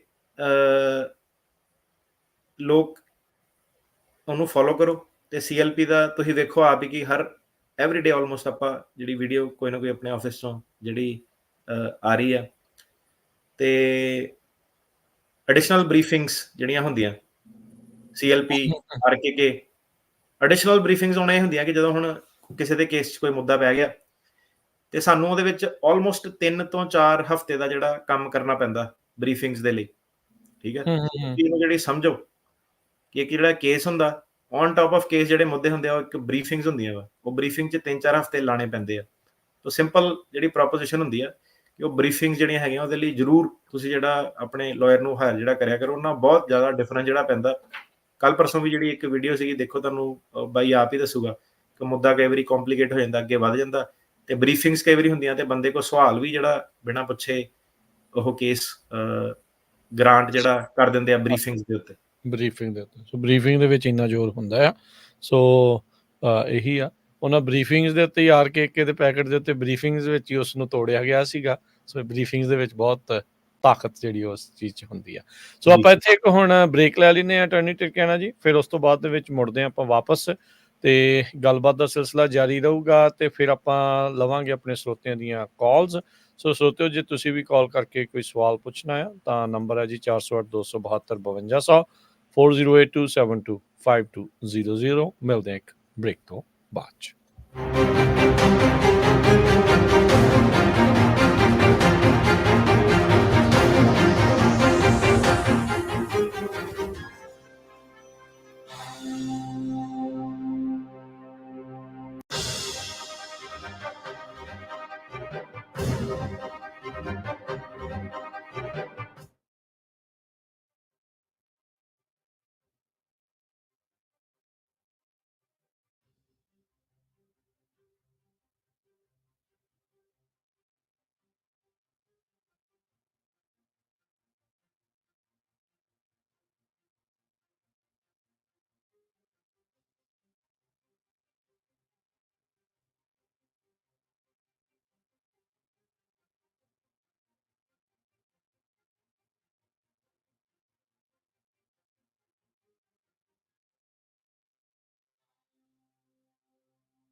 ਪੰਜਾਬੀ ਰੇਡੀਓ USA ਸੁਣ ਰਹੇ ਸਾਰੇ ਸਰੋਤਿਆਂ ਨੂੰ ਪਿਆਰ ਭਰੀ ਸਤਿ ਸ੍ਰੀ ਅਕਾਲ। ਜੀ ਆਇਆਂ ਨੂੰ ਆਖਦੇ ਹਾਂ ਇੱਕ ਵਾਰੀ ਫੇਰ ਸਰੋਤਿਆਂ ਨੂੰ ਪ੍ਰੋਗਰਾਮ ਅਪਡੇਟ ਇਮੀਗ੍ਰੇਸ਼ਨ ਦੇ ਵਿੱਚ। ਮੇਰੇ ਨਾਲ ਜੁੜੇ ਹੋਏ ਨੇ US ਇਮੀਗ੍ਰੇਸ਼ਨ ਦੇ ਅਟਰਨੀ ਜੇ ਟਿਰਕਿਆਣਾ ਜੀ। ਅਟਰਨੀ ਟਿਰਕਿਆਣਾ ਜੀ, ਜੀ ਆਇਆਂ ਨੂੰ ਸਵਾਗਤ ਹੈ ਇੱਕ ਵਾਰੀ ਫੇਰ। ਸਤਿ ਸ੍ਰੀ ਅਕਾਲ ਜੀ, ਸਵਾਗਤ ਹੈ। ਧੰਨਵਾਦ ਜੀ, ਸਤਿ ਸ਼੍ਰੀ ਅਕਾਲ ਸਾਰਿਆਂ ਨੂੰ ਜੀ। ਤੇ ਆਪਾਂ ਹੁਣ ਕਾਲਸ ਦੇ ਵੱਲ ਨੂੰ ਵਧਾਂਗੇ। ਸਰੋਤਿਓ ਤੁਸੀਂ ਵੀ ਕਾਲ ਕਰਕੇ ਜੇ ਆਪਣਾ ਸਵਾਲ ਪੁੱਛਣਾ ਚਾਹੁੰਦੇ ਆ ਸਵਾਲ ਪੁੱਛ ਸਕਦੇ ਆ। ਕੋਸ਼ਿਸ਼ ਕਰੋ ਵੀ ਜਲਦੀ ਜਿਹੜਾ ਤੁਸੀਂ ਸਵਾਲ ਪੁੱਛੋ ਤਾਂ ਜੋ ਆਪਾਂ ਵੱਧ ਤੋਂ ਵੱਧ ਕਾਲਸ ਜਿਹੜੀਆਂ ਉਹ ਲੈ ਸਕੀਏ। ਨਾਲ ਹੀ ਦੱਸਦੇ ਜਾਈਏ ਇਸੇ ਦੌਰਾਨ ਬ੍ਰੇਕ ਦੇ ਵਿੱਚ ਕਾਲਸ ਲੈਣ ਤੋਂ ਪਹਿਲਾਂ ਜਿਹੜਾ 350 ਮੀਲ ਪੈਦਲ ਮਾਰਚ ਜਿਹੜੀ ਜਕਾਰਾ ਮੂਵਮੈਂਟ ਦੁਆਰਾ ਸ਼ੁਰੂ ਕੀਤੀ ਗਈ ਹੈ 1984 ਦੇ 40 ਵਰੇ ਪੂਰੇ ਹੋਣ ਦੇ ਸੰਬੰਧ ਦੇ ਵਿੱਚ ਉਹਨਾਂ ਨੂੰ ਯਾਦ ਕਰਦੇ ਹੋਏ, ਜੋ ਕਿ ਬੇਕਰਸਫੀਲਡ ਤੋਂ 4 ਦਿਨ ਪਹਿਲਾਂ ਸ਼ੁਰੂ ਹੋਈ ਸੀ, 9 ਤਰੀਕ ਨੂੰ ਜਿਹੜੀ ਉੱਥੋਂ ਸ਼ੁਰੂ ਹੋਈ ਸੀ। ਤੇ ਅੱਜ ਜਿਹੜੀ ਡਲੀਨੋ ਤੋਂ ਤੁਰ ਕੇ ਉਹ ਪਿਕਸਲੀ ਵੱਲ ਨੂੰ ਜਿਹੜਾ ਉਹਨਾਂ ਨੇ ਜਾਣਾ ਆ। ਸੋ ਇਹ ਫੁੱਲ ਔਨ 350 ਮਾਈਲਸ ਉਹਨਾਂ ਨੇ ਪੂਰੇ ਕਰਨੇ ਆ। ਕੱਲ ਡਲੀਨੋ ਗੁਰੂ ਘਰ ਵਿਖੇ ਪਹਿਲਾ ਜਿਹੜਾ ਉਹ ਸਮਾਗਮ ਹੋਇਆ ਸੀ, ਪਹਿਲਾ ਜਿਹੜਾ ਗੁਰਦੁਆਰਾ ਸਾਹਿਬ ਦੀ ਜਿਹੜੀ ਠਹਿਰ ਸੀ, ਪੜਾਅ ਜਿਹੜਾ ਆਇਆ ਸੀ। ਸੋ ਡਲੀਨੋ ਦੀ ਸੰਗਤ ਦਾ ਬਹੁਤ ਬਹੁਤ ਧੰਨਵਾਦ। ਉਹਨਾਂ ਨੇ ਬਹੁਤ ਭਰਵਾਂ ਜਿਹੜਾ ਉਹ ਹੁੰਗਾਰਾ ਦਿੱਤਾ। ਜਿਹੜੇ ਡਲੀਨੋ ਗੁਰੂ ਘਰ ਵਾਲੇ ਆ, ਉੱਥੇ ਦੇ ਪ੍ਰਬੰਧਕ, ਉੱਥੋਂ ਦੀ ਸੰਗਤ ਆ, ਉਹਨਾਂ ਨੇ ਦੱਸਿਆ ਵੀ ਤਕਰੀਬਨ 70-80% ਜਿੰਨੀ ਸੰਗਤ ਉੱਥੇ ਰਹਿੰਦੀ ਆ ਉਹ ਸਾਰੀ ਜਿਹੜੀ ਉੱਥੇ ਪਹੁੰਚੀ ਸੀ ਇਸ ਮਾਰਚ ਨੂੰ, ਇਸ ਯਾਤਰਾ ਨੂੰ, ਇਸ ਵਹੀਰ ਨੂੰ ਜਿਹੜਾ ਉਹ ਵੈਲਕਮ ਉਹਨਾਂ ਨੇ ਕੀਤਾ। ਫਿਰ ਬਾਅਦ ਦੇ ਵਿੱਚ ਜਿਹੜੇ ਸ਼ਾਮ ਦੇ ਦੀਵਾਨ ਸੱਜੇ ਜਿਨ੍ਹਾਂ ਦੇ ਵਿੱਚ ਜਿਹੜਾ ਆ ਉਹ ਢਾਡੀ ਪ੍ਰਸੰਗ ਵੀ ਜਿਹੜੇ ਉਹ ਹੋਏ। ਮੰਝਕੀ ਵਾਲੇ ਭਰਾਵਾਂ ਦਾ ਜਿਹੜਾ ਢਾਡੀ ਜਥਾ ਸੀ ਉਹਨਾਂ ਨੇ ਉਹਦੇ ਵਿੱਚ ਹਾਜ਼ਰੀਆਂ ਭਰੀਆਂ, ਗੱਲਾਂ ਬਾਤਾਂ ਹੋਈਆਂ। Assembly woman doctor Jasmeet Bains, council woman Manpreet Kaur, ਇਹ ਸਾਰੇ ਜਾਣਿਆਂ ਨੇ ਆਪਣੇ ਜਿਹੜੇ ਉਹ ਭਾਸ਼ਣ ਵੀ ਇਸ ਦੇ ਵਿੱਚ ਦਿੱਤੇ। ਉਹ ਜਿਹੜੇ ਭਾਸ਼ਣ, ਗੱਲਾਂ ਬਾਤਾਂ ਜਿਹੜੀਆਂ ਹੋਈਆਂ ਉਹ ਆਪਾਂ ਆਹ ਵਾਲੇ ਪ੍ਰੋਗਰਾਮ ਤੋਂ ਬਾਅਦ ਦੇ ਵਿੱਚ ਤੁਹਾਡੇ ਨਾਲ ਜਿਹੜਾ ਉਹ ਸ਼ੇਅਰ ਵੀ ਜਿਹੜੀ ਉਹ ਕਰਾਂਗੇ। ਸੋ ਉਹਨਾਂ ਦਾ ਧੰਨਵਾਦ। ਤੇ ਅੱਜ ਪਿਕਸਲੀ ਨੂੰ ਜਾਣਾ ਹੈ ਉਹਨਾਂ ਨੇ, ਪਿਕਸਲੀ ਦੇ ਵਿੱਚ ਠਹਿਰ ਆ, ਉੱਥੇ ਰੁਕਣਾ ਹੈ। ਤੇ ਫਿਰ ਕੱਲ ਨੂੰ ਪਿਕਸਲੀ ਤੋਂ ਟਲਹਿਰੀ ਵੱਲ ਨੂੰ, ਟਲਹਿਰੀ ਗੁਰਦੁਆਰਾ ਸਾਹਿਬ ਵਿਖੇ ਸ਼ਾਮ ਨੂੰ ਪਹੁੰਚਣਾ। ਸੋ ਆਪਾਂ ਸੰਗਤਾਂ ਨੂੰ ਵੀ ਬੇਨਤੀ ਕਰਦੇ ਹਾਂ ਜਿੱਦਾਂ ਡਲੀਨੋ ਵਾਲੇ ਉੱਥੇ ਹੁੰਗਾਰਾ ਭਰਨ ਦੇ ਲਈ, ਉਤਸ਼ਾਹ ਦੇਣ ਦੇ ਲਈ ਉੱਥੇ ਪਹੁੰਚੇ ਸੀ, ਟਲਹਿਰੀ ਦੇ ਵਿੱਚ ਵੀ ਦੂਰੋਂ ਨੇੜਿਓਂ ਜਿਹੜੀ ਸੰਗਤ ਆ, ਜਿਹੜੀ ਵੀ ਉਹਦੇ ਇਰਦ ਗਿਰਦ ਰਹਿੰਦੇ ਆ ਸ਼ਹਿਰ ਦੇ ਲਾਗੇ ਜਿਹੜੇ ਉਸ ਗੁਰੂ ਘਰ ਦੇ ਵਿੱਚ ਪਹੁੰਚ ਕੇ ਇਹਨਾਂ ਨੂੰ ਜੀ ਆਇਆਂ ਨੂੰ ਆਖੋ ਤੇ ਇਹਨਾਂ ਦੀ ਹੌਸਲਾ ਅਫਜ਼ਾਈ, ਉਤਸ਼ਾਹ ਵਧਾਓ ਤੇ ਕੌਮੀ ਕਾਰਜ ਦੇ ਵਿੱਚ ਆਪਣਾ ਯੋਗਦਾਨ ਜਿਹੜਾ ਉਹ ਪਾਓ। ਤੇ ਆਓ ਹੁਣ ਆਪਾਂ ਕਾਲਸ ਵੱਲ ਨੂੰ ਜਿਹੜਾ ਉਹ ਵਧਦੇ ਹਾਂ। ਬਾਕੀ ਉਹ ਸਾਰੀ ਵੀਡੀਓਜ਼ ਸੋਸ਼ਲ ਮੀਡੀਆ ਦੇ ਉੱਤੇ, ਪੰਜਾਬੀ ਰੇਡੀਓ USA ਦੇ YouTube Facebook ਦੇ ਉੱਤੇ ਆਲਰੇਡੀ ਉਹ ਜਿਹੜੇ ਭਾਸ਼ਣ ਦੀਆਂ ਉਹ ਆਲਰੇਡੀ ਪਾ ਦਿੱਤੀਆਂ ਗਈਆਂ ਆ। ਨਿੱਕੀ ਕੌਰ ਜੀ, ਹਾਂਜੀ ਸਤਿ ਸ਼੍ਰੀ ਅਕਾਲ ਜੀ। ਹਾਂਜੀ ਨਿੱਕੀ ਕੌਰ ਜੀ। ਹਾਂਜੀ ਸਤਿ ਸ਼੍ਰੀ ਅਕਾਲ ਤੁਹਾਨੂੰ ਦੋਨਾਂ ਵੀਰਾਂ ਨੂੰ। ਸਤਿ ਸ਼੍ਰੀ ਅਕਾਲ। ਸਤਿ ਸ਼੍ਰੀ ਅਕਾਲ। ਹਾਂਜੀ, ਮੇਰੇ ਹਸਬੈਂਡ ਦਾ ਕੁਐਸਚਨ ਸੀਗਾ ਕਿ ਉਹਨਾਂ ਦਾ ਨਾ ਕੇਸ 2019 ਵਿੱਚ ਅਸਾਈਲਮ ਦਾ ਪਾਸ ਹੋਇਆ ਸੀਗਾ, ਤੇ ਜਦੋਂ ਸਾਨੂੰ ਗ੍ਰੀਨ ਕਾਰਡ ਆਇਆ 2022 ਵਿੱਚ, ਉਹਨਾਂ ਨੇ ਹੈ ਨਾ ਡੇਟ ਉਹਦੇ ਤੋਂ ਇਸ਼ੂ ਡੇਟ ਪਾਈ ਸੀਗੀ 2018। ਤੇ ਜਿੱਦਾਂ ਮੀਨਸ ਅਸੀਂ ਕਿਹਾ ਵੀ ਪਤਾ ਨਹੀਂ ਉਹਨਾਂ ਨੇ ਕਿਸ ਹਿਸਾਬ ਨਾਲ ਟਾਈਮ ਕਾਊਂਟ ਕੀਤਾ, ਪਰ ਕੇਸ 2019 ਚ ਪਾਸ ਹੋਇਆ ਸੀ। ਪਰ ਅਸੀਂ 19 ਦੀ ਅਕੋਰਡਿੰਗਲੀ ਹੈ ਨਾ ਸਿਟੀਜ਼ਨ ਵਾਸਤੇ ਅਪਲਾਈ ਕਰ ਦਿੱਤਾ 5 ਸਾਲ ਬਾਅਦ। ਤੇ ਜਿਹੜਾ ਜਦੋਂ ਅਸੀਂ ਇੰਟਰਵਿਊ ਤੇ ਗਏ ਤੇ ਮੇਰੇ ਹਸਬੈਂਡ ਨੂੰ ਉਹਨਾਂ ਨੇ ਕਿਹਾ ਕਿ ਤੁਸੀਂ ਅਰਲੀ ਅਪਲਾਈ ਕਰ ਦਿੱਤਾ ਆ, ਕਿ ਤੁਹਾਡਾ 5 ਸਾਲ ਪੂਰੇ ਨਹੀਂ ਹੋਏ ਹੈਗੇ, ਕਿ ਜਦੋਂ ਗ੍ਰੀਨ ਕਾਰਡ ਸਾਨੂੰ ਆਇਆ ਸੀ ਉਸ ਤੋਂ ਤੁਹਾਡੇ 5 ਸਾਲ ਲੱਗਣੇ। ਮੈਂ ਇਹ ਗੱਲ ਪੁੱਛਣਾ ਚਾਹੁੰਦੀ ਹਾਂ ਵੀਰ ਟੇਕਿਆਣੇ ਨੂੰ ਕਿ ਸਾਨੂੰ ਉਹ ਜਿਹੜਾ ਉਹਨਾਂ ਨੇ ਇਸ਼ੂ ਕੀਤਾ ਇਹ ਰਾਈਟ ਹੈ? ਏਦਾਂ ਜਿਹੜਾ ਤੁਹਾਨੂੰ ਗ੍ਰੀਨ ਕਾਰਡ ਇਸ਼ੂ ਹੋਇਆ ਉਹ ਗਲਤ ਹੋਇਆ। ਜਿਹੜਾ ਤੁਹਾਡਾ ਜਦੋਂ ਅਸਾਈਲਮ ਗ੍ਰਾਂਟ ਹੋ ਜਾਂਦਾ ਉਸ ਤੋਂ ਬਾਅਦ ਦੀ ਸਟਾਰਟ ਡੇਟ ਜਿਹੜੀ ਹੋਣੀ ਚਾਹੀਦੀ ਹੈ। ਤੇ ਹਾਂਜੀ, ਸੋ ਜਦੋਂ ਤੁਸੀਂ ਫਾਈਲ ਕੀਤਾ ਸੀਗਾ ਨਾ, ਜਿਹੜੀ ਡੇਟ ਨੂੰ ਗ੍ਰੀਨ ਕਾਰਡ ਫਾਈਲ ਕੀਤਾ ਸੀਗਾ 2019 ਨੂੰ, ਉਹ ਵਾਲੀ ਡੇਟ ਉਹਨਾਂ ਨੂੰ ਦੇਣੀ ਚਾਹੀਦੀ ਸੀ। ਕੇਸ ਪਾਸ ਹੋਇਆ ਸੀਗਾ। ਹਾਂਜੀ ਹਾਂਜੀ, ਸੋ ਕੇਸ ਪਾਸ ਹੋਣ ਤੋਂ ਬਾਅਦ ਦੀ ਜਿਹੜੀ ਸਟਾਰਟ ਡੇਟ ਉਹ ਹੁੰਦੀ ਆ। ਤੇ ਤੁਸੀਂ ਹੁਣ ਆਪਣਾ ਜਿਹੜਾ ਗ੍ਰੀਨ ਕਾਰਡ ਫਾਈਲ ਕਦੋਂ ਕੀਤਾ ਸੀਗਾ? ਇਸੇ ਸਾਲ ਕੀਤਾ। ਜਦੋਂ ਸਾਲ ਬਾਅਦ ਤੁਸੀਂ, ਜਦੋਂ ਸਾਲ ਦਾ ਟਾਈਮ ਪੀਰੀਅਡ ਨਹੀਂ ਹੁੰਦਾ ਕਿ 2019 ਚ ਪਾਸ ਹੋਇਆ ਸੀ ਤੇ ਅਸੀਂ 20 ਚ ਅਪਲਾਈ ਕੀਤਾ ਸੀ ਜਾ ਕੇ ਸਾਲ ਬਾਅਦ, ਤੇ ਸਾਨੂੰ 22 ਵਿੱਚ ਆਇਆ ਬਣ ਕੇ। ਹਾਂਜੀ, ਤੇ ਜਿਹੜਾ ਉਹਨਾਂ ਦਾ ਹੁਣ ਡਿਨਾਇਲ ਆਇਆ ਇਮੀਗ੍ਰੇਸ਼ਨ ਵਾਲਿਆਂ ਦਾ, ਉਹ ਕਿਹੜੀ ਤਰੀਕ ਦੱਸਦੇ ਆ ਤੁਹਾਨੂੰ? ਉਹ ਕਦੋਂ ਕਹਿੰਦੇ ਆ 5 ਸਾਲ ਹੋਣੇ ਆ? ਉਹ 5 ਸਾਲ ਫਿਰ 2027 ਵਿੱਚ ਪੂਰੇ ਹੁੰਦੇ ਆ। 27 ਵਿੱਚ ਨਹੀਂ, 27 ਵਿੱਚ ਨਹੀਂ, ਇਹਦੇ ਵਿੱਚ ਗਲਤ ਆ। ਤੁਸੀਂ ਨਾ ਆਪਣਾ ਜਿਹੜਾ ਗ੍ਰੀਨ ਕਾਰਡ ਆ ਉਹ ਇੱਕ ਪਟੀਸ਼ਨ ਹੁੰਦੀ ਆ I-824, ਸੋ ਉਹ I-824 ਪਟੀਸ਼ਨ ਜਿਹੜੀ ਫਾਈਲ ਕਰਾਓ ਆਪਣੇ ਵਕੀਲ ਨੂੰ ਕਹਿ ਕੇ, ਤੇ ਗ੍ਰੀਨ ਕਾਰਡ ਆਪਣਾ ਦਰੁਸਤ ਕਰਾਓ। 150 ਤੇ ਠੀਕ ਕਰਾਓ ਜੀ। ਬਿਲਕੁਲ ਹਾਂਜੀ, ਕਰਕੇ ਉਹਨਾਂ ਨੇ ਅਸੀਂ ਇੰਟਰਵਿਊ ਤੇ ਆਪ ਪਰਸਨਲੀ ਜਾਏ ਆ ਤੇ ਆਫਿਸਰ ਪਹਿਲਾਂ ਕਹਿੰਦੇ ਕਰਕੇ ਮੈਂ ਸਿਟੀਜ਼ਨ ਆ, ਕਹਿੰਦੇ ਤੁਸੀਂ ਆਪਣੀ ਵਾਈਫ ਸਿਟੀਜ਼ਨ ਦਾ 3 ਸਾਲ ਬਾਅਦ ਅਪਲਾਈ ਕਰ ਸਕਦੇ ਆ। ਪਰ ਜਦੋਂ ਸਾਡੇ ਵਕੀਲ ਨੇ ਕਿਹਾ ਸੀਗਾ ਕਿ ਅਸੀਂ ਸਾਡਾ ਅਸਾਈਲਮ ਦਾ ਗ੍ਰੀਨ ਕਾਰਡ ਆ, ਅਸੀਂ ਭਾਰਤ ਦਾ ਸਿਟੀਜ਼ਨ ਦਾ ਮੈਟਰ ਨਹੀਂ ਹੈਗਾ ਕਿ ਵਾਈਫ ਸਿਟੀਜ਼ਨ ਹੈਗੇ ਆ ਕਿ ਨਹੀਂ, ਸਾਨੂੰ 5 ਸਾਲ ਪੂਰੇ ਕਰਨੇ ਪੈਣੇ ਆ। ਅਸੀਂ ਉਹ ਡੇਟ ਦੇ ਹਿਸਾਬ ਨਾਲ 5 ਸਾਲ ਨਹੀਂ ਏਦਾਂ ਕੁਝ ਵੀ ਨਹੀਂ ਹੈਗਾ। 5 ਸਾਲ ਪੂਰੇ ਕਰਨ ਵਾਲੇ ਜੇ ਤੁਸੀਂ ਗ੍ਰੀਨ ਕਾਰਡ ਤੁਹਾਡਾ ਹੈਗਾ ਤੇ ਇੱਕ ਸਪਾਊਸ ਸਿਟੀਜ਼ਨ ਆ, ਤੁਸੀਂ ਉਹਦੇ ਬੇਸ ਤੇ 3 ਸਾਲ ਵਾਲੇ ਬੇਸ ਤੇ ਕਰ ਸਕਦੇ ਆ। ਇੱਥੇ ਅਟਰਨੀ ਕਹਿੰਦੇ ਸੌਰੀ ਮੈਂ ਇਹਦੇ ਵਿੱਚ ਕੱਟਣ ਲੱਗਾ, ਪੁੱਛਣ ਲੱਗਾ ਕੀ ਤੁਸੀਂ 6 ਮਹੀਨੇ ਤੋਂ ਵੱਧ ਵੀ ਜਿਹੜੇ ਉਹ ਬਾਹਰ ਲਾਏ ਸੀ ਯੂਐਸ ਤੋਂ? ਨਹੀਂ, ਉਹ ਤਾਂ ਗਏ ਹੀ ਨਹੀਂ, ਕਿਤੇ ਵੀ ਜਾ ਹੀ ਨਹੀਂ ਸਕੇ ਨਾ ਕਰਕੇ ਗ੍ਰੀਨ ਕਾਰਡ ਨੂੰ। ਹਾਂਜੀ, ਗ੍ਰੀਨ ਕਾਰਡ ਤੁਹਾਡੇ ਕੇਸ ਦੇ ਵਿੱਚ ਕੀ ਹੈ ਕਿ 824 ਪਟੀਸ਼ਨ ਪਾ ਕੇ ਆਪਣਾ ਪਹਿਲਾਂ ਤਾਂ ਗ੍ਰੀਨ ਕਾਰਡ ਜਿਹੜਾ ਦਰੁਸਤ ਕਰਾਓ, ਠੀਕ ਆ। ਤੇ ਉਹਦੇ ਵਿੱਚ ਪ੍ਰੋਬਲਮ ਆ ਇਮੀਗ੍ਰੇਸ਼ਨ ਨੂੰ, ਜਾਂ ਫਿਰ ਕਾਲ ਕਰਕੇ ਦੇਖੋ, ਨੂੰ ਦੱਸੋ ਕਿ ਇਹ ਗਲਤ ਇਸ਼ੂ ਹੋ ਗਿਆ, ਨਹੀਂ ਤਾਂ ਐਵੇਂ ਕਈ ਵਾਰੀ ਬਾਅਦ ਚ ਪੰਗੇ ਪਾ ਦਿੰਦੇ ਆ। ਤੇ ਉਹ ਆਪਣੇ ਵਕੀਲ ਨਾਲ ਬਹਿ ਕੇ ਇੱਕ ਵਾਰੀ ਗੱਲਬਾਤ ਕਰੋ। ਇਹ ਤੁਹਾਡਾ ਕੇਸ ਚ ਨਾ ਆ ਜਾਣੀ ਚਾਹੀਦੀ ਸੀ ਸਿਟੀਜ਼ਨਸ਼ਿਪ। ਜੀ, ਤੁਸੀਂ ਗੱਲ ਕਰ ਲਓ ਜੀ ਉਹਨਾਂ ਨਾਲ। Thank you. ਅਮਰੀਕ ਜੀ, ਹਾਂਜੀ ਅਮਰੀਕ ਸਿੰਘ ਜੀ, ਸਤਿ ਸ਼੍ਰੀ ਅਕਾਲ। ਸਤਿ ਸ਼੍ਰੀ ਅਕਾਲ ਜੀ। ਆਪਣਾ I-130 ਪਟੀਸ਼ਨ ਆਈ ਸਾਊਥ ਇੰਡੀਆ ਜੀ, ਉਹ ਕੇਸ ਸਟੇਟਸ ਮਈ 18 2024 ਦਾ ਹੀ ਸਟੇਟ ਡਿਪਾਰਟਮੈਂਟ ਕੋਲ ਸ਼ੋਅ ਕਰ ਰਿਹਾ ਜੀ। ਉਸ ਤੋਂ ਬਾਅਦ ਕੀ ਪ੍ਰੋਸੀਜਰ ਆਈ ਰੈਜ਼ਲਟ ਕੋਈ ਹੋਈ ਨਹੀਂ ਉਸ ਬਾਅਦ। ਸੋ ਸਟੇਟ ਡਿਪਾਰਟਮੈਂਟ ਦੇ ਕੋਲ ਪਹੁੰਚ ਗਿਆ, ਤੁਸੀਂ ਕਹਿ ਰਹੇ ਅੱਗੇ ਨਹੀਂ ਕੋਈ ਨੋਟੀਫਿਕੇਸ਼ਨ ਆਇਆ ਨਾ? ਹਾਂਜੀ। ਸੋ ਹਾਂਜੀ, ਅੱਗੇ ਹੀ NVC ਵੱਲੋਂ ਤੁਹਾਨੂੰ ਜਿਹੜੀ ਇੱਕ ਈਮੇਲ ਵਗੈਰਾ ਆਉਂਦੀ ਆ ਅਕਾਊਂਟ ਵਗੈਰਾ ਕ੍ਰੀਏਟ ਕਰਨ ਲਈ, ਡਾਕੂਮੈਂਟ ਅਪਲੋਡ ਕਰਨ ਲਈ, ਫੀਸਾਂ ਵਗੈਰਾ ਪੇ ਕਰਨ ਲਈ, ਤੇ ਉਹਦੀ ਤੁਹਾਨੂੰ ਵੇਟ ਕਰਨੀ ਪੈਣੀ ਹੈ।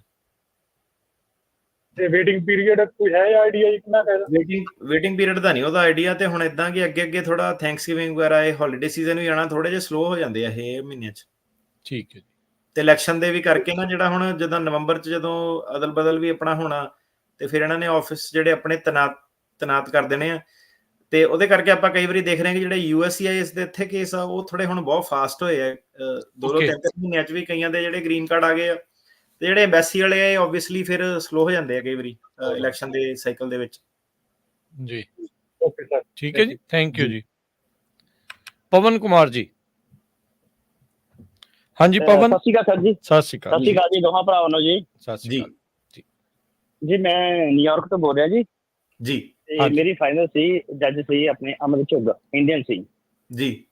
ਤੇ ਮੇਰੀ 10 ਮਿੰਟ ਉਹਨਾਂ ਦੇ ਨਾਲ ਹੈਰਿੰਗ ਹੋਈ ਆ ਜੀ। 10 ਮਿੰਟ ਦੇ ਵਿੱਚ ਕੋਈ ਡਾਕੂਮੈਂਟ ਦੀ ਸੀ ਅੱਗੇ ਐਡਰੈਸ ਕਰਕੇ ਉਹਨੇ ਮੇਰਾ ਥੋੜਾ ਜਿਹਾ ਅੱਗੇ ਪਿੱਛੇ ਕਰਤਾ ਸੀ, ਉਹਨੇ ਅਗਲੀ ਡੇਟ ਦੇਤੀ ਸੀ। ਉਹਦੇ ਕਰਕੇ ਮੈਂ ਫਿਰ ਆਪਣਾ ਕੇਸ ਕੈਲੀਫੋਰਨੀਆ ਲੈ ਆਇਆ ਸੀ ਜੀ। ਮੈਨੂੰ ਹੁਣ ਸੈਕਰਾਮੈਂਟੋ ਵਿੱਚ ਵੇਟ ਕਰਨੀ ਚਾਹੀਦੀ ਆ ਤੇ ਮੈਨੂੰ ਵਾਪਸ ਨਿਊਯਾਰਕ ਲਿਆਉਣਾ ਚਾਹੀਦਾ ਕੇਸ। ਰਹਿੰਦੇ ਕਿੱਥੇ ਆ ਤੁਸੀਂ? ਮੈਂ ਇਸ ਟਾਈਮ ਤਾਂ ਰਹਿ ਰਿਹਾ ਵੈਸੇ ਇੱਧਰ ਨਿਊਯਾਰਕ ਰਹਿ ਰਿਹਾ, ਵਾਪਸ ਆ ਗਿਆ ਮੈਂ ਉੱਥੋਂ। ਹਾਂਜੀ, ਨਹੀਂ ਨਿਊਯਾਰਕ ਲੈ ਕੇ ਜਾਓ, ਜਿੱਥੇ ਰਹਿੰਦੇ ਆ ਉੱਥੇ ਕੇਸ ਹੋਣਾ ਚਾਹੀਦਾ ਤੁਹਾਡਾ।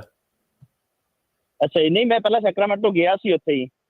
ਨਹੀਂ ਪਰ ਹੁਣ ਤੁਸੀਂ ਕਹਿੰਦੇ ਨਾ ਵੀ ਜਿੱਥੇ ਮੇਰਾ ਵੀਰ ਹੁਣ ਰਹਿ ਰਿਹਾ ਉੱਥੇ ਕੇਸ ਤੈਨੂੰ ਲੈ ਕੇ ਜਾਣਾ ਪੈਣਾ।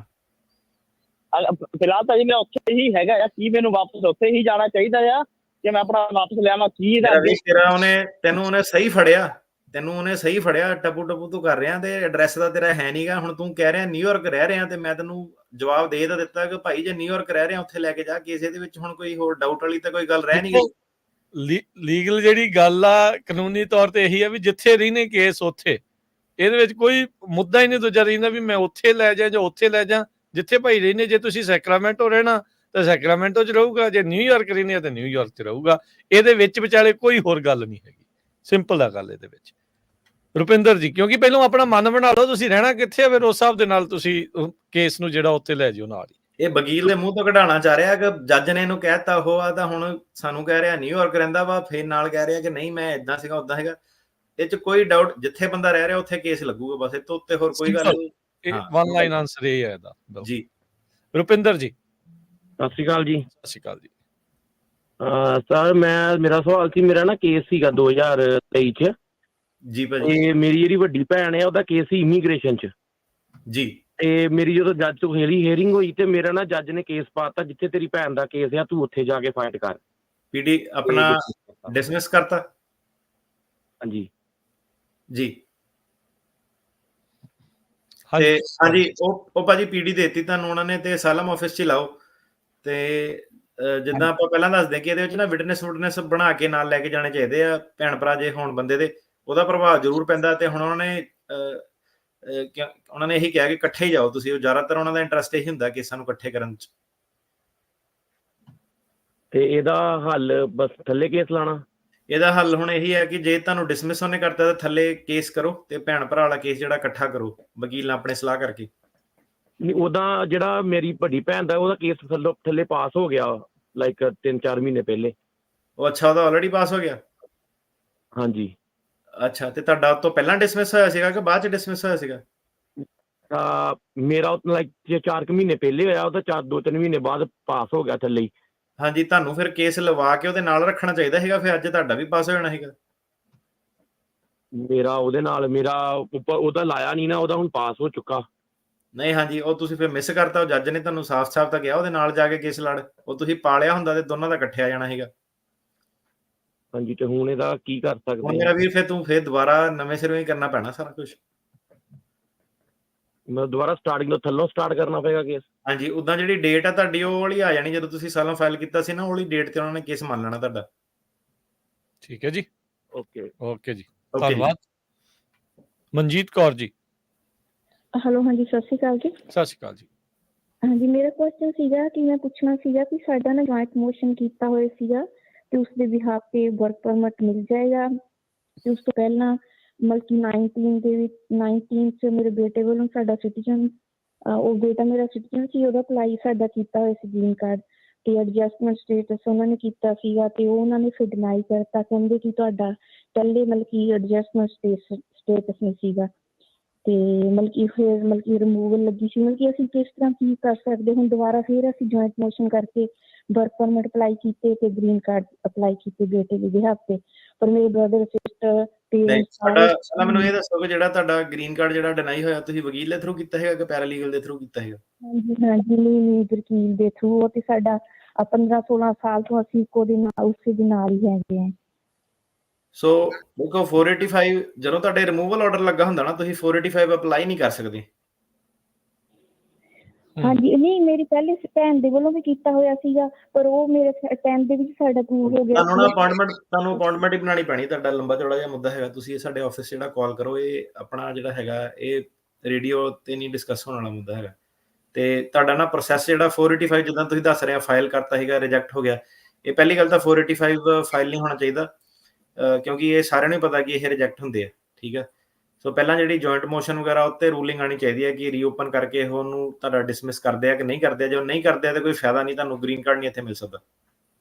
ਅੱਛਾ, ਨਹੀਂ ਮੇਰਾ ਕੁਐਸਚਨ ਹੁਣ ਹੈ ਇੱਕ ਮਤਲਬ ਕਿ ਹੁਣ 1 year ਹੋ ਗਿਆ, ਨਹੀਂ 6 month ਹੋ ਗਏ ਜੁਆਇੰਟ ਮੋਸ਼ਨ ਅਪਲਾਈ ਕੀਤਾ ਤੇ ਪਹਿਲੇ ਲਾਸਟ ਈਅਰ ਮਤਲਬ ਕਿ ਸਰਕਾਰੀ ਵਕੀਲ ਨੂੰ ਵੀ ਉਹਨਾਂ ਨੇ ਪਾਈ ਸੀ, ਅਪੀਲ ਪਾਈ ਸੀ, ਉਹਦਾ ਕੋਈ ਸਰਕਾਰੀ ਵਕੀਲ ਨੇ ਜਵਾਬ ਨਹੀਂ ਦਿੱਤਾ। ਜੁਆਇੰਟ ਮੋਸ਼ਨ ਕੀਤਾ ਉਸ ਤੋਂ ਬਾਅਦ 6 month ਹੋ ਗਏ, ਉਹਦਾ ਕੋਈ ਜਵਾਬ ਨਹੀਂ ਆਇਆ। ਹੁਣ ਦੁਬਾਰਾ ਫਿਰ ਉਹਨਾਂ ਨੇ ਮਤਲਬ ਕਿ ਗ੍ਰੀਨ ਕਾਰਡ ਅਪਲਾਈ ਕੀਤੇ ਬੇਟੇ ਦੇ ਤਰਫ। ਉਹ ਵੀ ਤੁਹਾਡਾ ਰਿਜੈਕਟ ਹੀ ਹੋਣਾ ਵਾ ਗ੍ਰੀਨ ਕਾਰਡ। ਹਾਂਜੀ, ਉਹ ਵੀ ਗ੍ਰੀਨ ਕਾਰਡ ਰਿਜੈਕਟ ਹੀ ਹੋਣਾ ਵਾ ਜਦ ਤੱਕ ਤੁਹਾਡਾ ਕੇਸ ਜਿਹੜਾ ਰਿਮੂਵਲ ਆਰਡਰ ਤੁਹਾਡਾ ਵਾਪਸ ਨਹੀਂ ਆਉਂਦਾ। ਗ੍ਰੀਨ ਕਾਰਡ ਫਾਈਲ ਕਰਨ ਦਾ ਕੋਈ ਫਾਇਦਾ ਨਹੀਂ। ਉਹ ਪੈਸੇ ਵੇਸਟ ਹੋਈ ਜਾਣੇ ਤੁਹਾਡੇ ਤੇ ਟਾਈਮ ਵੇਸਟ ਹੋ ਜਾਣਾ, ਕੋਈ ਫਾਇਦਾ ਨਹੀਂ ਲੱਭਣਾ ਤੁਹਾਨੂੰ। ਉਹ ਸਾਰੇ ਜਿੰਨੇ ਕੁ ਉੱਦਾਂ ਤੁਸੀਂ ਵੇਸਟ ਕਰਨੇ ਉਹਦੇ ਨਾਲ ਵਕੀਲ ਦੇ ਨਾਲ ਮਿਲ ਕੇ ਸਲਾਹ ਕਰਕੇ ਚੰਗੇ ਤਰੀਕੇ ਦੇ ਨਾਲ ਤੁਸੀਂ ਕਰੋ। ਬਾਕੀ ਜੇ ਅਪਾਇੰਟਮੈਂਟ ਬਣਾਉਣੀ ਹੈ ਅਟਰਨੀ ਟਿਟਕਿਆਣਾ ਹੋਣਾ ਦੇ ਨਾਲ, ਉਹਨਾਂ ਦਾ ਫੋਨ ਨੰਬਰ ਆ 4159090503 415-909-0503। ਬਾਕੀ ਜੇ ਕਿਸੇ ਨੇ ਸਟੂਡੀਓ 'ਚ ਕਾਲ ਕਰਕੇ ਸਵਾਲ ਪੁੱਛਣਾ ਹੈ ਉਹਦੇ ਲਈ ਫੋਨ ਨੰਬਰ ਆ 4082725200 408-272-5200। ਸੰਦੀਪ ਜੀ, ਹੈਲੋ, ਹਾਂਜੀ ਭਾਈ, ਸਤਿ ਸ਼੍ਰੀ ਅਕਾਲ। ਸਤਿ ਸ਼੍ਰੀ ਅਕਾਲ ਜੀ।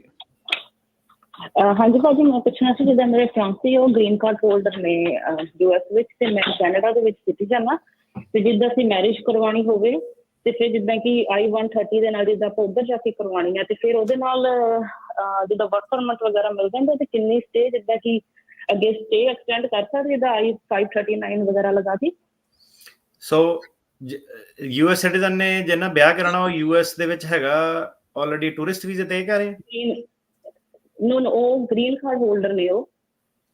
ਸੋ ਗ੍ਰੀਨ ਕਾਰਡ ਹੋਲਡਰ ਵਾਲਾ ਸਿਰਫ I-130 ਕਰ ਸਕਦਾ ਤੇ ਗ੍ਰੀਨ ਕਾਰਡ ਹੋਲਡਰ ਦੀ ਨਾ ਵੇਟ ਹੁੰਦੀ ਆ। ਤੋ ਹੁਣ ਵੇਟ ਕਈ ਸਾਲਾਂ 'ਚ ਜਿਹੜੀ ਬਦਲ ਗਈ ਹੈ, 485 ਨਹੀਂ ਹੋ ਸਕਦਾ ਤੇ ਵਰਕ ਪਰਮਿਟ ਉਹਦੇ ਵਿੱਚ ਕੋਈ ਨਹੀਂ ਆਉਣਾ।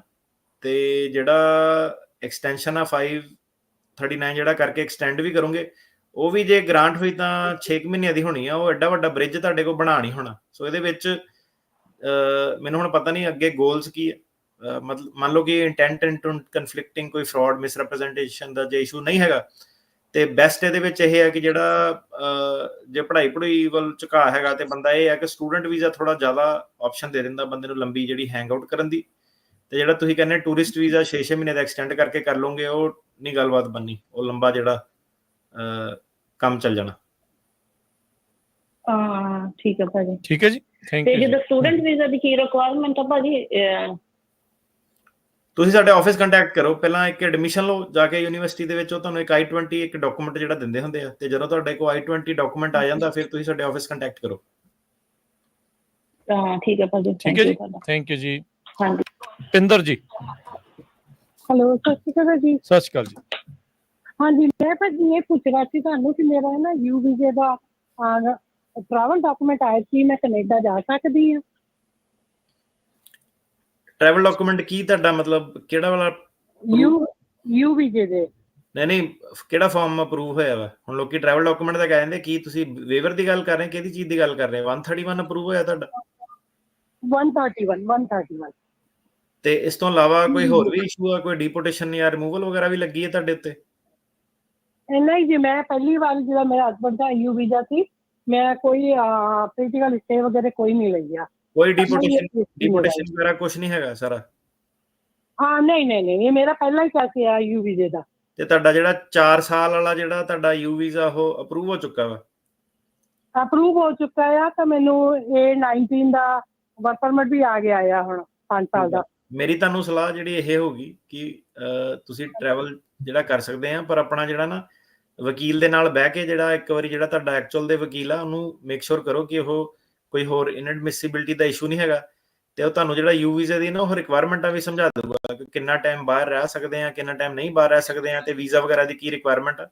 ਤੇ ਇਕੱਲੇ ਤੁਸੀਂ ਟਰੈਵਲ ਡਾਕੂਮੈਂਟ ਦੇ ਨਾਲ ਰਿਲਾਈ ਕਰੋ, ਤੇ ਤੁਸੀਂ ਇਹ ਜਿਹੜਾ ਤੁਹਾਡਾ ਯੂ ਵੀਜ਼ੇ ਵਾਲਾ ਵਕੀਲ ਆ ਉਹਨਾਂ ਇੱਕ ਵਾਰੀ ਬਹਿ ਕੇ ਜਿਹੜਾ ਫਾਈਲ ਦੇ ਵਿੱਚ ਸਲਾਹ ਕਰੋ, ਕਿਉਂਕਿ ਮੇਰੇ ਕੋਲ ਹੁਣ ਤੁਹਾਡੀ ਫਾਈਲ ਹੈ ਨਹੀਂ ਗੀ, ਤੇ ਮੈਂ ਤੁਹਾਨੂੰ ਕੋਈ ਗ੍ਰੀਨ ਸਿਗਨਲ ਨਹੀਂ ਦੇ ਸਕਦਾ ਕਿ ਤੁਹਾਨੂੰ ਟਰੈਵਲ ਕਰਨਾ ਚਾਹੀਦਾ ਕਿ ਨਹੀਂ ਕਰਨਾ ਚਾਹੀਦਾ।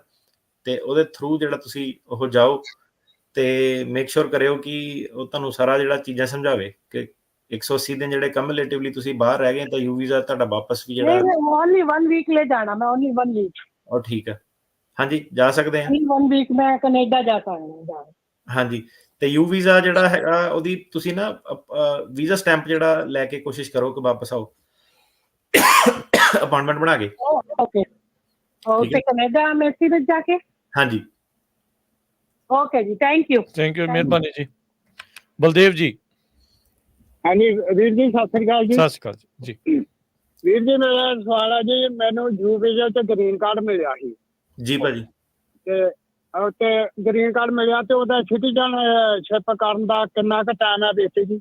ਤੇ ਇੱਕ ਨਾਲ ਇੰਡੀਆ ਮੈਂ ਜਾ ਸਕਦਾ ਤੇ ਕਿੰਨੇ ਚਿਰ ਰਹਿ ਸਕਦਾ ਇੰਡੀਆ ਜੀ? ਸੋ ਤੁਹਾਡਾ ਜਿਹੜਾ ਗ੍ਰੀਨ ਕਾਰਡ ਹੁਣ ਹੈਗਾ, ਤੇ ਤੁਸੀਂ ਸਿਟੀਜ਼ਨ ਨਾਲ ਵਿਆਹੇ ਹੋਏ ਆ ਕਿ ਕਿੱਦਾਂ? ਨਹੀਂ ਜੀ, ਮੈਂ ਸਿੰਗਲ ਹੀ ਹਾਂ ਜੀ, ਯੂ ਵੀਜ਼ਾ ਮੇਰਾ ਜੀ। ਠੀਕ ਹੈ। ਸੋ ਗ੍ਰੀਨ ਕਾਰਡ ਤੇ ਤੁਹਾਨੂੰ ਜਦੋਂ ਗ੍ਰੀਨ ਕਾਰਡ ਨੂੰ 5 ਸਾਲ ਹੋ ਜਾਣੇ ਉਦੋਂ ਕਰ ਸਕਦੇ ਆ, 3 ਮਹੀਨੇ ਪਹਿਲਾਂ। ਤੇ ਇੰਡੀਆ ਜਿਹੜਾ ਜਾਣ ਦੀ ਗੱਲ ਆ, ਇੰਡੀਆ ਤਾਂ ਦੇਖੋ ਜਿਹੜਾ ਗ੍ਰੀਨ ਕਾਰਡ ਹੋਲਡਰ ਆ ਉਹਦਾ ਸਿੱਧੇ ਰੂਲ ਆ ਕਿ ਉਹ 6 ਮਹੀਨੇ ਤੋਂ ਵੱਧ ਨਹੀਂ ਰਹਿ ਸਕਦਾ। ਜੇ 6 ਮਹੀਨੇ ਤੋਂ ਵੱਧ ਰਿਹਾ ਤੇ ਤੁਹਾਡੀ ਜਿਹੜੀ ਸਿਟੀਜ਼ਨਸ਼ਿਪ ਵਾਲੀ ਕਲੌਕ ਆ ਫਿਰ ਦੁਬਾਰਾ ਸ਼ੁਰੂ ਹੋ ਜਾਣੀ ਆ। ਜਿਹੜੇ ਸਾਰੇ ਟ੍ਰਿਪ ਆ 6 ਮਹੀਨੇ ਤੋਂ ਘੱਟ ਹੋਣੇ ਚਾਹੀਦੇ ਆ। ਠੀਕ ਹੈ ਜੀ। ਤੇ ਹਾਫ ਦਾ ਟਾਈਮ, ਤੇ ਇੱਕ ਹੋਰ ਰੂਲ ਆ, ਅੱਧਾ ਟਾਈਮ ਜਿਹੜਾ 5 ਸਾਲਾਂ ਚੋਂ ਅੱਧਾ ਟਾਈਮ ਜਿਹੜਾ ਤੁਸੀਂ ਜਿਹੜਾ 60 ਮਹੀਨੇ ਜਾਂ 30 ਮਹੀਨੇ ਤੁਸੀਂ ਜਿਹੜੇ ਆ ਅਮਰੀਕਾ ਰਹਿਣੇ ਚਾਹੀਦੇ ਆ, ਇਹ ਵੀ ਰੂਲ ਹੈਗਾ। ਇਹ ਨਹੀਂ ਕਿ ਬੰਦਾ ਹੱਥ ਲਾਉਣ ਨੂੰ ਅਮਰੀਕਾ ਜਾਵੇ 6 ਮਹੀਨੇ ਤੋਂ ਘੱਟ ਤੇ ਫਿਰ ਦੁਬਾਰਾ ਇੰਡੀਆ ਰਹਿੰਦਾ ਰਵੇ। ਸੋ ਮੁੱਖ ਦੀ ਗੱਲ ਇਹ ਹੈ ਕਿ ਅੱਧੇ ਤੋਂ ਜ਼ਿਆਦਾ ਟਾਈਮ ਤੁਸੀਂ ਇੱਥੇ ਅਮਰੀਕਾ 'ਚ ਰਹਿਣੇ ਚਾਹੀਦੇ ਆ। ਠੀਕ ਹੈ ਜੀ। ਜਸਵੀਰ ਜੀ ਕੈਨੇਡਾ ਤੋਂ, ਸਤਿ ਸ਼੍ਰੀ ਅਕਾਲ। ਹੈਲੋ, ਸਤਿ ਸ੍ਰੀ ਅਕਾਲ ਜੀ। ਸਤਿ ਸ਼੍ਰੀ ਅਕਾਲ ਜੀ। ਮੇਰਾ ਸਵਾਲ ਭਾਜੀ, ਮੈਂ ਅਮਰੀਕਾ ਤੋਂ ਆਇਆ ਸੀਗਾ, ਮੇਰਾ ਕੇਸ ਫੇਲ ਹੋ ਗਿਆ ਸੀਗਾ, ਇੱਥੇ ਕੈਨੇਡਾ ਦੇ ਵਿੱਚ ਆਇਆ, ਮੈਂ ਇੱਥੇ PR ਆ ਹੁਣ ਜੀ। ਮੈਂ ਜੇ USA ਵਾਪਸ ਆਉਣਾ ਹੋਵੇ ਵੀਜ਼ਾ ਲੈ ਕੇ ਮੈਂ ਆ ਸਕਦਾ ਜੀ? ਸੋ ਜਿਹੜਾ ਤੁਸੀਂ ਕਹਿੰਦੇ ਕੇਸ ਫੇਲ ਹੋ ਗਿਆ ਸੀਗਾ, ਰਾਈਟ, ਤੇ ਫਿਰ ਤੁਸੀਂ ਛੱਡਿਆ ਕਦੋਂ ਸੀਗਾ ਅਮਰੀਕਾ? ਮੈਂ 18 ਦੇ ਵਿੱਚ ਛੱਡਿਆ ਸੀਗਾ ਜੀ।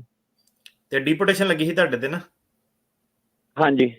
ਦੇਖੋ 10 ਸਾਲ ਦੀ ਬਾਰ ਜਿਹੜੀ ਮਿਨੀਮਮ ਹੋਣੀ ਹੈ, ਤੇ ਅਨਲੈਸ ਅਗਰ ਕੋਈ ਹੋਰ ਵੀ ਮੁੱਦੇ ਹੈਗੇ ਆ, ਤੇ ਜਿਹੜਾ ਵੀਜ਼ਾ ਉਹਨੇ ਤੁਹਾਨੂੰ ਤੁਸੀਂ ਟਰਾਈ ਕਰ ਸਕਦੇ ਆ, ਪਰ ਉਹਨਾਂ ਨੇ ਵੀਜ਼ਾ ਦੇਣਾ ਨਹੀਂ। ਅੱਛਾ ਜੀ। ਤੇ ਸਿੱਧੇ ਬਾਰਡਰ ਤੇ ਇਦਾਂ ਆਉਣ ਦੀ ਕੋਸ਼ਿਸ਼ ਨਾ ਕਰਿਓ, ਠੀਕ ਆ।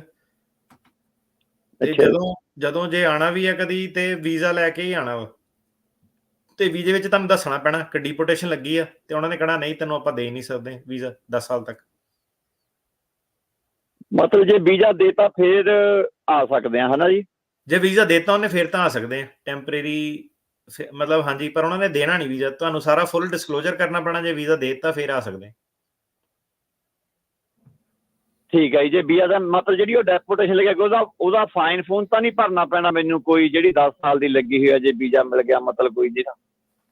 ਫਾਈਨ ਇਦਾਂ ਤਾਂ ਨਹੀਂ ਹੁੰਦਾ। ਉਦਾਂ ਓਵਰਸਟੇ ਦੇ ਉਹਨਾਂ ਨੇ ਦਫਾ ਧਾਰਾ ਤਾਂ ਬੜੀਆਂ ਬਣਾਈਆਂ ਫਾਈਨ ਦੀਆਂ, ਪਰ ਅੱਜ ਤੱਕ ਇਹ ਉਹ ਕਲੈਕਟ ਕਰਦੇ ਤੇ ਵੇਖਿਆ ਨਹੀਂ ਆਪਾਂ। ਜੀ ਹਾਂ, ਠੀਕ ਹੈ ਜੀ। ਚਲੋ ਠੀਕ ਹੈ ਜੀ, ਧੰਨਵਾਦ ਜਸਪ੍ਰੀਤ ਜੀ, ਮਿਹਰਬਾਨੀ। ਓਕੇ, ਥੈਂਕ ਯੂ ਜੀ। ਜੀ ਅਗਲੇ ਕਾਲਰ ਨੇ ਅਮਨਪ੍ਰੀਤ ਜੀ। ਹਾਂਜੀ ਅਮਨਪ੍ਰੀਤ, ਸੌਰੀ ਕਮਲੇਸ਼ ਜੀ।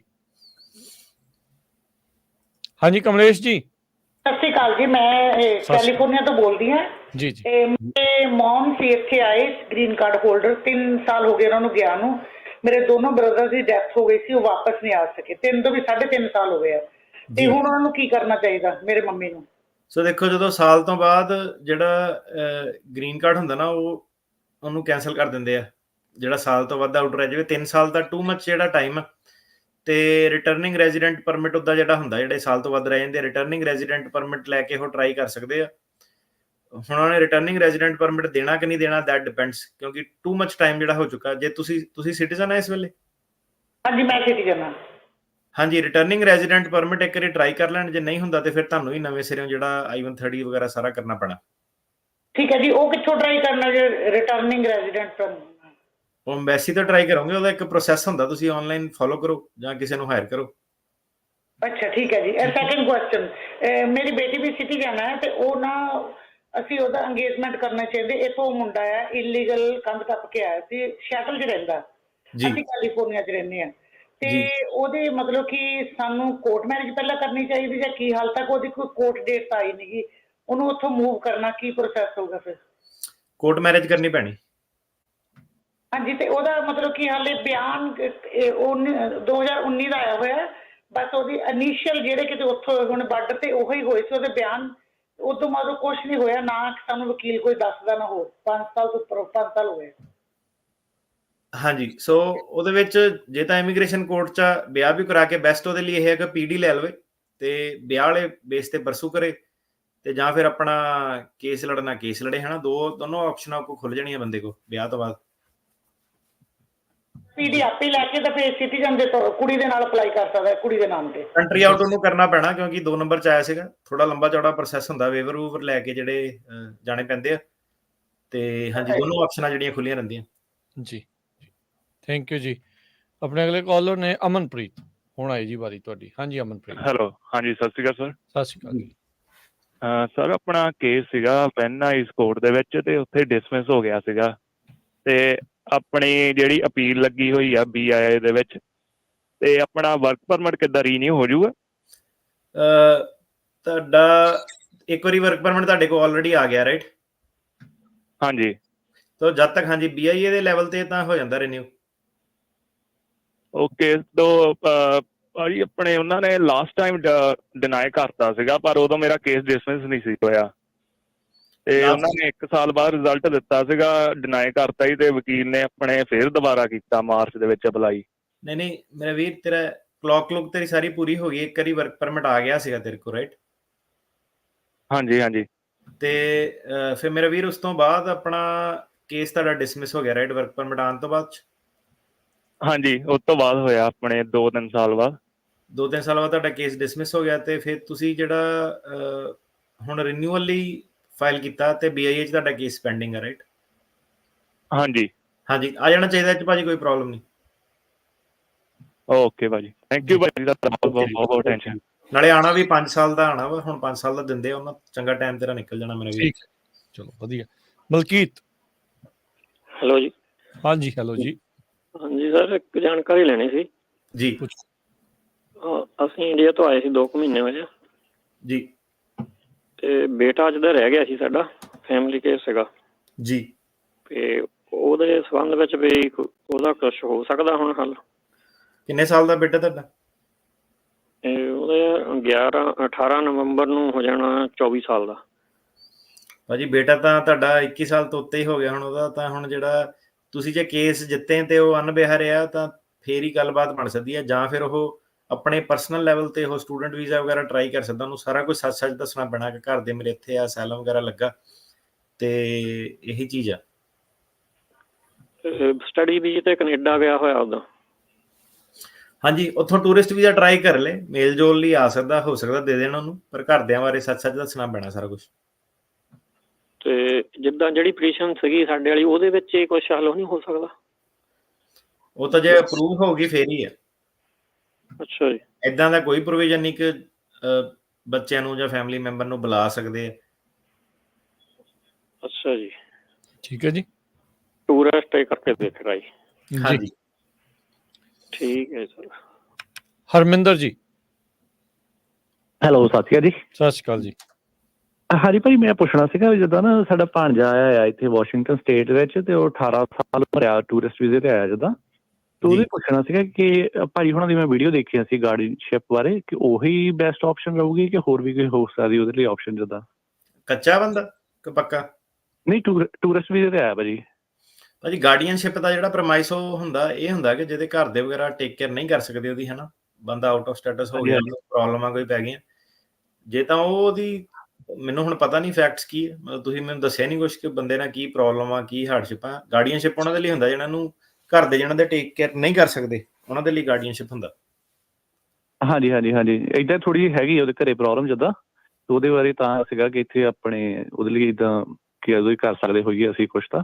ਹਾਂਜੀ, ਉਹਦੀ ਐਕਸਪਲੋਰ ਕਰ ਸਕਦੇ ਹਾਂ, ਗਾਰਡੀਅਨਸ਼ਿਪ ਵਾਲੀ ਆਪਸ਼ਨ ਐਕਸਪਲੋਰ ਕੀਤੀ ਜਾ ਸਕਦੀ। ਠੀਕ ਹੈ ਭਾਜੀ। ਠੀਕ ਹੈ ਜੀ। ਤੇ ਭਾਜੀ ਉਹਦੇ ਵਿੱਚ ਜਿੱਦਾਂ ਵਰਕ ਪਰਮਿਟ ਵਗੈਰਾ ਵੀ ਉਹਦੇ ਚ ਹੋ ਜਾਂਦਾ ਵਾ ਜਿੱਦਾਂ? ਇੱਕ ਵਾਰੀ ਜਦੋਂ ਗਾਰਡੀਅਨਸ਼ਿਪ ਲੱਗ ਜਾਂਦੀ ਹੈ ਫੈਮਿਲੀ ਕੋਰਟ ਵੱਲੋਂ, ਫਿਰ ਗਾਰਡੀਅਨਸ਼ਿਪ ਦਾ ਜਿਹੜਾ ਇਮੀਗ੍ਰੇਸ਼ਨ ਜਦੋਂ 360 ਤੁਹਾਡਾ ਅਪਰੂਵ ਕਰ ਦਿੰਦੀ ਹੈ, ਛੇਤੀ ਕਰ ਦਿੰਦੀ, ਕੋਈ ਬੜਾ ਟਾਈਮ ਨਹੀਂ ਲਾਉਂਦੀ, ਤੇ ਉਹਦੇ ਬੇਸ ਤੇ ਤੁਸੀਂ ਵਰਕ ਪਰਮਿਟ ਕਰ ਸਕਦੇ ਆ।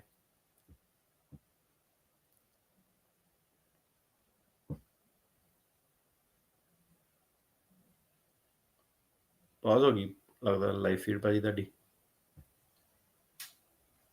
ਸਾਡੇ, ਤੇ ਪਾਜ਼ ਹੋ ਗਈ ਸੀ ਤੁਹਾਡੀ। ਹਾਂਜੀ, ਸਵਾਲ ਪੁੱਛ ਲਿਓ ਹਰਮਿੰਦਰ। ਦੂਜਾ ਕੀ ਪੁੱਛਿਆ ਸੀਗਾ ਤੁਸੀਂ ਦੁਬਾਰਾ? ਮੈਂ ਕਿਹਾ ਭਾਈ ਜਦੋਂ ਅਪਲਾਈ ਕਰ ਲਈ, ਜਿੱਦਾਂ ਹੁਣ ਆਪਣੇ ਉਹਦੇ 6 ਮਹੀਨੇ ਵੇਟ ਕਰਨੀ ਪਊਗੀ ਕਿ ਪਹਿਲਾਂ ਵੀ ਅਪਲਾਈ ਕਰ ਸਕਦੇ ਹਾਂ ਗਾਰਡੀਅਨਸ਼ਿਪ ਲਈ ਉਹਦੇ ਲਈ? ਭਾਜੀ ਕਈ ਸਾਰੇ ਜਿਹੜੇ ਰੂਲਸ ਐਟ ਪਲੇ ਹੁੰਦੇ ਆ। ਪਹਿਲੀ ਗੱਲ ਤਾਂ ਇਹ ਬੰਦਾ ਇੱਕ ਸਟੇਟਸ ਦੇ ਵਿੱਚ ਹੈਗਾ, ਦੂਸਰੀ ਗੱਲ ਇਹ ਹੈ ਕਿ ਕਾਊਂਟੀ ਦਾ ਰੂਲ ਜਿਹੜਾ ਚੈੱਕ ਕਰਨਾ ਪੈਣਾ 6 ਮਹੀਨੇ ਵਾਲਾ, ਤੇ ਤੀਸਰੀ ਗੱਲ ਇਹ ਹੈ ਕਿ ਆਪਣਾ ਗਾਰਡੀਅਨ ਲਈ ਐਲੀਜੀਬਲ ਹੈਗਾ ਵੀ ਨਹੀਂ ਹੈਗਾ, ਉਹ ਚੀਜ਼ਾਂ ਵੀ ਦੇਖਣੀਆਂ ਪੈਂਦੀਆਂ। ਉਹ ਅੱਛਾ ਅੱਛਾ, ਠੀਕ ਹੈ। ਠੀਕ ਹੈ ਜੀ, ਥੈਂਕ ਯੂ। ਠੀਕ ਹੈ, thank you Harminder. Thank you ਭਾਈ। ਗੁਰਪ੍ਰੀਤ। ਸਤਿ ਸ਼੍ਰੀ ਅਕਾਲ ਭਾਜੀ। ਸਤਿ ਸ਼੍ਰੀ ਅਕਾਲ ਜੀ। ਦੋਨਾਂ ਭਰਾਵਾਂ ਨੂੰ ਜੀ ਸਤਿ ਸ਼੍ਰੀ ਅਕਾਲ। ਹਾਂਜੀ ਭਾਜੀ, ਮੈਂ ਪੁੱਛਣਾ ਸੀਗਾ, ਮੈਂ ਆਪਣੀ ਮਦਰ ਦਾ ਅਪਲਾਈ ਕੀਤਾ I-130 ਪਟੀਸ਼ਨ ਪਾਈ ਹੈ, ਮੈਂ ਸਿਟੀਜ਼ਨ ਹੈ ਭਾਜੀ, ਤੇ ਕੋਈ ਹਜੇ ਤੱਕ ਐਕਸੈਪਸ਼ਨ ਨੰਬਰ ਆਪਾਂ ਨੂੰ ਮਿਲ ਗਿਆ ਸੀਗਾ, ਤੇ ਕੋਈ ਹਿਲਜੁਲ ਨਹੀਂ ਹੋ ਰਹੀ ਹੈ ਕੇਸ ਦੇ ਜਿੱਦਾਂ। ਭਾਜੀ ਉਹ ਨਾ ਤੁਸੀਂ ਜਦੋਂ uscis.gov ਦੀ ਵੈਬਸਾਈਟ ਤੇ ਜਾਂਦੇ ਆ, ਉੱਥੇ ਉਹਨਾਂ ਨੇ ਪ੍ਰੋਸੈਸਿੰਗ ਟਾਈਮ ਜਿਹੜਾ ਲਿਖਿਆ ਹੁੰਦਾ ਕਿ ਕਿਹੜੇ ਸਰਵਿਸ ਸੈਂਟਰ ਦਾ ਕਿੰਨਾ, ਤੁਹਾਨੂੰ ਉੱਥੋਂ ਪਤਾ ਲੱਗ ਜਾਣਾ ਕਿ ਤੁਹਾਡਾ ਵਿਦਿਨ ਪ੍ਰੋਸੈਸਿੰਗ ਟਾਈਮ ਆ ਕਿ ਆਊਟਸਾਈਡ ਆ। ਜੇ ਵਿਦਿਨ ਆ ਫਿਰ ਕੁਝ ਨਹੀਂ ਹੋ ਸਕਦਾ, ਜੇ ਆਊਟਸਾਈਡ ਆ ਫਿਰ ਤੁਸੀਂ ਉਹਨਾਂ ਨੂੰ ਕਾਲ ਕਰਕੇ ਜਾਂ ਉੱਥੋਂ ਇਨਕੁਆਇਰੀ ਪਾ ਕੇ ਐਕਸਪੀਡਾਈਟ ਕਰਾ ਸਕਦੇ। ਓਕੇ, ਜਿੱਦਾਂ ਭਾਜੀ ਅੱਜ ਤੋਂ 1 ਸਾਲ ਹੋ ਗਿਆ, ਜਿੱਦਾਂ ਅੱਜ ਅਕਤੂਬਰ 11 ਨੂੰ ਉਹਨਾਂ ਨੇ ਆਪਣਾ ਸਿਟੀਜ਼ਨ ਨੰਬਰ ਭੇਜਿਆ ਸੀਗਾ ਨਾ ਲੈਟਰ, ਹਾਂਜੀ, ਅੱਜ ਸਾਲ ਹੋ ਗਿਆ ਭਾਜੀ, ਪੂਰਾ 1 ਸਾਲ ਹੋ ਗਿਆ। ਹਾਂਜੀ ਪੂਰਾ। ਹਾਂਜੀ, ਨਹੀਂ ਉਹ 1 ਸਾਲ ਦੀ ਗੱਲ ਨਹੀਂ, ਉਹਦਾ ਨਾ ਪ੍ਰੋਸੈਸਿੰਗ ਟਾਈਮ ਅੱਗੇ ਪਿੱਛੇ ਹੁੰਦੇ ਰਹਿੰਦੇ ਆ। ਤੁਸੀਂ ਆਪਣਾ ਜਿਹੜੇ ਵੀ ਸਰਵਿਸ ਸੈਂਟਰ ਪੈਂਡਿੰਗ ਆ ਨਾ, ਉਹਦਾ ਪ੍ਰੋਸੈਸਿੰਗ ਟਾਈਮ ਚੈੱਕ ਕਰੋ ਕਿੰਨਾ। ਓਕੇ ਜੀ, ਓਕੇ, ਠੀਕ ਹੈ ਜੀ। ਤੇ ਫਿਰ ਉਹਨੂੰ ਕਾਲ ਕਰਕੇ ਪਤਾ ਕਰਨਾ ਪਊਗਾ? ਉਹਨਾਂ ਨੇ ਉਹੀ ਜਿਹੜਾ ਆਨਲਾਈਨ ਜਿਹੜੀ ਹੈਗੀ ਨਾ, ਉੱਥੇ ਇਨਕੁਆਇਰੀ ਦਾ ਟੂਲ ਬਣਾਇਆ ਹੁੰਦਾ, ਤੇ ਆਨਲਾਈਨ ਜਦੋਂ ਤੁਸੀਂ ਚੈੱਕ ਕਰੋਗੇ ਨਾ ਕੇਸ ਸਟੇਟਸ, ਉੱਥੇ ਉਹਨਾਂ ਨੇ ਦੱਸ ਦੇਣਾ। ਤੁਸੀਂ USCIS ਪ੍ਰੋਸੈਸਿੰਗ ਟਾਈਮ ਗੂਗਲ ਤੇ ਪਾ ਲਿਓ, ਤੇ ਉਹ ਤੁਹਾਡੇ ਕੋਲ ਲਿੰਕ ਆ ਜਾਣਾ, ਉਸ ਹਿਸਾਬ ਦੇ ਨਾਲ ਤੁਸੀਂ ਆਪਣਾ ਪਾ ਕੇ ਦੇਖ ਲਿਓ ਉੱਥੇ। ਠੀਕ ਹੈ ਜੀ। Okay, thank you so much, thank you so much ਜੀ, ਥੈਂਕ ਯੂ। ਮਨਿੰਦਰ ਜੀ। ਹਾਂਜੀ ਮਨਿੰਦਰ ਜੀ। ਹਾਂਜੀ, ਦੋਨੇ ਵੀਰਾਂ ਨੂੰ ਭਾਈ ਸਤਿ ਸ਼੍ਰੀ ਅਕਾਲ ਜੀ। ਤੇ ਭਾਜੀ ਮੇਰਾ ਕੁਐਸਚਨ ਸੀਗਾ ਕਿ ਮੈਂ ਆਪਣੇ ਬ੍ਰਦਰ ਦਾ ਨਾ 2007 ਦਾ ਅਪਲਾਈ ਕੀਤਾ, ਫਰਵਰੀ 2007 ਦਾ, ਤੇ ਅੱਜ ਇਹ ਮੈਂ ਦੇਖਦਾ ਸੀਗਾ ਕਿ ਉਹਨਾਂ ਦਾ ਜਨਵਰੀ ਮਤਲਬ ਅਗਸਤ 2006 ਦੀਆਂ ਐਪਲੀਕੇਸ਼ਨਾਂ ਲੈ ਰਹੇ ਆ ਤੇ ਜਿਹੜਾ ਬ੍ਰਦਰ ਜੀ ਉਹਦਾ ਆਇਆ ਸੀ ਰਿਸਿਪਟ ਨੋਟਿਸ ਆਇਆ ਸੀਗਾ, ਉਹ 2 ਸਾਲ ਤੇ 4 ਮਹੀਨੇ ਐਕਸਟਰਾ ਉਹਨਾਂ ਨੇ ਮੈਨੂੰ ਖਿਆਲ ਸ਼ਾਇਦ ਦੇਣੇ ਉਹਨਾਂ ਨੂੰ, ਕਿਉਂਕਿ ਜੁਲਾਈ 2009 ਦੇ ਵਿੱਚ ਅਪਰੂਵ ਕੀਤਾ ਸੀਗਾ। ਰਾਈਟ। ਮੇਰਾ ਕੁਐਸਚਨ ਹੁਣ ਇਹ ਸੀਗਾ ਕਿ ਜਦੋਂ ਉਹਨਾਂ ਦੀ ਵਾਰੀ ਇਹੋ ਜਿਹੇ ਪੇਪਰ ਵਰਕ ਨਿਕਲ ਜਾਂਦਾ ਉਦੋਂ ਉਹਨਾਂ ਦਾ ਟਾਈਮ ਉਹ ਲੌਕ ਹੋ ਜਾਏਗਾ ਕਿ ਜਦੋਂ ਇੰਟਰਵਿਊ ਜਾਂਦੇ ਉਦੋਂ ਟਾਈਮ ਕਾਊਂਟ ਕਰਦੇ ਉਹ? ਨਹੀਂ ਮੇਰਾ ਵੀਰ, ਪਤਾ ਕੀ ਹੁੰਦਾ, ਇਹ ਹੁੰਦਾ ਜਿਹੜਾ ਤੁਹਾਡਾ ਸਵਾਲ ਹੈ ਨਾ, ਉਹ ਇਹ ਹੈ ਕਿ ਕਦੋਂ ਏਜ ਫਰੀਜ਼ ਹੋਣੀ ਹੈ। ਠੀਕ ਹੈ। ਹਾਂਜੀ ਹਾਂਜੀ। ਏਜ ਮੇਰਾ ਵੀਰ ਜਿਹੜਾ ਤੁਸੀਂ ਕੀ ਵੇਖਣਾ ਵਾ, ਜਿਹੜੀ ਪ੍ਰਾਇੋਰਟੀ ਡੇਟ ਤੁਸੀਂ ਚੱਕਣੀ ਹੈ ਕਿ 130 ਤੇ ਪ੍ਰਾਇੋਰਟੀ ਡੇਟ ਕੀ ਸੀਗੀ। ਠੀਕ ਹੈ। ਫਿਰ ਤੁਸੀਂ ਇੱਕ ਵੀਜ਼ਾ ਬੁਲੇਟਿਨ ਜਿਹੜੇ ਛਪਦੇ ਆ, ਠੀਕ ਹੈ, ਹਾਂਜੀ, ਚਾਰਟ A ਤੇ ਚਾਰਟ B, ਤੇ ਤੁਸੀਂ ਇਹ ਵੇਖਣਾ ਕਿ ਚਾਰਟ A ਦੇ ਵਿੱਚ ਵੀਜ਼ਾ ਬੁਲੇਟਿਨ ਕਦੋਂ ਕਰੰਟ ਹੁੰਦਾ ਉਹਦਾ। ਠੀਕ ਹੈ। ਓਕੇ। ਜਦੋਂ ਉਹਦਾ ਵੀਜ਼ਾ ਬੁਲੇਟਿਨ ਕਰੰਟ ਹੋ ਗਿਆ, ਇਹਦਾ ਆਪਾਂ ਨੂੰ ਐਮਬੈਸੀ ਨੇ ਕਦੋਂ ਚਿੱਠੀ ਭੇਜੀ, ਲੈਟਰ ਭੇਜੀ, ਉਹਨਾਂ ਕੋਈ ਲੈਣਾ ਦੇਣਾ ਨਹੀਂ। ਉਹ ਲੈਟਰ ਕਈ ਵਾਰੀ ਪਹਿਲਾਂ ਵੀ ਭੇਜ ਦਿੰਦੇ ਹਨ। ਹਾਂਜੀ ਠੀਕ ਹੈ। ਜਦੋਂ ਉਹਦਾ ਵੀਜ਼ਾ ਬੁਲੇਟਿਨ ਜਿੱਦਣ ਉਹਦਾ ਕਰੰਟ ਹੋ ਗਿਆ ਉਦਣ ਏਜ ਫਰੀਜ਼ ਹੋ ਜਾਣੀ ਆ। ਓਕੇ। ਸੋ ਜਿਹੜਾ 2 ਸਾਲ ਵਾਲੀ ਤੁਸੀਂ ਗੱਲ ਕਰਦੇ ਆ CSPA ਦੀ, ਇਹ ਉਦਣ ਮੈਟਰ, ਉਹ ਉੱਤੇ ਆਪਾਂ ਕੈਲਕੂਲੇਸ਼ਨ ਅਪਲਾਈ ਕਰਕੇ ਦੇਖਣਾ ਕਿ ਬੱਚੇ ਏਜ ਆਊਟ ਹੁੰਦੇ ਆ ਕਿ ਨਹੀਂ ਹੁੰਦੇ ਆ। ਜਿਹੜਾ ਫਾਈਨਲ ਐਕਸ਼ਨ ਡੇਟਸ ਹੁੰਦੀ ਮਤਲਬ ਉਹ ਜਦੋਂ ਕਰੰਟ ਹੋਈ, ਜਦੋਂ ਕਰੰਟ ਹੋਈ, ਜਿੱਦਾਂ ਮੰਨ ਲਾ ਕਿ ਕਿਹੜੀ ਡੇਟ ਆ ਉਹਦੀ ਇਸ ਵੇਲੇ, ਪ੍ਰਾਇੋਰਟੀ ਡੇਟ ਕੀ ਕਰੰਟ ਡੇਟ ਤਾਂ ਉਹਨਾਂ ਦੀ ਉਹਦੀ ਕੀ ਡੇਟ ਆ, ਪ੍ਰਾਇੋਰਟੀ ਡੇਟ ਕੀ ਸੀਗੀ 2007 ਵਾਲੀ ਕੀ ਹੈਗੀ? ਫੈਬਰੂਰੀ 20 2007 ਆ। ਹਾਂ, ਹੁਣ ਤੁਸੀਂ ਕੀ ਵੇਖਿਆ, ਨੋਟਿਸ ਕੀਤਾ ਸੀਗਾ। ਹਾਂਜੀ। ਜਿਹੜੇ ਵਾਲੇ ਵੀਜ਼ੇ ਬੁਲੇਟਿਨ ਚ ਮੰਨ ਲਓ ਕਿ ਮਈ 2025 ਦੇ ਵਿੱਚ ਇਹ ਡੇਟ ਕਰੰਟ ਹੋ ਜਾਂਦੀ ਹੈ ਹਨਾ, ਤੇ ਫਿਰ ਉਹ ਮਈ ਜਿਹੜਾ ਹੈਗਾ ਉਦੋਂ ਬੱਚਿਆਂ ਦੀ ਏਜ ਫਰੀਜ਼ ਹੋ ਜਾਣੀ ਹੈ। ਉਤੋਂ ਤੁਸੀਂ ਜਿਹੜੀ ਆਹ ਘਟਾ ਵਧਾ ਕਰਕੇ ਦੇਖਣਾ ਜਿਹੜਾ CSP ਵਾਲਾ। ਜੀ ਠੀਕ ਹੈ ਜੀ।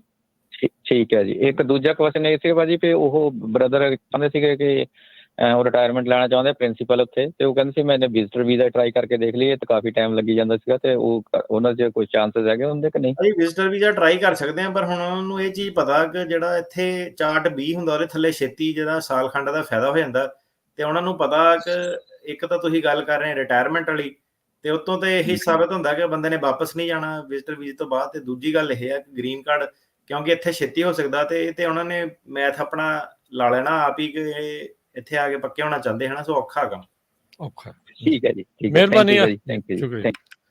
ਆਦਿਲ ਜੀ।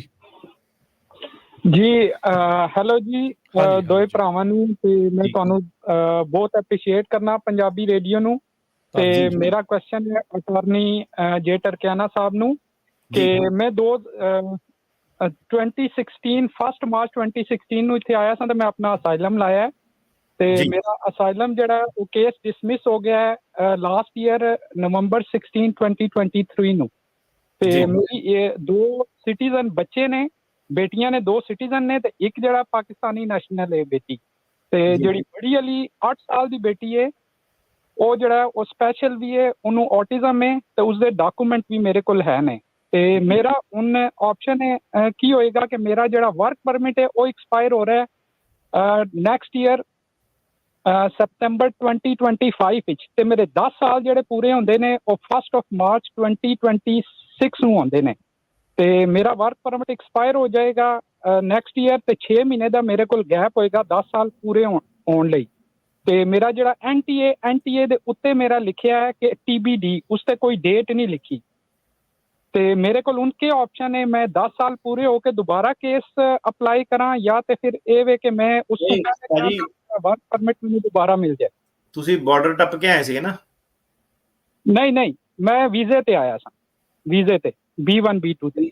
ਅੱਛਾ, ਸੋ ਪਹਿਲੀ ਗੱਲ ਤਾਂ ਇਹ ਹੈਗੀ ਇਹਦੇ ਵਿੱਚ ਨਾ ਥੋੜੇ ਜਿਹੇ ਟੈਕਨੀਕਲ ਮੁੱਦੇ ਜਿਹੜੇ ਆ ਜਾਂਦੇ ਆ। ਠੀਕ ਹੈ। NTA ਜਿਹੜਾ ਸਟਾਪ ਟਾਈਮ ਰੂਲ ਵਾਲਾ ਜਿਹੜਾ ਹੈਗਾ, ਜਿਹੜੇ ਹਿਸਾਬ ਨਾਲ ਤੁਸੀਂ 10 ਸਾਲ ਗਿਣ ਰਹੇ ਨਾ, ਇਹ ਐਡਾ ਸਟ੍ਰੇਟ ਫਾਰਵਰਡ ਨਹੀਂ ਹੈਗਾ, ਕਿਉਂਕਿ ਹੁਣ ਤੁਹਾਡੇ ਕੋਲ ਜਿਹੜਾ ਤੁਹਾਡਾ ਡਿਸਮਿਸ ਕੀ ਹੋਇਆ ਸੀਗਾ, ਉਹਨਾਂ ਨੇ ਆਪਣੀ ਮਰਜ਼ੀ ਨਾਲ ਡਿਸਮਿਸ ਕੀਤਾ ਕਿ ਤੁਸੀਂ ਆਪ ਡਿਸਮਿਸਲ ਲਿਆ? ਨਹੀਂ, ਉਹਨਾਂ ਜਿਹੜਾ ਗਵਰਨਮੈਂਟ ਦਾ ਅਟਰਨੀ ਸੀ ਨਾ, ਉਹਨੇ ਕਿਹਾ ਕਿ ਜੀ ਮੈਂ ਤੁਹਾਨੂੰ ਡਿਸਮਿਸਲ ਹੀ ਦੇਣਾ। ਉਹਨੇ ਪਹਿਲੇ ਹੀ ਜੱਜ ਨਾਲ ਗੱਲ ਕੀਤੀ, ਜੱਜ ਵੀ ਮੈਨੂੰ ਫੋਰਸ ਕੀਤਾ ਕਿ ਬਈ ਤੇਰਾ ਕੇਸ ਮੈਨੂੰ ਲੱਗਦਾ ਮੈਂ ਜਿਹੜਾ ਜਾਂ ਤਾਂ ਤੈਨੂੰ ਡਿਪੂਟੇਸ਼ਨ ਲੱਗ ਜਾਏਗੀ, ਤੇ ਉਹਨੂੰ ਦੱਸਿਆ ਮੇਰੇ ਵਕੀਲ ਨੇ ਕਿ ਯਾਰ ਇਸਦੀ ਬੱਚੀ ਵੀ ਇਸ ਤਰ੍ਹਾਂ। ਜੱਜ ਨੇ ਕਿਹਾ ਕਿ ਮੈਂ ਡਿਸਮਿਸ ਹੀ ਕਰਾਂਗੇ, ਫਿਰ ਤੁਸੀਂ ਦੁਬਾਰਾ ਅਪਲਾਈ ਕਰ ਲਓ। ਬੱਚੀ ਦਾ ਪ੍ਰੋਬਲਮ ਹੈ ਤੇ ਤੁਸੀਂ 2-3 ਚੀਜ਼ਾਂ ਆ ਗਈਆਂ। ਸੋ ਪਹਿਲੀ ਗੱਲ ਤਾਂ ਇਹ ਹੈ ਕਿ ਮੈਨੂੰ ਨਹੀਂ ਪਤਾ ਹੁਣ ਤੁਸੀਂ NTA ਤੁਸੀਂ ਆ ਜਿਹੜਾ ਨਾਨ ਕੰਪਲਾਇੰਟ ਜਿਹੜਾ ਐਨਟੀਏ ਸੀਗਾ, ਤੁਸੀਂ ਇਹਨੂੰ ਕੀ ਇਹਦੇ ਬਾਰੇ ਕਿਹਾ ਕਿ ਤੁਸੀਂ ਇਹਨੂੰ ਕਿਹਾ ਕਿ ਨਹੀਂ ਮੈਨੂੰ ਕੋਈ ਇਤਰਾਜ਼ ਨਹੀਂ ਹੈਗਾ, ਕਿ ਤੁਸੀਂ ਇਤਰਾਜ਼ ਆਪਣਾ ਪ੍ਰਗਟ ਕੀਤਾ, ਪਰ ਐਨੀਵੇਜ਼ ਤੁਹਾਨੂੰ ਹੁਣ ਅਸਾਈਲਮ ਆਫਿਸ ਜਿਹੜਾ ਇਸ ਵੇਲੇ ਜਾਣਾ ਪੈਣਾ, ਠੀਕ ਆ, ਤੇ ਕੈਂਸਲੇਸ਼ਨ ਆਫ ਰਿਮੂਵਲ ਦੀ ਤੁਹਾਨੂੰ ਇੱਥੇ ਆਪਸ਼ਨ ਨਹੀਂ ਮਿਲਣੀ। ਸੋ ਹੁਣ ਤੁਸੀਂ ਅਸਾਈਲਮ ਆਫਿਸ ਜਾਓ। ਅਸਾਈਲਮ ਆਫਿਸ ਤੋਂ ਜਦੋਂ ਤੁਹਾਡੀ ਦੁਬਾਰਾ ਜੇ ਨਹੀਂ ਅਸਾਈਲਮ ਆਫਿਸ 'ਚ ਪਾਸ ਹੁੰਦਾ ਤੇ ਦੁਬਾਰਾ ਤੁਸੀਂ ਇਮੀਗ੍ਰੇਸ਼ਨ ਕੋਰਟ ਵੱਲ ਜਾਂਦੇ ਆ, ਉਦੋਂ ਜਿਹੜਾ ਸਟਾਪ ਟਾਈਮ ਰੂਲ ਕੀ ਚੱਲਦਾ, ਠੀਕ ਹੈ, ਹੁਣ ਸਾਰੇ ਕਾਫੀ ਸਾਰੇ ਜਿਹੜੇ ਇਹ ਨੀਸ਼ ਸ਼ਾਵੇ ਸ਼ੂਜ਼ ਕਈ ਸਾਰੇ ਕੇਸ ਜਿਹੜੇ ਸਟ੍ਰਿੰਗ ਆਫ ਕੇਸਿਸ ਹੈਗੇ ਆ ਕਿ ਸਟਾਪ ਟਾਈਮ ਰੂਲ ਨੂੰ ਡਿਫਾਈਨ ਕਰਦੇ ਰਹਿੰਦੇ ਆ ਟਾਈਮ ਟੂ ਟਾਈਮ। ਸੋ ਹੁਣ ਇਹ ਤੁਹਾਡੀ ਫਿਊਚਰ ਵਾਲੀ ਗੱਲਬਾਤ ਹੋ ਗਈ ਕਿ ਉਦੋਂ ਜਿਹੜਾ ਕੈਂਸਲੇਸ਼ਨ ਤੁਹਾਨੂੰ ਮਿਲੂਗਾ ਕਿ ਨਹੀਂ ਮਿਲੂਗਾ।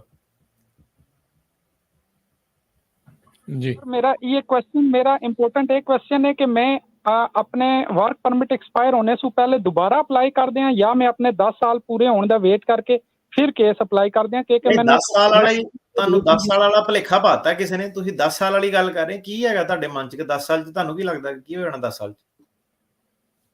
ਜੀ ਵਕੀਲ ਨੇ ਇੱਕ ਦੋ ਨਾਲ ਮਸ਼ਵਰਾ ਕੀਤਾ ਸੀ, ਜਿਹੜਾ ਮੇਰਾ ਵੀ ਵਕੀਲ ਸੀ, ਉਹਨੇ ਇਹ ਕਿਹਾ ਕਿ ਫਿਰ ਤੁਸੀਂ ਕੈਂਸਲੇਸ਼ਨ ਆਫ ਰਿਮੂਵਲ ਤੇ ਜਾ ਸਕਦੇ ਹੋ ਕਿਉਂਕਿ ਤੁਹਾਡਾ ਜੈਨੂਇਨ ਮਸਲਾ ਹੈ ਤੇ ਉਸ ਵਿੱਚ ਤੁਹਾਨੂੰ ਹੋ ਸਕਦਾ ਹੈ cancellation of removal the option. Cancellation of removal ਤੇ ਕਿੱਦਾਂ ਮੇਰਾ ਵੀਰ ਜਾਓਗੇ? ਕਿਹੜਾ ਹੁਣ ਐਨਟੀ ਹੈਗਾ ਕੋਰਟ ਦੇ ਵਿੱਚ, ਅਸਾਈਲਮ ਆਫਿਸ ਤੇ ਤੁਹਾਡਾ ਕੇਸ ਲੱਗਣਾ, ਮਤਲਬ ਕਿ ਵੇਟ ਕਰਨ ਦਾ ਕੀ ਉਹਨਾਂ ਨੇ ਤੁਹਾਨੂੰ ਲੌਜਿਕ ਦਿੱਤਾ ਹੈਗਾ ਕਿ ਵੇਟ ਕਿਸ ਚੀਜ਼ ਦੀ ਕਰਨੀ ਹੈ?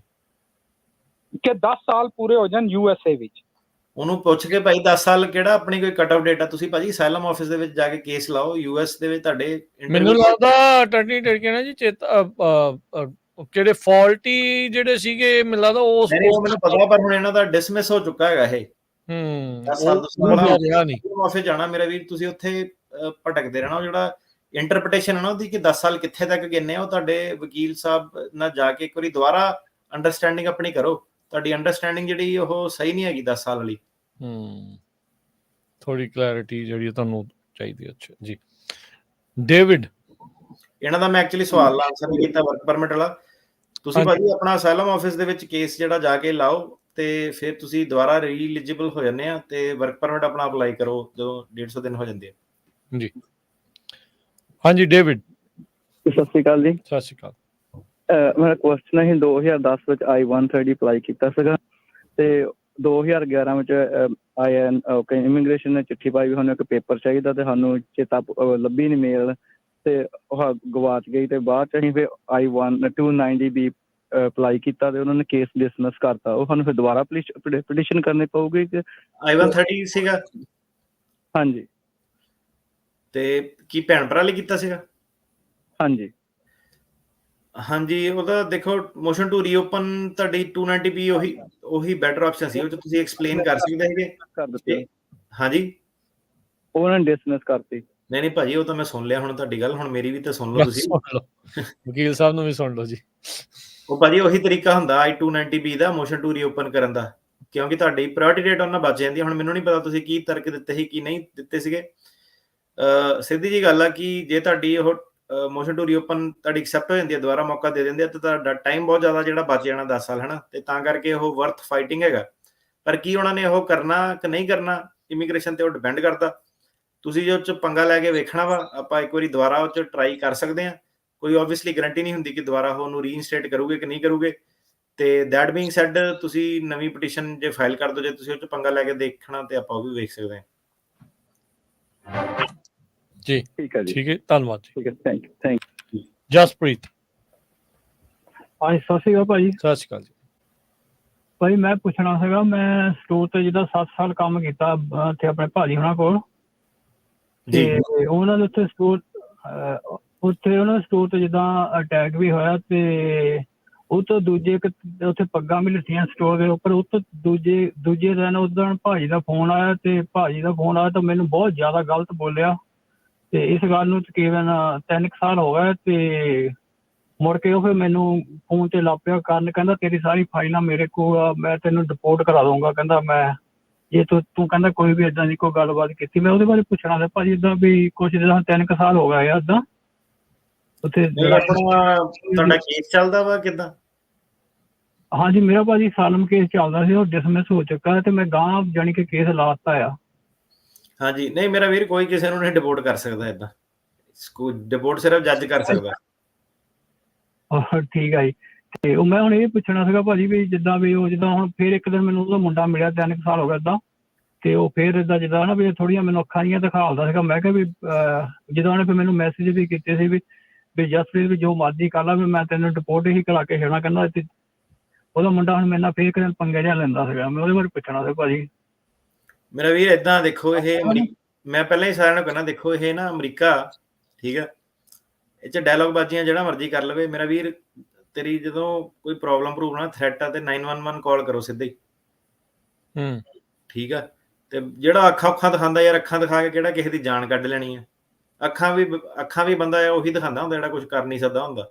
ਜਿਹੜੇ ਕਰਨ ਵਾਲੇ ਹੁੰਦੇ ਉਹ ਕਰ ਲੈਂਦੇ, ਜਿਹੜੇ ਡਿਪੋਰਟ ਕਰਨ ਵਾਲੇ ਹੁੰਦੇ ਕਰ ਦੇਣਾ ਸੀਗਾ। ਤੇ ਕੋਈ ਨਹੀਂ, ਤੁਸੀਂ ਬਣਾਉਣ ਵਾਲੀਆਂ ਗੱਲਾਂ ਰੱਖੀਆਂ ਆ। ਜਿਹੜਾ ਇਹਨਾਂ ਨੇ ਕਿਹੜਾ ਕੋਈ ਗਵਾਹ ਪੇਸ਼ ਹੋ ਜਾਣਾ ਵਾ ਇਮੀਗ੍ਰੇਸ਼ਨ ਦੇ ਕੋਲ। ਤੇ ਬਾਕੀ ਏਦਾਂ ਸਾਰਿਆਂ ਨੂੰ ਭਾਈ, ਜਿਹਨਾਂ ਦੇ ਖੁਦ ਦੇ ਘਰ ਸ਼ੀਸ਼ੇ ਦੇ ਹੁੰਦੇ ਨਾ, ਦੂਜੇ ਦੇ ਨਹੀਂ ਪੱਥਰ ਸੁੱਟਦੇ ਹੁੰਦੇ। ਇਹ ਵੀ ਇੱਕ ਉਹ ਆ। ਬਿਲਕੁਲ ਸਹੀ ਗੱਲ। ਮਾਮਲਾ ਫਿਰ ਕਈ ਵਾਰੀ ਵੱਧ ਜਾਂਦਾ, ਲੈਣੇ ਦੇ ਕਈ ਵਾਰੀ ਦੇਣੇ ਵੀ ਪੈ ਜਾਂਦੇ ਆ, ਫਾਈਲਾਂ ਆਪਣੀਆਂ ਵੀ ਖੁੱਲ ਜਾਂਦੀਆਂ, ਤੇ ਜਿਹੜੇ ਰਿਸ਼ਤੇਦਾਰਾਂ ਦੇ ਬੇਸ ਤੇ ਪੱਕੇ ਹੋਏ ਹੁੰਦੇ ਆ ਉਹਨਾਂ ਦੀਆਂ ਵੀ ਖੁੱਲੀਆਂ ਜਾ ਸਕਦੀਆਂ ਵਾ।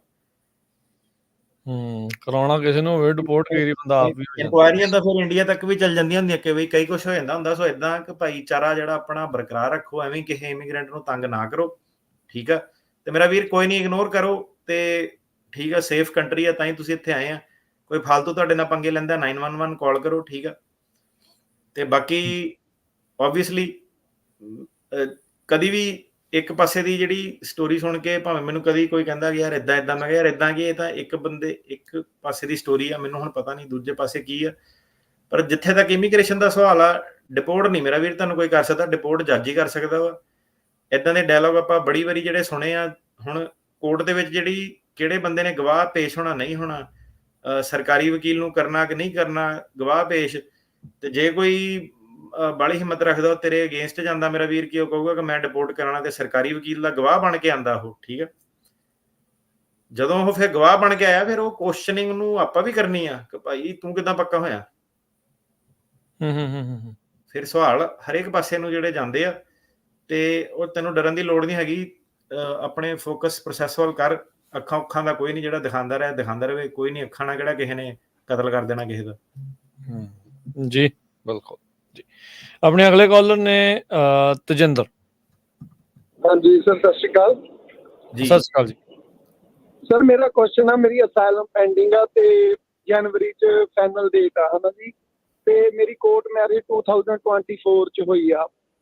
ਤੇ ਸਰ ਜਿਹੜਾ ਮੇਰਾ ਲਾਇਰ ਆ ਉਹ ਕਹਿੰਦਾ ਆਪਾਂ ਨੂੰ ਮੈਰਿਜ ਕੇਸ ਲਾਉਣਾ ਚਾਹੀਦਾ, ਵੀ ਅਸਾਈਲਮ ਦੀ ਅਟੈਂਡ ਕਰਨੀ ਚਾਹੀਦੀ। ਤੁਹਾਡੇ ਹਿਸਾਬ ਨਾਲ ਕੀ ਬੈਸਟ ਆ ਜੀ? 2 ਨੰਬਰ 'ਚ ਆਏ ਸੀਗੇ ਤੁਸੀਂ? ਹਾਂਜੀ। ਤੇ ਕੇਸ ਇਸ ਵੇਲੇ ਹੈਗਾ ਇਮੀਗ੍ਰੇਸ਼ਨ ਕੋਰਟ 'ਚ? ਸਨ ਫਰਾਂਸਿਸਕੋ ਹੈ ਜੀ। ਹਾਂਜੀ। ਦੇਖੋ ਭਾਜੀ, ਮੈਨੂੰ ਹੁਣ ਪਤਾ ਨਹੀਂ ਕਿ ਕੇਸ 'ਚ ਕਿੰਨਾ ਦਮ ਆ, ਜੱਜ ਸਾਹਿਬ ਦੀ ਕੀ ਰੇਟਿੰਗ ਆ, ਉਹ ਸਾਰੇ ਫੈਕਟਰ ਵੀ ਹੁੰਦੇ ਆ। ਪਰ ਆਬਵੀਅਸਲੀ ਜਿਹੜਾ 98 ਆ। 98 ਪਾਸਿੰਗ ਰੇਟ ਆ? ਹਾਂਜੀ। ਫਿਰ ਮੇਰਾ ਵੀਰ ਉਹੀ ਆ ਕਿ ਜੇ ਤਾਂ ਟਾਈਮ ਦਾ ਲਾਲਚ ਆ ਫਿਰ ਤਾਂ ਕੇਸ ਲੜਿਆ ਵੀ ਜਾ ਸਕਦਾ। ਪਰ ਉਦਾਂ ਇਹ ਆ ਕਿ ਵਿਆਹ ਵਾਲੇ ਜਿਹੜੇ ਕੇਸ ਆ ਉਹ ਥੋੜੇ ਚਾਂਸ ਉਹਦੇ ਵਿੱਚ ਜ਼ਿਆਦਾ ਹੁੰਦੇ ਆ, ਪਰ ਉਹ ਲੰਬਾ ਚੌੜਾ ਥੋੜਾ ਜਿਹਾ ਪੈ ਜਾਣਾ, ਹਨਾ। ਕੰਟਰੀ ਆਊਟ ਕਰਨਾ ਪੈਣਾ ਸਾਰਾ ਕੁਝ। ਤੇ ਕਾਲ ਤੁਹਾਡੀ ਆ ਕਿ ਕਿੱਦਾਂ ਕਰਨਾ, ਹਨਾ। ਜੇ 98% ਅਪਰੂਵਲ ਰੇਟਿੰਗ ਆ ਫਿਰ ਤਾਂ ਮੇਰਾ ਵੀਰ ਆਪਣਾ ਕੇਸ ਲੜ ਕੇ ਫਾਇਦਾ। ਓਕੇ ਜੀ, ਠੀਕ ਹੈ ਜੀ। ਤੇ ਸਰ ਇਨ ਕੇਸ ਫੇਲ ਹੁੰਦਾ ਤਾਂ ਉਹਦਾ ਕੋਈ ਡਿਸਐਡਵਾਂਟੇਜ ਵੀ ਫਿਰ ਮੈਰਿਜ ਵਾਲੇ ਪਾਸੇ ਨੂੰ ਜਾਂਦੇ ਆ? ਨਹੀਂ, ਫਿਰ ਥੋੜਾ ਜਿਹਾ ਡਿਸਐਡਵਾਂਟੇਜ ਇਹ ਹੋ ਜਾਂਦਾ ਕਿ ਫਿਰ BIA 'ਚ ਤੁਹਾਡੀ ਰਿਮੂਵਲ ਪ੍ਰੋਸੈਸ ਜਿਹੜੇ ਚੱਲ ਜਾਂਦੇ ਆ, ਫਿਰ PD ਪੂਡੀ ਮਿਲਣੀ ਔਖੀ ਹੁੰਦੀ ਹੈ। ਫਿਰ ਜਿਹੜਾ ਵੇਵਰਾਂ ਵੂਵਰਾਂ ਦਾ ਜਿਹੜਾ ਜ਼ਿਆਦਾ ਜਿਹੜਾ ਕੰਮ ਵੱਧ ਜਾਂਦਾ, ਕੰਪਲੀਕੇਟ ਹੋ ਜਾਂਦਾ ਪ੍ਰੋਸੈਸ ਥੋੜਾ ਜਿਹਾ। ਓਕੇ ਜੀ। ਸਰ ਇੱਕ ਪ੍ਰੋਬਲਮ ਇਹ ਆ ਵੀ ਮੇਰਾ ਐਡਰੈਸ ਫਰੀਮਾਉਂਟ ਦਾ ਸੀ, ਹਨਾ, ਤੇ ਮੈਂ ਹੁਣ ਰਹਿੰਦਾ ਮੰਟੀਕੇ, ਤੇ ਉਹਦਾ ਚੱਕਰ ਪੈ ਸਕਦਾ ਜੀ? ਤੁਸੀਂ ਅਪਡੇਟ ਕਰ ਲਓ ਐਡਰੈਸ ਨੂੰ। ਅਪਡੇਟ, ਹਾਂਜੀ, ਮੰਟੀਕੇ ਦਾ, ਹਾਂਜੀ, ਐਡਰੈਸ ਅਪਡੇਟ ਕਰੋ ਭਾਜੀ। ਓਕੇ ਠੀਕ ਆ ਜੀ। ਇਹਦੇ ਵਿੱਚ ਲੇਟ ਨਾ ਕਰਿਆ ਕਰੋ। ਆਪਾਂ ਬਹੁਤ ਵਾਰੀ ਇਹ ਗੱਲ ਕੀਤੀ ਆ, ਅਟਾਰਨੀ ਟਿਰਕਿਆਣਾ ਉਹਨਾਂ ਨੇ ਬਹੁਤ ਵਾਰੀ ਸਮਝਾਇਆ ਆ ਵੀ ਭਾਈ ਜਦੋਂ ਤੁਸੀਂ ਮੂਵ ਹੁੰਦੇ ਆ ਨਾਲ ਹੀ AR10 ਕਿ AR11, ਇਹ ਡਿਪੈਂਡ ਕਰਦਾ ਕਿਹੜੇ ਫਾਰਮ ਦੀ ਗੱਲ ਕਰਦੇ ਆ। ਜਿਹੜੇ USCIS 'ਚ AR11 ਕਰਨਾ, ਜਿਹੜੇ ਕੋਰਟ ਵਾਲੇ ਆ ਉਹ ਆਪਣਾ E33। ਬਸ ਉਹ ਭਰ ਦਿਆ ਕਰੋ, ਵੇਟ ਨਾ ਕਰੀ ਜਾਇਆ ਕਰੋ ਵੀ ਆਪਾਂ ਕਿੱਦਾਂ ਕਰੀਏ, ਕਿਵੇਂ ਕਰੀਏ। ਇੱਕ ਤਾਂ ਚਿੱਠੀ ਪੱਤਰ ਤੁਹਾਡੇ ਤੁਹਾਡੇ ਕੋਲ ਪਹੁੰਚਦਾ ਹੈ, ਕਿਸੇ ਕੋ ਨਹੀਂ ਜਾਊਗਾ, ਬਾਅਦ 'ਚ ਗਵਾਚੂਗਾ ਨਹੀਂ, ਫਿਰ ਇੱਦਾਂ ਨਹੀਂ ਹੈ, ਨੋਟਿਸ ਨਹੀਂ ਕੋਈ ਗਵਾਚੂਗਾ, ਸੋ ਤੁਹਾਡੇ ਕੋਲ ਜਿਹੜਾ ਉਹ ਰਹੂਗਾ। ਸੋ ਉਹ ਚੀਜ਼ ਜਿਹੜੀ ਜ਼ਰੂਰ ਕਰ ਲਿਆ ਕਰੋ ਨਾਲ ਦੇ ਨਾਲ ਹੀ। ਤੇ ਆਪਣੇ ਅਗਲੇ ਕਾਲਰ ਨੇ ਪ੍ਰਦੀਪ। ਸਤਿ ਸ੍ਰੀ ਅਕਾਲ ਭਾਜੀ। ਸਤਿ ਸ਼੍ਰੀ ਅਕਾਲ ਜੀ। ਭਾਜੀ ਮੇਰਾ ਕੁਐਸਚਨ ਸੀ ਕਿ ਮੇਰੀ ਨਾ ਫਾਈਨਲ ਹੈ ਫਰਵਰੀ ਚੋਂ, तो मैं डॉक्यूमेंट तैयार कराने भाजी कोल ही केस है मेरा, तो किन्ने महीने पहला डॉक्यूमेंट तैयार कराइए इंडिया तो? ਹੁਣੇ ਕਰਾ ਲਓ। ਹੁਣੀ ਕਰਾ ਸਕਦੇ ਹਾਂ ਭਾਜੀ? ਜੀ ਕਰਾ ਲਓ, ਹਾਂਜੀ। ਪਰ ਇਹ ਹੈ ਕਿ ਜੇ ਅਲਟੀਮੇਟਲੀ ਕੀ ਹੁੰਦਾ ਕਿ ਡਾਕੂਮੈਂਟ ਤੁਸੀਂ ਤਿਆਰ ਕਰਾ ਸਕਦੇ ਆ, ਪਰ ਜੇ ਮੰਨ ਲਓ ਜਿੱਦਾਂ ਹੁਣ ਤੁਹਾਡੀ ਫਰਵਰੀ 'ਚ ਆ, ਤੇ ਜੇ ਕੋਈ ਹੋਰ ਅਪਡੇਟ ਤੁਸੀਂ ਜਨਵਰੀ 'ਚ ਤੁਸੀਂ ਅਪਡੇਟ ਬਾਅਦ 'ਚ ਹੋਰ ਵੀ ਅਪਡੇਟ ਐਡ ਕਰ ਸਕਦੇ ਆ। ਓਕੇ ਠੀਕ ਹੈ ਜੀ। ਜੇ ਉਹ ਤੋਂ ਬਾਅਦ ਕੰਟਰੀ ਕੰਡੀਸ਼ਨ ਚੇਂਜ ਹੁੰਦੀ, ਕੁਛ ਹੁੰਦਾ, ਉਹ ਬਾਅਦ 'ਚ ਫਿਰ ਐਡ ਕਰ ਲਿਓ। ਬਾਟਮ ਲਾਈਨ ਇਹ ਹੈ ਕਿ ਜਿਹੜੀ ਵੀ ਕੋਰਟ ਦੀ ਡੈਡਲਾਈਨ ਆ 15 ਦਿਨ ਦੀ, 30 ਦਿਨ ਦੀ, ਉਸ ਤੋਂ ਪਹਿਲਾਂ ਜਿਹੜੇ ਡਾਕੂਮੈਂਟ ਸਬਮਿਟ ਹੋਣੇ ਚਾਹੀਦੇ ਆ। ਸੋ ਤੁਸੀਂ ਆਪਣੀ ਹਾਂਜੀ ਲੈਟਰਾਂ ਲੂਟਰਾਂ ਉਹ ਸਾਰੀਆਂ ਜਿਹੜੀਆਂ ਮੇਨ ਡਾਕੂਮੈਂਟ ਆ, ਐਫੀਡੈਵਿਟ ਇਕੱਠੇ ਕਰਨੇ ਸ਼ੁਰੂ ਕਰੋ। ਠੀਕ ਹੈ ਜੀ। ਠੀਕ ਹੈ ਭਾਜੀ। ਭਾਜੀ ਮੇਰਾ ਇੱਕ ਕੁਐਸਚਨ ਹੋਰ ਸੀ, ਜਿਹਦੇ ਮੈਂ ਕੈਂਪਿੰਗ ਕਰਦਾ ਸੀ, MLA ਸੀ ਜਿਹੜਾ ਮਾਨ ਪਾਰਟੀ ਦਾ, ਉਹਦੀ ਉਹ ਮੈਨੂੰ ਸਪੋਰਟ ਜੀ ਕਰ ਰਿਹਾ, ਕਹਿੰਦੇ ਸੀ ਕਿ ਤੁਹਾਨੂੰ ਜਿਹੜੀ ਵੀ ਜ਼ਰੂਰਤ ਹੋਊਗੀ। ਫਿਰ ਉਤੋਂ ਕੀ ਲਿਖਵਾਉਣਾ? ਉਤੋਂ ਲੈਟਰ ਲਿਖਵਾਉਣੀ ਪੈਣੀ ਹੈ ਭਾਜੀ? ਲੈਟਰ ਚੋਂ ਲਿਖਵਾ ਲਿਆ ਜਾਂ ਹਾਂਜੀ, ਜੋ ਵੀ ਤੁਹਾਡੇ ਫੇਵਰ 'ਚ ਉਹ ਕਰ ਸਕਦਾ, ਜਿਹੜੀ ਵੀ ਚੀਜ਼ ਕਹਿ ਸਕਦਾ ਉਹ ਲਿਖਾਓ ਉਤੋਂ ਲੈਟਰ। ਠੀਕ ਹੈ ਜੀ। ਓਕੇ ਜੀ, ਥੈਂਕ ਯੂ ਜੀ। ਥੈਂਕ ਯੂ ਭਾਈ ਜੀ। ਸੁਖਵਿੰਦਰ ਜੀ। ਹਾਂਜੀ, ਸਤਿ ਸ਼੍ਰੀ ਅਕਾਲ ਜੀ ਦੋਨਾਂ ਵੀਰਾਂ ਨੂੰ ਜੀ। ਸਤਿ ਸ਼੍ਰੀ ਅਕਾਲ ਜੀ। ਪਹਿਲਾਂ ਤਾਂ ਤੁਹਾਡਾ ਥੈਂਕ ਯੂ ਜੀ ਦੋਨਾਂ ਭਰਾਵਾਂ ਦਾ, ਬਹੁਤ ਵਧੀਆ ਇਨਫੋਰਮੇਸ਼ਨ ਦਿੰਦੇ ਤੁਸੀਂ ਫ੍ਰੀ ਤੇ। ਮੈਂ ਘੰਟੇ ਦਾ ਪ੍ਰੋਗਰਾਮ ਤੁਹਾਡਾ ਸੁਣ ਰਿਹਾ ਜੀ। ਧੰਨਵਾਦ ਜੀ, ਮਿਹਰਬਾਨੀ ਜੀ। ਵੈਸੇ ਤਾਂ ਜਦੋਂ ਟ੍ਰੈਕਿੰਗ ਲੱਗੀ ਆਉਂਦਾ ਮੈਂ ਸੁਣਦਾ ਹਾਂ, ਕਿਉਂਕਿ ਮੈਂ ਪਹਿਲੇ ਕੈਲੀਫੋਰਨੀਆ ਤੋਂ ਮੂਵ ਹੋਇਆ, ਇੱਥੋਂ ਕੈਲੀਫੋਰਨੀਆ ਮੂਵ ਹੋਏ ਵਾਸ਼ਿੰਗਟਨ 'ਚ। ਜੀ ਜੀ ਜੀ। ਤੇ ਰਾਜ ਕਰਨ ਨੂੰ ਪਤਾ, ਰਾਜ ਕਰਨ ਜੀ ਤੁਹਾਡਾ ਸਟੀਰੀਓ ਠੀਕ ਦਾ ਆਪਾਂ ਜੀ। ਓਕੇ, ਮੈਂ ਪੁੱਛਣਾ ਸੀ ਕਿ ਮਦਰ ਨਾ ਗਏ ਆ ਇੰਡੀਆ, ਗ੍ਰੀਨ ਕਾਰਡ ਆ, ਤੇ ਉਹਨਾਂ ਦੀ ਓਵਰ ਟਾਈਮ ਹੋ ਜਾਂਦਾ ਤੇ ਕੋਈ ਲੈਟਰ ਲੈਣਾ ਪੈਂਦਾ ਆਪਾਂ ਨੂੰ ਬਾਅਦ 'ਚ, ਜਾਂ ਜੇ ਸਾਲ ਤੋਂ ਪਹਿਲਾਂ ਤੁਹਾਨੂੰ ਰੀਐਂਟਰੀ ਪਰਮਿਟ ਅਪਲਾਈ ਜਿਹੜਾ ਕਰਨਾ ਚਾਹੀਦਾ। ਜੇ ਰੀਐਂਟਰੀ ਪਰਮਿਟ ਫਿਰ ਬਾਅਦ 'ਚ ਉਹਨਾਂ ਨੇ ਕਰਨਾ ਨਹੀਂ, ਜੇ 1 ਸਾਲ ਤੋਂ ਵੱਧ ਉਹਨਾਂ ਨੇ ਬਾਹਰ ਰਹਿਣਾ। ਅੱਛਾ, ਮਤਲਬ ਜੇ ਹਲੇ ਤਾਂ ਉਹਨਾਂ ਨੂੰ 2 ਮਹੀਨੇ ਹੋਏ ਤੇ ਹਲੇ ਤਾਂ 6 ਮਹੀਨੇ ਦੇ ਅੰਡਰ ਰਿਹਾ, ਉਸ ਤੋਂ ਪਹਿਲੇ ਕਰਾਉਣਾ ਚਾਹੀਦਾ? ਨਹੀਂ, ਜੇ 6 ਮਹੀਨੇ ਤੇ ਸਾਲ ਦੇ ਵਿੱਚ, ਸਾਲ ਤੋਂ ਪਹਿਲਾਂ ਜੇ ਮੁੜੇ ਜਾਂਦੇ ਆ ਤੇ ਕੋਈ ਪ੍ਰੋਬਲਮ ਨਹੀਂ ਹੋਣੀ ਜੇ ਉਹਨਾਂ ਦਾ ਘਰ ਇੱਥੇ ਆ ਅਮਰੀਕਾ 'ਚ ਤਾਂ। ਹਾਂ, ਉਹ ਇੱਥੇ ਗ੍ਰੀਨ ਕਾਰਡ ਹੈਗੇ, ਉੱਥੇ ਮਤਲਬ ਸਾਡੇ ਆਪਣੇ ਘਰੇ ਗਏ ਆ, ਤੇ ਕਿਉਂਕਿ ਉਹ ਕਹਿੰਦੇ ਮੈਂ ਇੱਥੇ ਰਹਿਣਾ ਚਾਹੁੰਦੀ, ਦੇਖਣਾ ਵੀ ਉੱਥੇ ਮੈਨੂੰ ਰਹਿਣ ਦਾ, ਕਿਉਂਕਿ ਇੱਥੇ ਥੋੜਾ ਨੂੰ ਏਦਾਂ ਮੁਸ਼ਕਲ ਲੱਗਦਾ ਸੀ। ਮੈਂ ਕਿਹਾ ਚਲ ਤੂੰ ਰਹਿ। ਸਾਲ ਤੋਂ ਪਹਿਲਾਂ ਮੁੜਨਾ ਪੈਣਾ। ਠੀਕ ਹੈ, ਮੇਰੇ ਕਹਿਣਾ ਵੀ ਜੇ ਸਾਲ ਤੋਂ ਪਹਿਲਾਂ ਮੁੜਿਆ ਨਾ, ਕੋਈ ਲੈਣਾ ਪਰਮਿਟ ਲੈਣ ਦੀ ਲੋੜ ਤਾਂ ਨਹੀਂ ਨਾ ਕਿਸੇ ਚੀਜ਼ ਦੀ? ਪਰਮਿਟ ਲੈਣ ਦੀ ਲੋੜ ਨਹੀਂ, ਪਰ ਉਹਨਾਂ ਨੇ ਸਵਾਲ ਜਵਾਬ ਜ਼ਰੂਰ ਪੁੱਛਣੇ। 6 ਮਹੀਨੇ ਤੋਂ ਵੱਧ ਜਿਹੜਾ ਬੰਦਾ ਬਾਹਰ ਰਹਿ ਜਾਂਦਾ, ਸਾਲ ਤੋਂ ਵੱਧ, ਕੀ ਤੁਹਾਡੀ ਮਜਬੂਰੀ ਸੀਗੀ, ਤੇ ਅਮਰੀਕਾ ਦਾ ਤੁਹਾਨੂੰ ਰੈਜ਼ੀਡੈਂਸ ਵਗੈਰਾ ਸਾਰਾ ਸ਼ੋਅ ਕਰਨਾ ਪੈਂਦਾ। ਠੀਕ ਹੈ। ਠੀਕ ਹੈ ਜੀ। ਤੇ ਜਿਹੜਾ ਅਪਲਾਈ ਕਰਨਾ, ਉਹ ਕਿੱਥੇ ਅਪਲਾਈ ਕਰਨਾ ਜਿਹੜਾ ਪਰਮਿਟ ਹੁੰਦਾ? ਉਹ ਤਾਂ ਭਾਜੀ ਹੈਗਾ, ਜੇ ਸਾਲ ਤੋਂ ਵੱਧ ਤੇ ਗੱਲ ਪਹੁੰਚ ਜਾਂਦੀ ਹੈ। ਅੱਛਾ, ਸਾਲ ਤੋਂ ਪਹਿਲੇ ਕੋਈ ਪ੍ਰੋਬਲਮ ਨਹੀਂ ਹੈਗੀ ਜੀ? ਪ੍ਰੋਬਲਮ ਨਹੀਂ, ਪਰ ਸਵਾਲ ਜਵਾਬ ਤੇ ਦੇਣੇ ਪੈਣੇ ਆ ਆਨਸਰ, ਅਮਰੀਕਾ 'ਚ ਘਰ। ਹਾਂਜੀ, ਠੀਕ ਹੈ, ਠੀਕ ਹੈ। ਧੰਨਵਾਦ ਸੁਖਵਿੰਦਰ ਜੀ, ਗੱਡੀ ਦਾ ਸਟੀਰੀਓ ਠੀਕ ਕਰਨ ਦੇ ਲਈ। ਤੁਸੀਂ ਪਤਾ ਨਹੀਂ ਵਾਸ਼ਿੰਗਟਨ ਵੱਲ ਨੂੰ ਕਿੱਦਾਂ ਠੰਡੇ ਜਿਹੇ ਇਲਾਕੇ ਚਲੇ ਗਏ ਆ, ਇੱਧਰ ਆ ਜਾਓ, ਵਾਪਸ ਮੋੜ ਆਓ ਕੈਲੀਫੋਰਨੀਆ ਨੂੰ। ਸਪੋਕਨ 'ਚ ਆ ਗਿਆ, ਸਪੋਕਨ 'ਚ ਆ ਗਏ ਆ ਤੁਸੀਂ, ਤਾਂ ਹੈ ਵੀ ਸਿਆਟਲ ਸਿਊਟਲ ਤੋਂ ਵਾਹਵਾ ਦੂਰ ਵਿਚਾਲੇ ਜੇ ਚਲੇ ਗਏ ਆ। ਚਲੋ ਕੋਈ ਨਹੀਂ, ਚੜ੍ਹਦੀ ਕਲਾ 'ਚ ਰਹੋ। ਥੈਂਕ ਯੂ ਜੀ। ਚੜ੍ਹਦੀ ਕਲਾ। ਤੁਸੀਂ ਰੋਜ਼ ਦੋਨੇ ਜਿਹੜੇ ਬਹੁਤ ਵਧੀਆ ਤੁਹਾਡੀ ਇਨਫੋਰਮੇਸ਼ਨ ਲੋਕਾਂ ਨੂੰ ਦੱਸਿਆ ਤੁਹਾਡੇ ਰੇਡੀਓ ਦਾ। Thank you. ਚਲੋ ਨਾਲ ਤੁਹਾਡੇ ਪ੍ਰੋਗਰਾਮ ਦਾ ਧੰਨਵਾਦ। ਇੱਕ ਚੀਜ਼ ਕਲੀਅਰ ਕਰਦੀ ਹੈ, ਕਿਸੇ ਨੇ ਕਮੈਂਟ ਪਾਇਆ ਕਿ ਉਹਨੂੰ ਮਾਤਾ ਨੂੰ ਇੱਥੇ ਹੋਣਾ ਪੈਣਾ ਅਪਲਾਈ ਕਰਨ ਲਈ। ਇਹ ਮੇਰਾ ਵੀਰ, ਉਹ ਆਪਾਂ ਗੱਲ ਕਰ ਰਹੇ ਹਾਂ ਕਿ ਜਿਹੜਾ ਆਪਣਾ ਰਿਟਰਨਿੰਗ ਰੈਜ਼ੀਡੈਂਟ ਪਰਮਿਟ ਹੁੰਦਾ, ਜਿਹੜਾ ਬਾਹਰੋਂ ਬਹਿ ਕੇ ਅਪਲਾਈ ਹੁੰਦਾ, ਬਹੁਤ ਚੀਜ਼ ਦੀ ਗੱਲ ਆਪਾਂ ਕਰ ਰਹੇ ਹਾਂ। ਜਦੋਂ ਇੰਡੀਆ ਜਾ ਤੇ ਉੱਥੋਂ ਕਰਨਾ ਹੁੰਦਾ। ਹਾਂ, ਜਿਹੜਾ ਇੱਕ ਟਰੈਵਲ ਪਰਮਿਟ ਹੁੰਦਾ, ਉਹ ਚੀਜ਼ ਹੋਰ ਹੁੰਦੀ ਹੈ, ਰੀਐਂਟਰੀ ਪਰਮਿਟ ਹੋਰ ਚੀਜ਼ ਹੁੰਦੀ ਹੈ। ਆਪਾਂ ਇਹ ਰਿਟਰਨਿੰਗ ਰੈਜ਼ੀਡੈਂਟ ਪਰਮਿਟ ਦੀ ਗੱਲ ਜਿਹੜੀ ਕਰ ਰਹੇ ਹਾਂ, ਕਿ ਜਿਹੜਾ ਬੰਦਾ ਬਾਹਰ ਫਸ ਗਿਆ ਤੇ ਉਹਨੂੰ ਟਾਈਮ ਜ਼ਿਆਦਾ ਲੱਗ ਜਾਣਾ। ਕੋਵਿਡ ਦੇ ਵੇਲੇ ਬਹੁਤ ਹੋਏ ਸੀਗੇ ਜੀ। ਜੀ ਜੀ। ਜੋਬਨਪ੍ਰੀਤ ਜੀ। ਸਤਿ ਸ਼੍ਰੀ ਅਕਾਲ ਜੀ। ਸਤਿ ਸ਼੍ਰੀ ਅਕਾਲ। ਹਾਂਜੀ ਭਾਈ, ਮੇਰਾ ਸਵਾਲ ਇਹ ਸੀਗਾ ਵੀ ਮੈਂ ਗ੍ਰੀਨ ਕਾਰਡ ਆ ਇੱਥੇ, ਤੇ ਮੇਰੀ ਗਰਲਫ੍ਰੈਂਡ ਇੱਥੇ ਸਟੂਡੈਂਟ ਵੀਜ਼ੇ ਤੇ ਆਈ ਆ ਜੀ। ਤੇ ਭਾਜੀ ਕਿੰਨਾ ਕੁ ਟਾਈਮ ਲੱਗੂਗਾ ਜੀ ਉਹਨਾਂ ਨਾਲ, ਜੇ ਅਸੀਂ ਅੱਜ ਵਿਆਹ ਕਰਾਉਂਦੇ ਆ, ਤੇ ਕਿੰਨੇ ਕੁ ਟਾਈਮ ਦਾ ਪ੍ਰੋਸੈਸ ਹੈ ਜੀ? ਤੁਸੀਂ ਉਹਦਾ ਸਿਰਫ I-130 ਕਰ ਸਕਦੇ ਆ ਅੱਜ ਦੀ ਡੇਟ 'ਚ, ਕਿਉਂਕਿ ਡੇਟ ਕਰੰਟ ਨਹੀਂ ਆ, ਤੇ ਉਹਨੂੰ ਆਪਣਾ ਜਿਹੜਾ ਸਟੇਟਸ ਆ ਉਹ ਮੇਨਟੇਨ ਰੱਖਣਾ ਪੈਣਾ ਆਲ ਦਾ ਵੇ ਥਰੂ। ਠੀਕ ਆ। ਤੇ ਹਾਂ, ਗ੍ਰੀਨ ਕਾਰਡ ਦੇ ਥਰੂ ਤੇ ਅੱਜ ਕੱਲ 3 ਸਾਲ ਦੇ ਲਗਭਗ ਐਸਟੀਮੇਟ ਕੀਤਾ ਜਾ ਸਕਦਾ ਕਿ ਇੰਨਾ ਕੁ ਲੱਗਣਾ। ਤੇ ਵਿੱਚ ਆਫ ਕੋਰਸ ਜੇ ਤੁਸੀਂ ਸਿਟੀਜ਼ਨ ਬਣ ਗਏ ਤਾਂ ਫਿਰ ਸਿੱਧਾ ਹੀ ਤੁਸੀਂ ਜਿਹੜਾ 485 ਉਦੋਂ ਅਪਲਾਈ ਕਰ ਸਕਦੇ। ਠੀਕ ਹੈ ਜੀ। ਤੇ ਭਾਜੀ ਕਿੰਨੇ ਚਿਰ ਦੇ ਬਾਅਦ ਅਸੀਂ ਫਾਈਲ ਕਰ ਸਕਦੇ ਹਾਂ ਜੈਸੇ ਗ੍ਰੀਨ ਕਾਰਡ? I-130 ਰਾਈਟ ਅਵੇ ਕਰ ਸਕਦੇ ਆ, ਤੇ ਗ੍ਰੀਨ ਕਾਰਡ ਤੁਹਾਡਾ ਭਾਜੀ ਡਿਪੈਂਡ ਕਰਦਾ ਕਿ ਪ੍ਰਾਇੋਰਟੀ ਡੇਟ ਜਿਹੜੀ ਉਹ ਕਿੱਦਾਂ ਮੂਵ ਅਲੋਂਗ ਕਰਦੀ ਹੈ। ਠੀਕ ਹੈ ਜੀ। ਠੀਕ ਹੈ ਠੀਕ ਜੀ। ਹੈ, ਥੈਂਕ ਯੂ। ਧੰਨਵਾਦ ਜੀ, ਧੰਨਵਾਦ ਜੀ। ਸਮਾਂ ਆਪਣੇ ਪ੍ਰੋਗਰਾਮ ਦਾ ਸਮਾਪਤ ਆ। ਇੱਕ ਕਾਲਰ ਲੈਣਾ ਆ ਤੇ ਉਸ ਤੋਂ ਬਾਅਦ 'ਚ ਆਪਾਂ ਕਰ ਦੇਣੀ ਆ ਜੀ ਹੁਣ ਸਮਾਪਤੀ। ਮਾਫੀ ਚਾਹੁੰਦੇ ਆ ਜੀ, ਹੋਰ ਕਾਲਸ ਜਿਹੜੀਆਂ ਉਹ ਨਹੀਂ ਲੈ ਸਕਾਂਗੇ, 11 ਵੱਜ ਗਏ ਨੇ ਜੀ। ਹਾਂਜੀ ਅਮਨ ਜੀ, ਸਤਿ ਸ਼੍ਰੀ ਅਕਾਲ। ਸਤਿ ਸ਼੍ਰੀ ਅਕਾਲ ਬਾਈ ਜੀ। ਸਤਿ ਸ਼੍ਰੀ ਅਕਾਲ ਜੀ। ਹਾਂਜੀ ਬਾਈ ਜੀ, ਵਧਾਈਆਂ ਜੀ ਜੋ ਤੁਸੀਂ ਆਰਕੇ ਵਾਲਾ ਕੰਮ ਕੀਤਾ ਹੈਗਾ। ਉਹ ਇਹ ਨਹੀਂ ਹੈਗਾ ਇਕੱਲੇ ਪੰਜਾਬੀਆਂ ਲਈ, ਆਉਣ ਵਾਲੇ ਟਾਈਮ ਦੇ ਵਿੱਚ ਹਰ ਇੱਕ ਬੰਦੇ ਲਈ ਉਹਦਾ ਬਹੁਤ ਵੱਡਾ ਫਾਇਦਾ ਹੋਣਾ ਜੀ, ਹਨਾ। ਤੁਹਾਨੂੰ ਤਰੱਕੀਆਂ ਬਖਸ਼ੇ ਜੀ, ਲੰਮੀਆਂ ਉਮਰਾਂ ਬਖਸ਼ੇ, ਵਧਾਈਆਂ ਬਖਸ਼ੇ ਜੀ। ਧੰਨਵਾਦ। ਜੀ ਮੇਰਾ ਕੁਐਸਚਨ ਸੀਗਾ, ਅਸੀਂ ਨਾ 3-4 ਬੰਦਿਆਂ ਨੇ ਜੀ ਕਿਸੇ ਕੋਈ ਕ੍ਰਾਈਮ ਹੋਇਆ ਸੀਗਾ, ਆਪਾਂ ਹੈਲਪ ਕੀਤੀ ਸੀਗੀ ਡਿਪਾਰਟਮੈਂਟ ਦੀ।